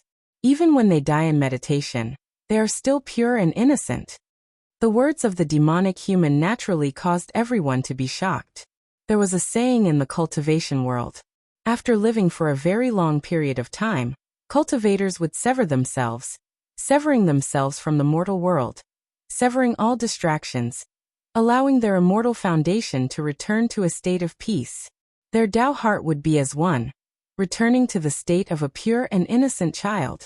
This way, they would be able to prolong their lifespan and resolve the corrosion of time. That wasn't a transformation of the fleshly body. It was a rebirth of the primordial spirit, allowing them to maintain the purity of their immortal foundation. They wouldn't be entangled by love, hate, emotions, or other worldly matters, leaving behind only a heart that pursued the Tao. It was said that many people who lived a second life would have such an experience. How old was Komatsu now? Just like that, he managed to reach this step, causing everyone to sigh in admiration. He had never lost such a simple heart, and had always been like this. Being stared at by so many people, Komatsu's face naturally turned red, causing many people to want to pinch him. They truly felt that he was a little cute. The first to stretch out her devil claw was Huahua. She was very unlucky and was trampled by Longma. "Call me senior brother, you are just a mistress." "Buddha Ba, damn Uncle Ma, your words are too rude." Huahua was incomparably angry. "Child, can I take a look at you?" The demonic human spoke. "Sure, old uncle." Komatsu didn't put up any defenses and had a pure and innocent nature. But even so, he could sense who was friendly to him and who was dangerous to him. The demonic human acted. Komatsu's immortal foundation shone with a fiery light. Everyone could see that his immortal foundation was simply too sparkling and translucent. All worldly matters faded away, leaving no traces behind. "Senior brother, you couldn't have forgotten about us, right? You actually didn't leave any traces?" Huahua asked in shock. "No, I still remember. Back then when we left Earth, you were crying with your buttocks bare, and your eyes were filled with tears." Komatsu seriously spoke. Ugh. Huahua felt extremely embarrassed and hurriedly interjected, not allowing him to continue speaking. The group of people all laughed uproariously. Huahua's face turned red as she retreated in embarrassment, not wanting to be mocked by these people. How strange. There's a strange fluctuation that's automatically cleansing his immortal foundation, causing his Tao heart to be pure and untainted by the mortal world. This energy allowed his heart and consciousness to remain unchanged. The demonic human spoke after observing for a long time. Everyone was shocked. Komatsu was truly very mysterious. This situation might have something to do with his heart and the arts he cultivates. The Black Emperor pondered. It had once followed immortal Emperor Wu Shi and definitely had the right to speak. When Komatsu took out his violet gold pagoda, everyone was dumbfounded. When they saw a figure sitting cross-legged on each of the 9 levels of the pagoda chanting sutras, all of them completely lost their temper. As expected, the demonic human and the Black Emperor's appraisal had a great connection to these sutras. There might even be incomplete sutras of emperors among them. In addition, the majority of these sutras were immortal foundation scriptures. In addition to Komatsu's pure and innocent personality, this created a pure and innocent child who could maintain his immortal foundation. He would forget all the mundane matters of the mortal world, but the people related to him would forever be remembered in his heart. Komatsu is very adorable. At this moment, a little girl of 2 to 3 years of age walked over from the back of the crowd. She inclined her head and blinked her large eyes as she stared at Komatsu. Everyone turned their heads and smiled, their eyes filled with doting love. Little Nan Nan had come. She was the most beloved little princess of the celestial court. She was very serious in her appraisal. Her little face was flushed red like a big apple, causing those who looked at her to want to take a bite. This place was filled with warmth. Everyone was filled with good impressions of this young man. He was truly very simple, and his unique cultivation method gave many people inspiration. A pure and flawless child, a shy young man, and a powerful quasi-emperor. All of these were gathered on him, causing his demeanor to be breathtaking. Everyone knew that his future was limitless. This was a piece of unpolished gold and unpolished jade. The Black Emperor was drooling, but no matter how he tried to swindle and deceive Komatsu, he wouldn't be able to move Komatsu's heart. The sincere words of the young man would cause the Black Emperor's face to turn red every time. This was the first time he felt that he couldn't bring himself to do it. Komatsu's arrival was a great boost to the morale of the celestial court. This was especially so since he had brought a supreme expert with him. Even though the experts of the celestial court were as common as the clouds, they were still incomparably fearful of this person. Even the human devil old man paced back and forth, circling around him. It was rare that he didn't have an appetite for an entire day, so he turned around and went hunting in the starry skies. When they understood this person's origins, the heavenly court was silent, and then it immediately erupted with commotion. This was a genius who could fight against Qing Di in the past, the only unparalleled expert who could fight against Qing Di on the emperor's path back then. Just the thought alone was enough to shock everyone. The passage of time hadn't completely obliterated him, leaving behind a corpse. Although he was no longer the person he used to be, his unparalleled physical body still existed. The current him was muddle-headed. He had developed a bit of spiritual intelligence, but he still couldn't see his true self. Only by following at Xiao Song's side could he calm down. Otherwise he would become a killing machine, an unrivaled death god.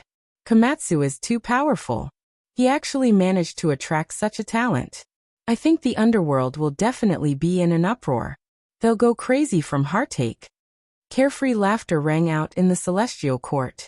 Everyone was incomparably excited and happy. The news naturally shocked the entire universe. All the cultivators in the universe were discussing it. Now many people knew that another child with heavenly talent had appeared in the celestial court. He was the second disciple of Yi Fan, a quasi-emperor. One sect had 3 quasi-emperors. In the future, there might be 4 quasi-emperor, 5 quasi-emperor. Everyone was astonished. It was comparable to the era when the great emperor and the primordial emperor were alive. Only when their children lived with their father would it be like this. One sect had several quasi-emperor. And when such a thing happened, it was destined to be the most glorious peak of this clan. Now the celestial court had already stepped on this path. In the future it might be in their hands. As long as a peerless expert appeared, able to rival the undying empress and the woodcutter old man, then no one would dare to offend the celestial court. The general trend would be formed. Gu Xian'ao, the strongest war slave that could fight against Emperor Qing, is leaving just like that? A terrifying roar came from the underworld. Not only Yen Luodian, but Underworld Emperor Palace and Prison Suppression Hall were also like this. It was full of violent storms. The leaders of the underworld were furious. Gu Xian'ao was the strongest war slave they had obtained in the past tens of thousands of years. Once he awakened, he could be nurtured into an unrivaled butcher's knife. No one could compete with him. The underworld is really getting worse with each generation. If this continues, we might as well devour all the Yin spirits. What immortal god corpse? Everything is useless. The leaders of the underworld were so angry that their lungs were about to explode. They wanted nothing more than to awaken the sleeping Supreme Being and bathe the starry skies in blood. This time it was really too sullen. Hundreds of thousands of Een soldiers were annihilated, helping others in vain. They lost an unrivaled war god just like that. This was a type of humiliation. If word got out, it would be a joke. Who were they? It was the underworld that caused the collapse of the celestial court. It caused the gods to feel incomparable pain. There wasn't a single person in the world who didn't tremble at the mention of them. But now, their faces were slapped and stepped on, swollen like a pig's head. Within the underworld, black demonic clouds surged. Blood-colored lightning danced, and a rain of blood poured down. It was incomparably terrifying. Meanwhile, the celestial court was filled with cheers and laughter. The only regret was that Yi Fan wasn't here.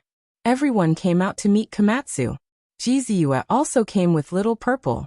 Greetings, mistress. Komatsu bowed solemnly. I've always heard your master talk about you, but he didn't dare to go over. He was afraid that the flames of war would burn his hometown. Finally, I've met you. Jizue also liked Komatsu a lot. She smiled and helped him up. Little brother, wear purple. I'm called Little Purple. It's the same. Little Purple, who was only 1 year old, woke up.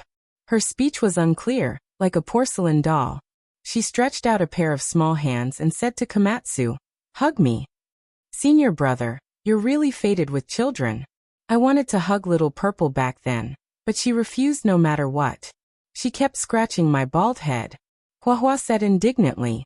When Komatsu carried Little Purple, the little girl wasn't shy at all. She stretched out her arms and legs like she was climbing a tree. She shouted, "Little brother seems to smell good." Moreover, with a smack, she bit Komatsu, leaving a lot of saliva. Her pink and tender appearance immediately caused everyone to laugh together. Chapter 1691. A giant phoenix nest floated in the cosmos. It was shrouded in mist and full of pressure. A clear but dignified voice reverberated inside. Have you found the first divine general? Empress, we have not found him yet. We have already gone to his hometown to see if there are any traces of him there. However, his tomb is empty. Someone knelt down and reported. Did the underworld dig up his corpse? Or perhaps he has already transformed into the Tao. The woman's voice was a bit tired. After the battle with the woodcutter, she had recuperated for many years. Her Tao injuries had yet to recover. The person below reported seriously. The underworld is extinct there, and seems to be quite fearful of it. In addition, his descendants are all alive and well. We found that an invisible hand had once protected the race and killed the quasi-emperor. That means he might still be alive and sleeping until now. The undying Heaven Empress pondered. In the Phoenix Nest, the other 2 thrones were occupied by the Sun Moon Divine General and Kuan-Tian Divine General. They had recovered quite a bit, and were even stronger than 20 years ago. The glory of the archaic era was reappearing. The first Divine General has the bearing of an ancient emperor. If not for the Heavenly Emperor achieving the Tao, ruling over the world and suppressing the myriad Taos, he might have taken that step. The Sun Moon Divine General said. In his opinion, even if all of them had died, the first Divine General shouldn't have passed away quietly. He understood that person very well, so how could he be willing? This person would definitely take a gamble, and take that step. Whether it was a success or failure, it would be world-shaking. Yes, the first Divine General is too powerful. There are also rumors that after he went into seclusion, he might have been reborn and underwent an incomprehensible transformation.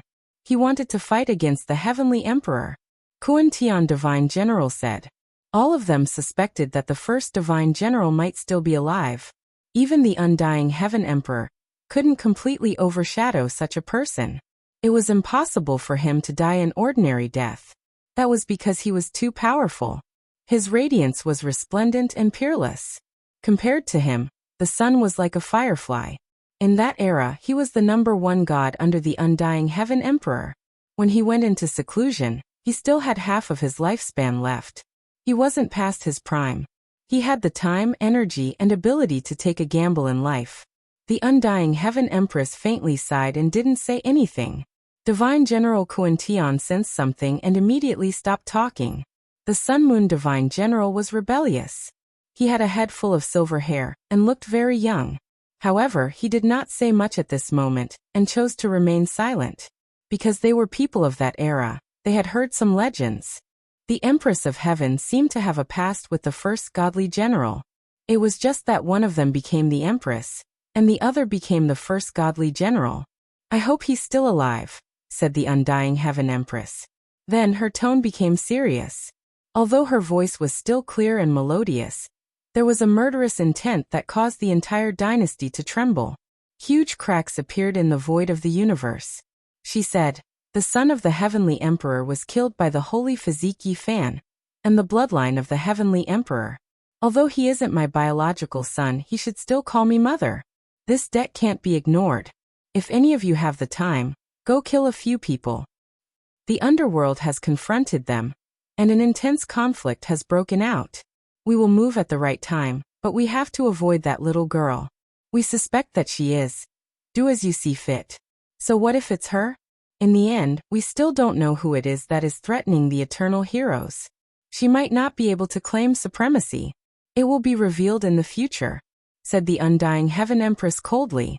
In the celestial court, on a divine island floating in the air, Yi Tong and Komatsu were discussing the Tao. Yang Shi and Hua Hua were listening on the side, and were both very intoxicated. Here, Tao flowers bloomed one after another, and tens of thousands of auspicious lights filled the sky. Everyone sighed in admiration. These two geniuses were truly heaven-defying. Although the paths they walked were different, the great Tao was the simplest. Different paths led to the same destination. The topmost domains would eventually resonate and converge towards a single point. I have to find a chance to cross the tribulation. Otherwise, I will be unworthy of my position as senior uncle, said Pang Bo. When the Black Emperor heard this, he was extremely thick-skinned and nonchalantly said, "What's the rush? Didn't you see how steady the Wenchang Patriarch is? He will only consider severing his Tao 500 years later. His foundation is truly solid. Tonight, I will treat everyone to dog meat hot pot." The ridiculed Zhang Wenchang was not someone who could be bullied easily. He smiled and invited the people of the celestial court. "All right, we will definitely come," the group replied. Woof. On the divine island, Komatsu suddenly sensed something. He frowned and turned to look at Gu Xian. This peerless ruler who had fought against the Azure Emperor in the past had white hair draped over his shoulders. At this moment, his eyes were like torches as he looked into the distance, as if he had sensed something. Senior Gu's instincts are still there. As expected of a peerless expert who could fight against the Azure Emperor, he sensed that a supreme expert was looking at the celestial court, said Komatsu. Yi Tong nodded and said, "That's right, a terrifying figure has arrived. There is still someone who dares to covet the celestial court? Let's kill our way out," Yang Shi said. He was a battle-hungry madman. Now that his sacred bloodline had awakened, he was filled with pride. He was never afraid of challenges. The Black Emperor and the others flew over. With a wave of his hand, they took Gu Xian with them. Afterwards, the space there ripped open silently, opened with the chessboard formation, and they immediately entered the battlefield in the distance. Boom. On this day, a great battle erupted outside the celestial court. The unknown expert from the underworld was extremely terrifying, but in the end, his body exploded. He was cornered by Yi Fan's disciples. At the same time, Gu Xian struck out, but he did not target the people of the underworld. Instead, he pressed his palm towards the space there and destroyed a region of stars. What? Kuan Tian is injured? The white-haired battle slave of the celestial court is actually so powerful? The divine general of the sun and moon was surprised in the phoenix nest. I've been careless. If he still has the senses of his soul, he's no weaker than us when we were at our peak. He's very terrifying. Kuan Tian coughed up a few large mouthfuls of blood. It was very difficult for him to return alive. Obviously, there was no such thing as an airtight wall. The revenge of the underworld and the assassination of the celestial court in the phoenix nest all suffered terrifying counterattacks, throwing the outer space into an uproar once again. The universe became more and more tense. The underworld, God's organization, the Tao Palace, and the Empire stood side by side, and now there was the possible rise of the celestial court. The 5 great organizations enveloped the entire universe, filling it with far too many variables. This was a special period of time. It was suffocatingly heavy, as if a storm was about to come, and this was only the moment of peace before the storm. Once it erupted, there would definitely be a rain of blood and lightning that would shatter the universe. Everyone could already foresee a terrifying, chaotic war. Perhaps even the universe would be destroyed. Everyone was waiting for the darkness before them, waiting for a storm. A few large organizations began to migrate, avoiding their homelands and venturing into the desolate border. In this chaotic world, survival was the most important task. There was no need to talk about hegemony or longevity. If they were killed in the chaos, everything would be a joke. The oppressive atmosphere was so tense that it could make people faint. A great war was about to begin, and the most eye-catching were naturally the peerless experts. There was no need to mention the underworld. It was rumored that there was an ancient supreme being in hibernation. God's organization was a remnant of the ancient heaven, so there was bound to be a supreme being overseeing it. Otherwise, how could they oppose the underworld? And the undying empress, the woodcutter old man, and the others were even more peerless. If they really fought to the death, who could compete with them? No matter how one looked at it, the celestial court was currently the weakest. There was no invincible figure in the world. Yi Fan's great achievements were within reach. Once he reached that step, it would not be a problem for him to sweep through the world, but did he still have time? After all, Gu Xinjiao had passed away a long time ago. A physical body would definitely not be able to contend against someone who was about to become a Taoist. The other 4 colossal organizations were all peerless experts. If they really wanted to make a move, who would give him the time? They would definitely strike like thunder and launch an attack to kill him. The Great War was about to begin, and the most eye-catching one would definitely be the great battle between the peerless experts. Where was Yi Fan? Would he still be able to reach great achievements in time? All the great powers of the universe were speculating and paying attention. This was a legendary era, and it was inevitable that the heavens would be torn apart. In the depths of the universe, Yi Fan let out a long roar. He cultivated along the way and traveled through the heavens. He observed the sun, moon, mountains, and rivers, comprehended the laws of nature, and comprehended the mysteries of all things at the beginning. He read the ancient scriptures of various emperors, and with the Void Emperor and Nyahuang as companions, many figures walked out from the scriptures to fight against him. Even though he had gained a lot along the way and his strength advanced by leaps and bounds, it was easier said than done to reach the heavens in a single step and touch the edge of the Emperor's Tao. It was even harder than creating a clear sky. This was a divine sea. It was unknown how it was left behind, but it was completely golden and boundless. The sun, moon, and stars would fall into the sea from time to time. This kind of miraculous scene was truly rare. Yi Fan was moved. There was a powerful energy fluctuation in this divine sea. He stopped here and treated it as an ideal place for seclusion. I want to become stronger. I want to become even stronger. Even though he was traveling and comprehending his own Tao, he still knew what was happening in the outside world. He understood that the celestial court needed an exceptional expert to come into being. It wasn't for the sake of saving in Miaui, but rather to protect the celestial court. He had to break through as well. No one knew what kind of terrifying things would happen in this world. My Tao, my laws, my path. Yi Fan sat in front of the golden divine sea, close to going crazy. Time wouldn't wait for him, and he needed to immediately become stronger. And Miaui had fallen into the underworld, and only heaven knew what would happen there. He didn't ask for anything else, he only wished to save her. The celestial court had so many loved ones and friends, so they needed him to become stronger even more. Otherwise, those 4 colossal existences could crush over at any time. If a supreme being truly appeared, even the little girl wouldn't be able to be saved. However, the more anxious he was, the more difficult it was for Yi Fan to break through. He sat here for 3 days, and his head directly turned white. His gray hair scattered about, as if he had aged 10,000 years in an instant. Why can't I break through? Why can't I take another great step forward? Yi Fan opened his mouth and spat out a large mouthful of blood. He was too impatient for success, messing up his state of mind, stirring up a heart demon, injuring himself. I have to calm down, not lose my original heart. My Tao is on guard. Yi Fan calmed his state of mind. Many ancient scriptures in his body resonated, several great secret realms shining, emptying his mind. He severed all of his obsessions, producing the Tao with a single thought. Then he became motionless, his entire body withered and silent.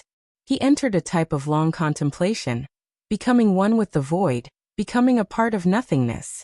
Time flowed on, unknown how many years had passed. That day his mind trembled. He opened his eyes, sensing a type of indescribable aura. Why was this world so desolate and silent? That golden divine sea was dried up. Those stars all extinguished. The universe was in ruins, already in ruins. What was going on? What happened? Yi Fan was alarmed. How long have I been sitting here for? Why do I feel like I've lost a great deal of time? Yi Fan trembled. He could sense how powerful he had become after advancing to the extreme. The blood within his body surging like violent dragons. He dared fight against ancient supreme beings. However, why did the environment of the universe change so much? He reached out his hand, seeing that there were wrinkles on it, the flesh no longer sparkling, lacking luster. Yi Fan got up.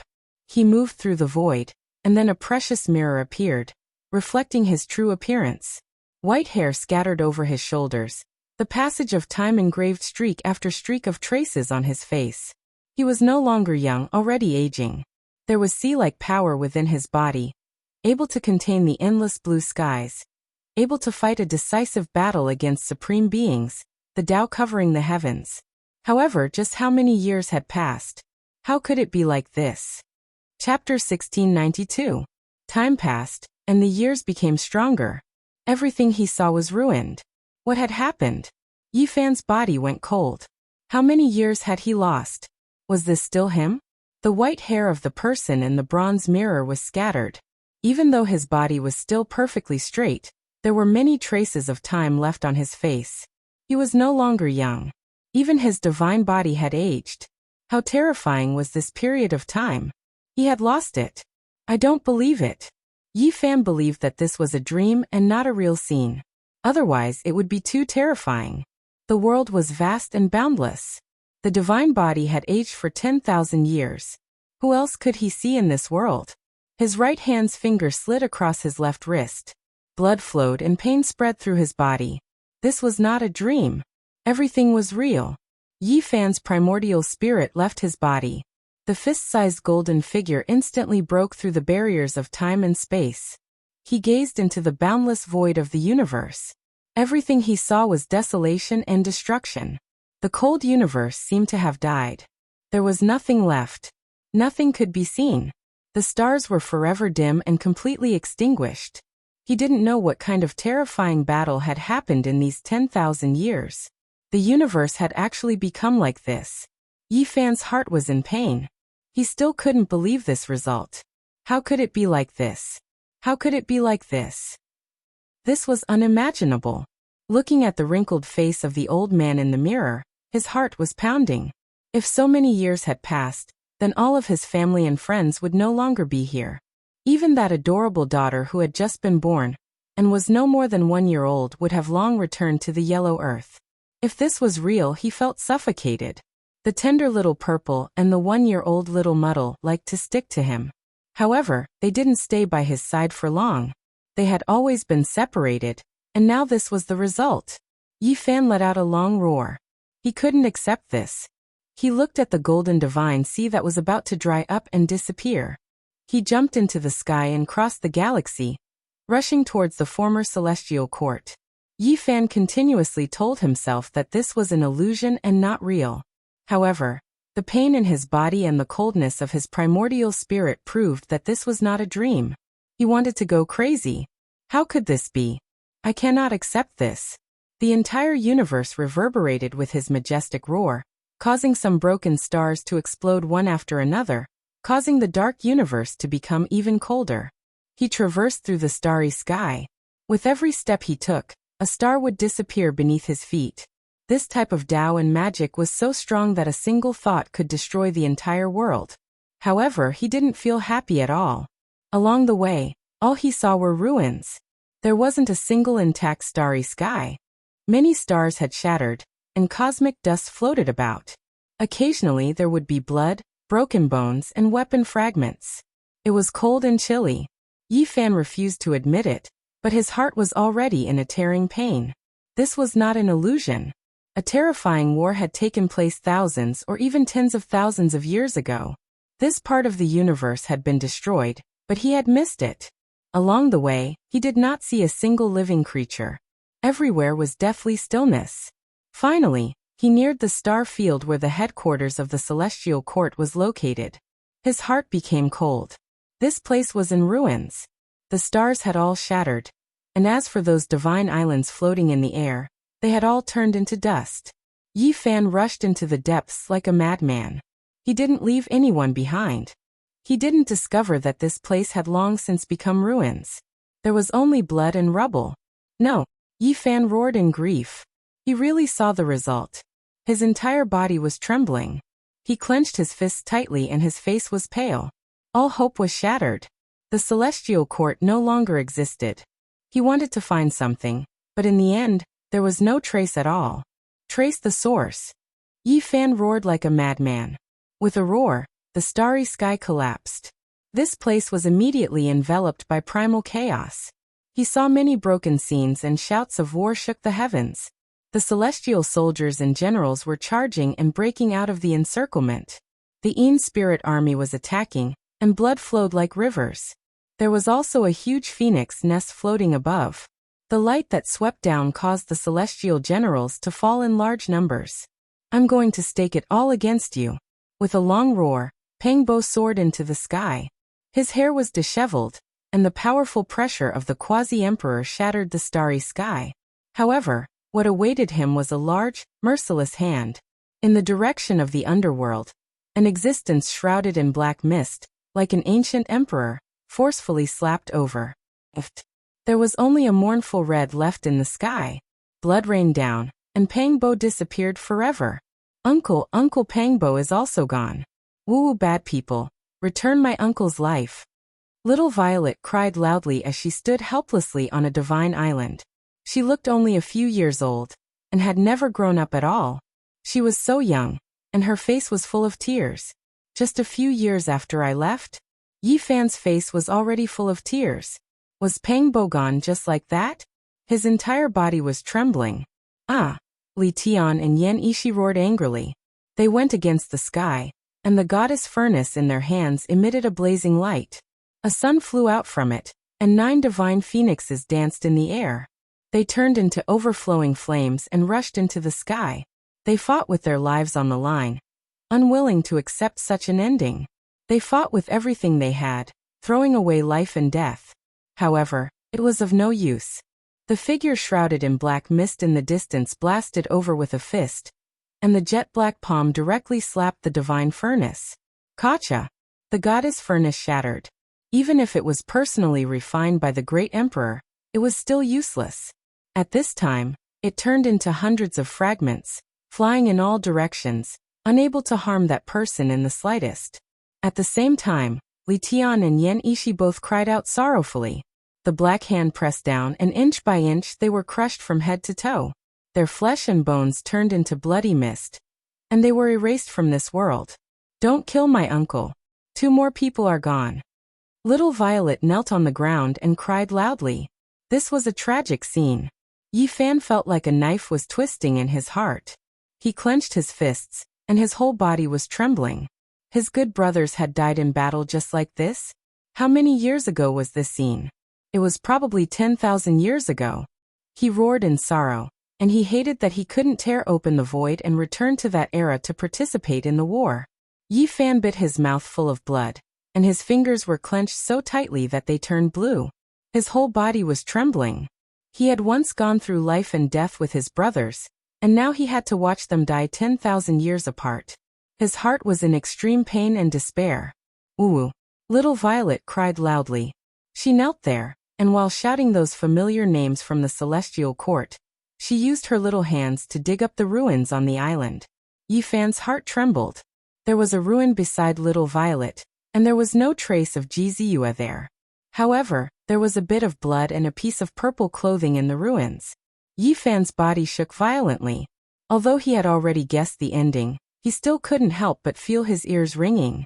His heart was in extreme pain, and he staggered while crying sorrowfully. Ziyue, how could this be?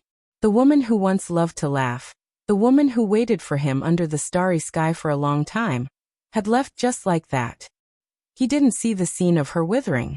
There was only a corner of purple clothing and a bit of blood. This was even more cruel than seeing it. This was a tragic ending that was difficult to accept. This emperor will fight it out with you. A big black dog with blood dripping from its vertical eye between its eyebrows emitted a terrifying aura as it charged in the direction of the underworld. And this time, not only did the figure shrouded in black fog stretch out a large hand, even the blood-colored phoenix nest above the celestial court had a sparkling and translucent hand expand, reaching out and enveloping the Black Emperor. The Black Emperor had once followed Great Emperor Wu Shi, and both the underworld and the Empire wanted to fight for it.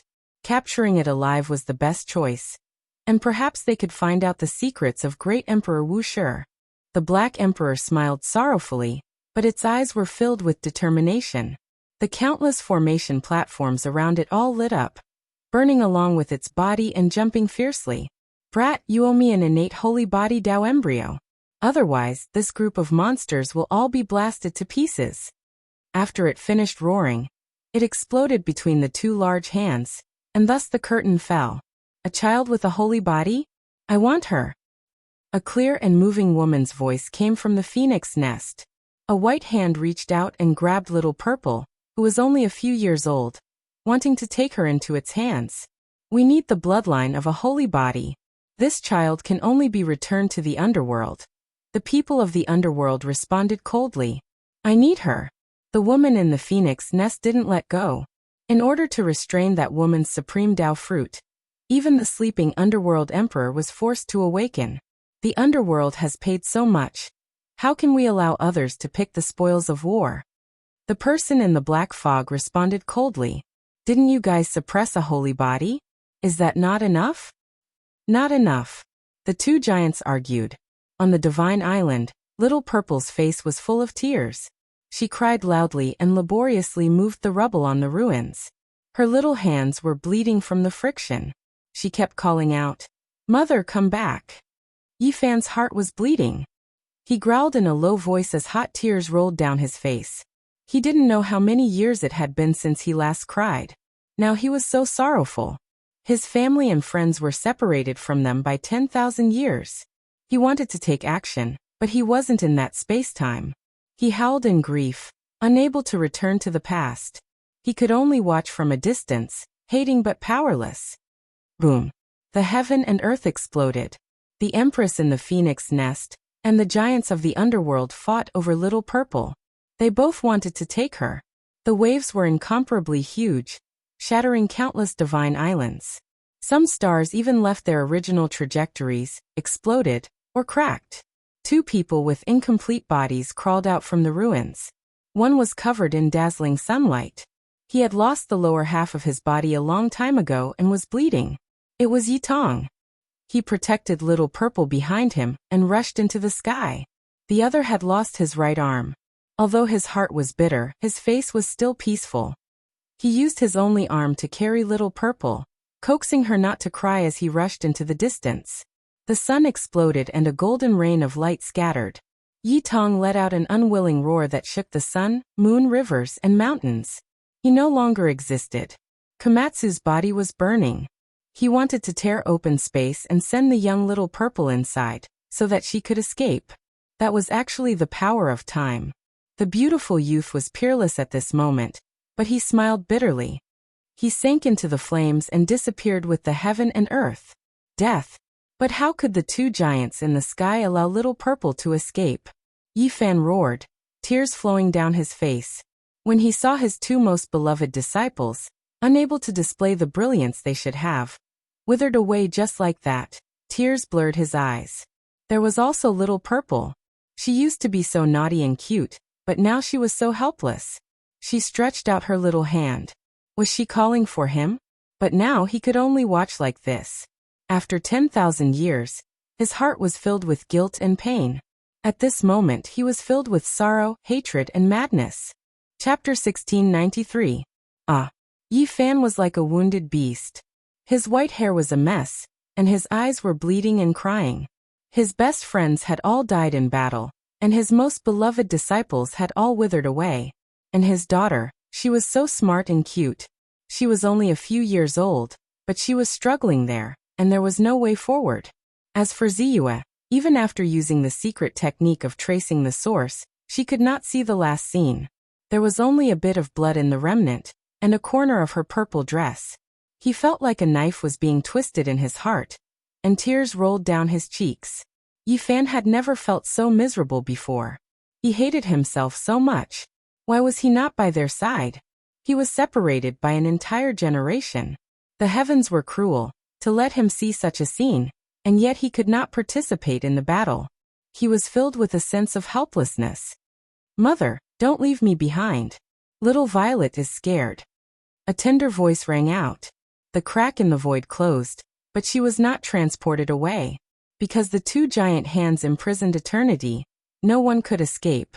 No matter how hard Komatsu tried, he could not break through the crack in time and space. When Yi Fan saw those two large hands grab towards the void, covering that place, he closed his eyes. His tears were extremely salty, flowing into his mouth. Ever since he started cultivating, this was the first time he was so tired. He could not help but cry. In the past, he had been sad and regretful, but he had never felt despair like this. "Father, where are you? Little Violet is scared. Mother is not here anymore." Woo. These tender words stabbed into Yi Fan's heart like a sharp knife.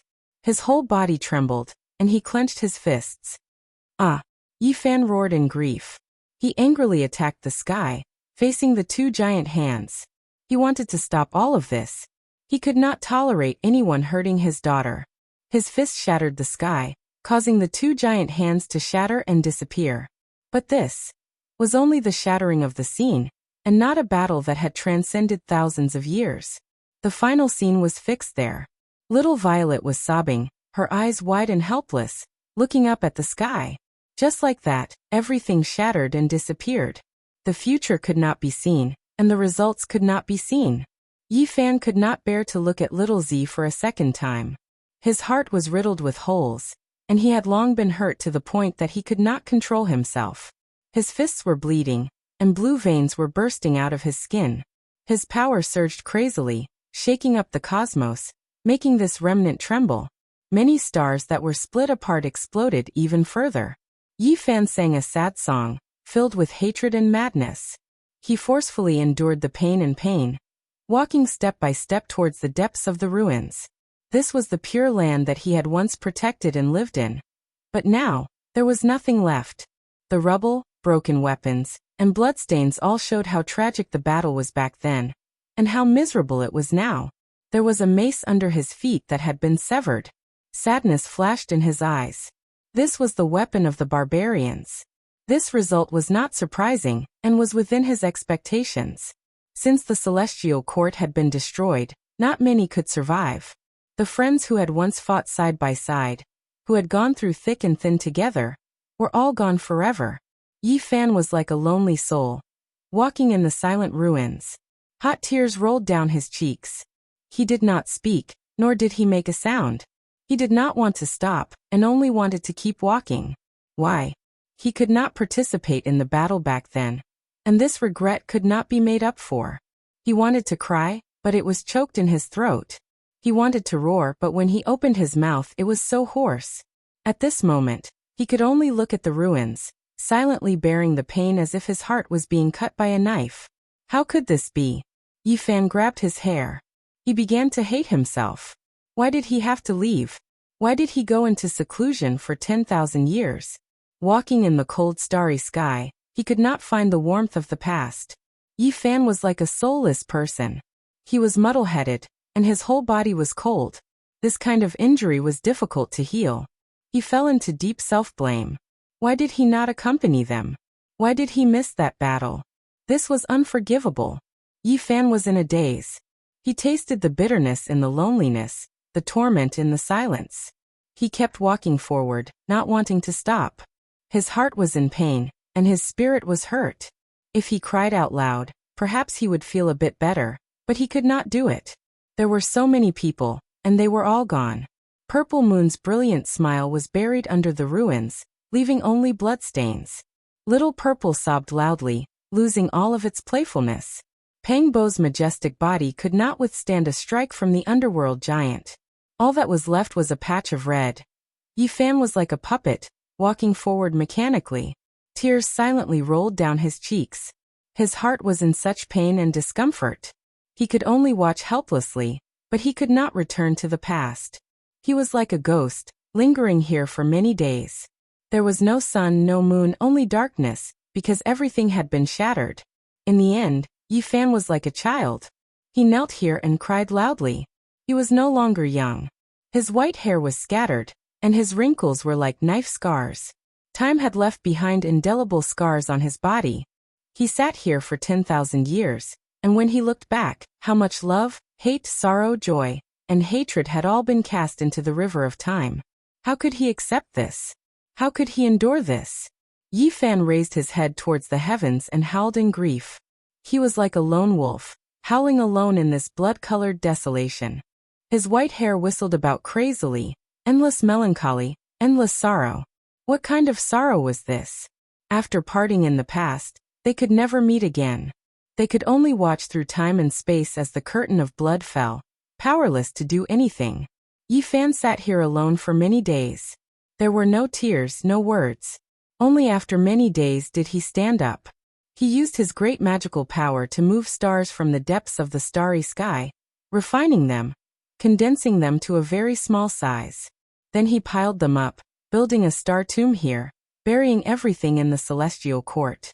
Ruins, blood, broken bones, he did not know which belonged to his daughter, which belonged to Purple Moon, which belonged to his friends. There was only endless pain in his heart. Since the celestial court was destroyed and everyone died together in battle, then he would build a giant tomb so that everyone could forever be buried together under the endless starry sky. Then, Yifan resolutely turned around and walked towards the starry sky. He was going to fight. Where was the underworld? Where was the phoenix nest?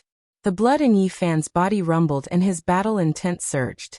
He wanted nothing more than to fight against the heavens and redeem everything from the past. Only he walked under the starry sky, yet he couldn't see a single person. Did all of the creatures die in battle? Many ancient stars were destroyed, including many ancient lands with life he had visited before. Could he not find a single person? In this boundless cosmos and endless star systems, there were only broken places and not complete ones. He wanted to find the underworld and the phoenix nest for revenge, but there was no gate to enter. Finally, he found an ancient land with life, but he didn't see a single expert.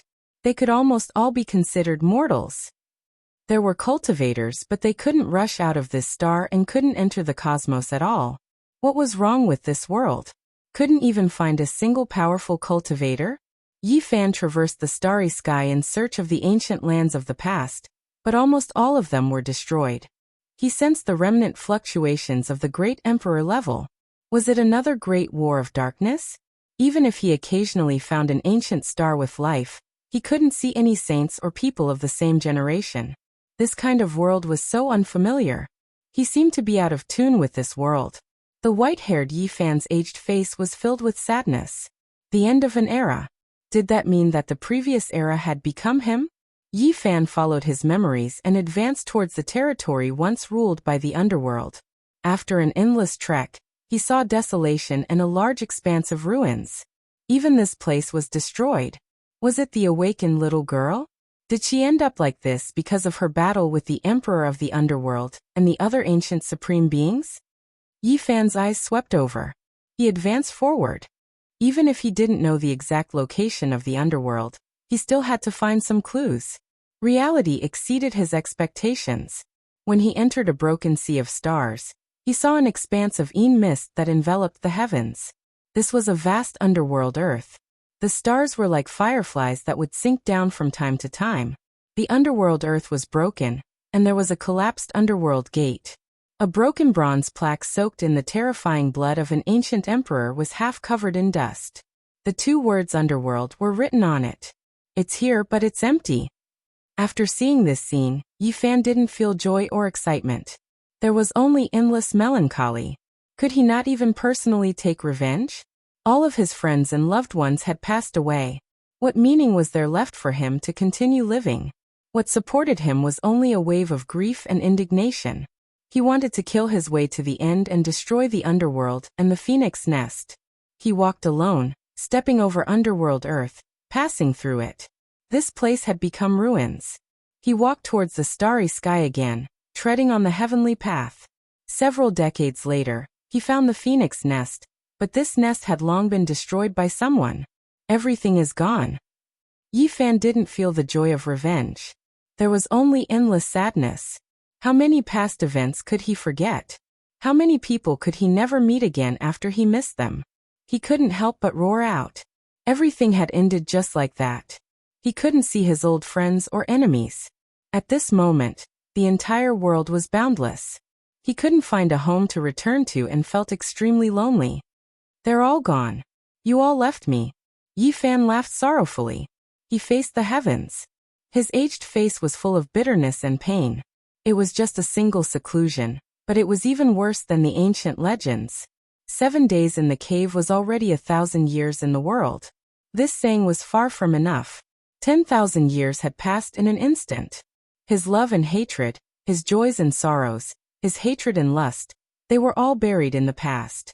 In this world, there was no longer a single person he knew. He went to the Big Dipper and entered the forbidden region of life. Yi Fan rushed towards the Big Dipper and arrived here. Unfortunately, it was still a remnant. The starry river here had long collapsed, and nothing could be seen. He was a lonely traveler. He walked for 100 years, and his body aged day by day. Even the underworld had disappeared, but his curse never appeared. He was aimless, without a future. It was difficult to see his old friends, and even his enemies had all died. These were the things he feared the most in the depths of his heart. Now it really happened. Is my life going to end here? Yi Fan was already completely disheartened. He felt that there was no meaning in living anymore. I can't accept this. I can't even protect Little Purple. I can't even protect my good friends and wife. What kind of man am I? Yi Fan roared. He was originally already at a loss. His eyes were originally lifeless, but at this moment, his eyes suddenly became fierce. They flickered with a beam of light that could burn the 9 heavens. My life definitely shouldn't end here. My children, my friends, they shouldn't die like this. I want to break through the immortality, the end of longevity, and ask the heavens for an explanation.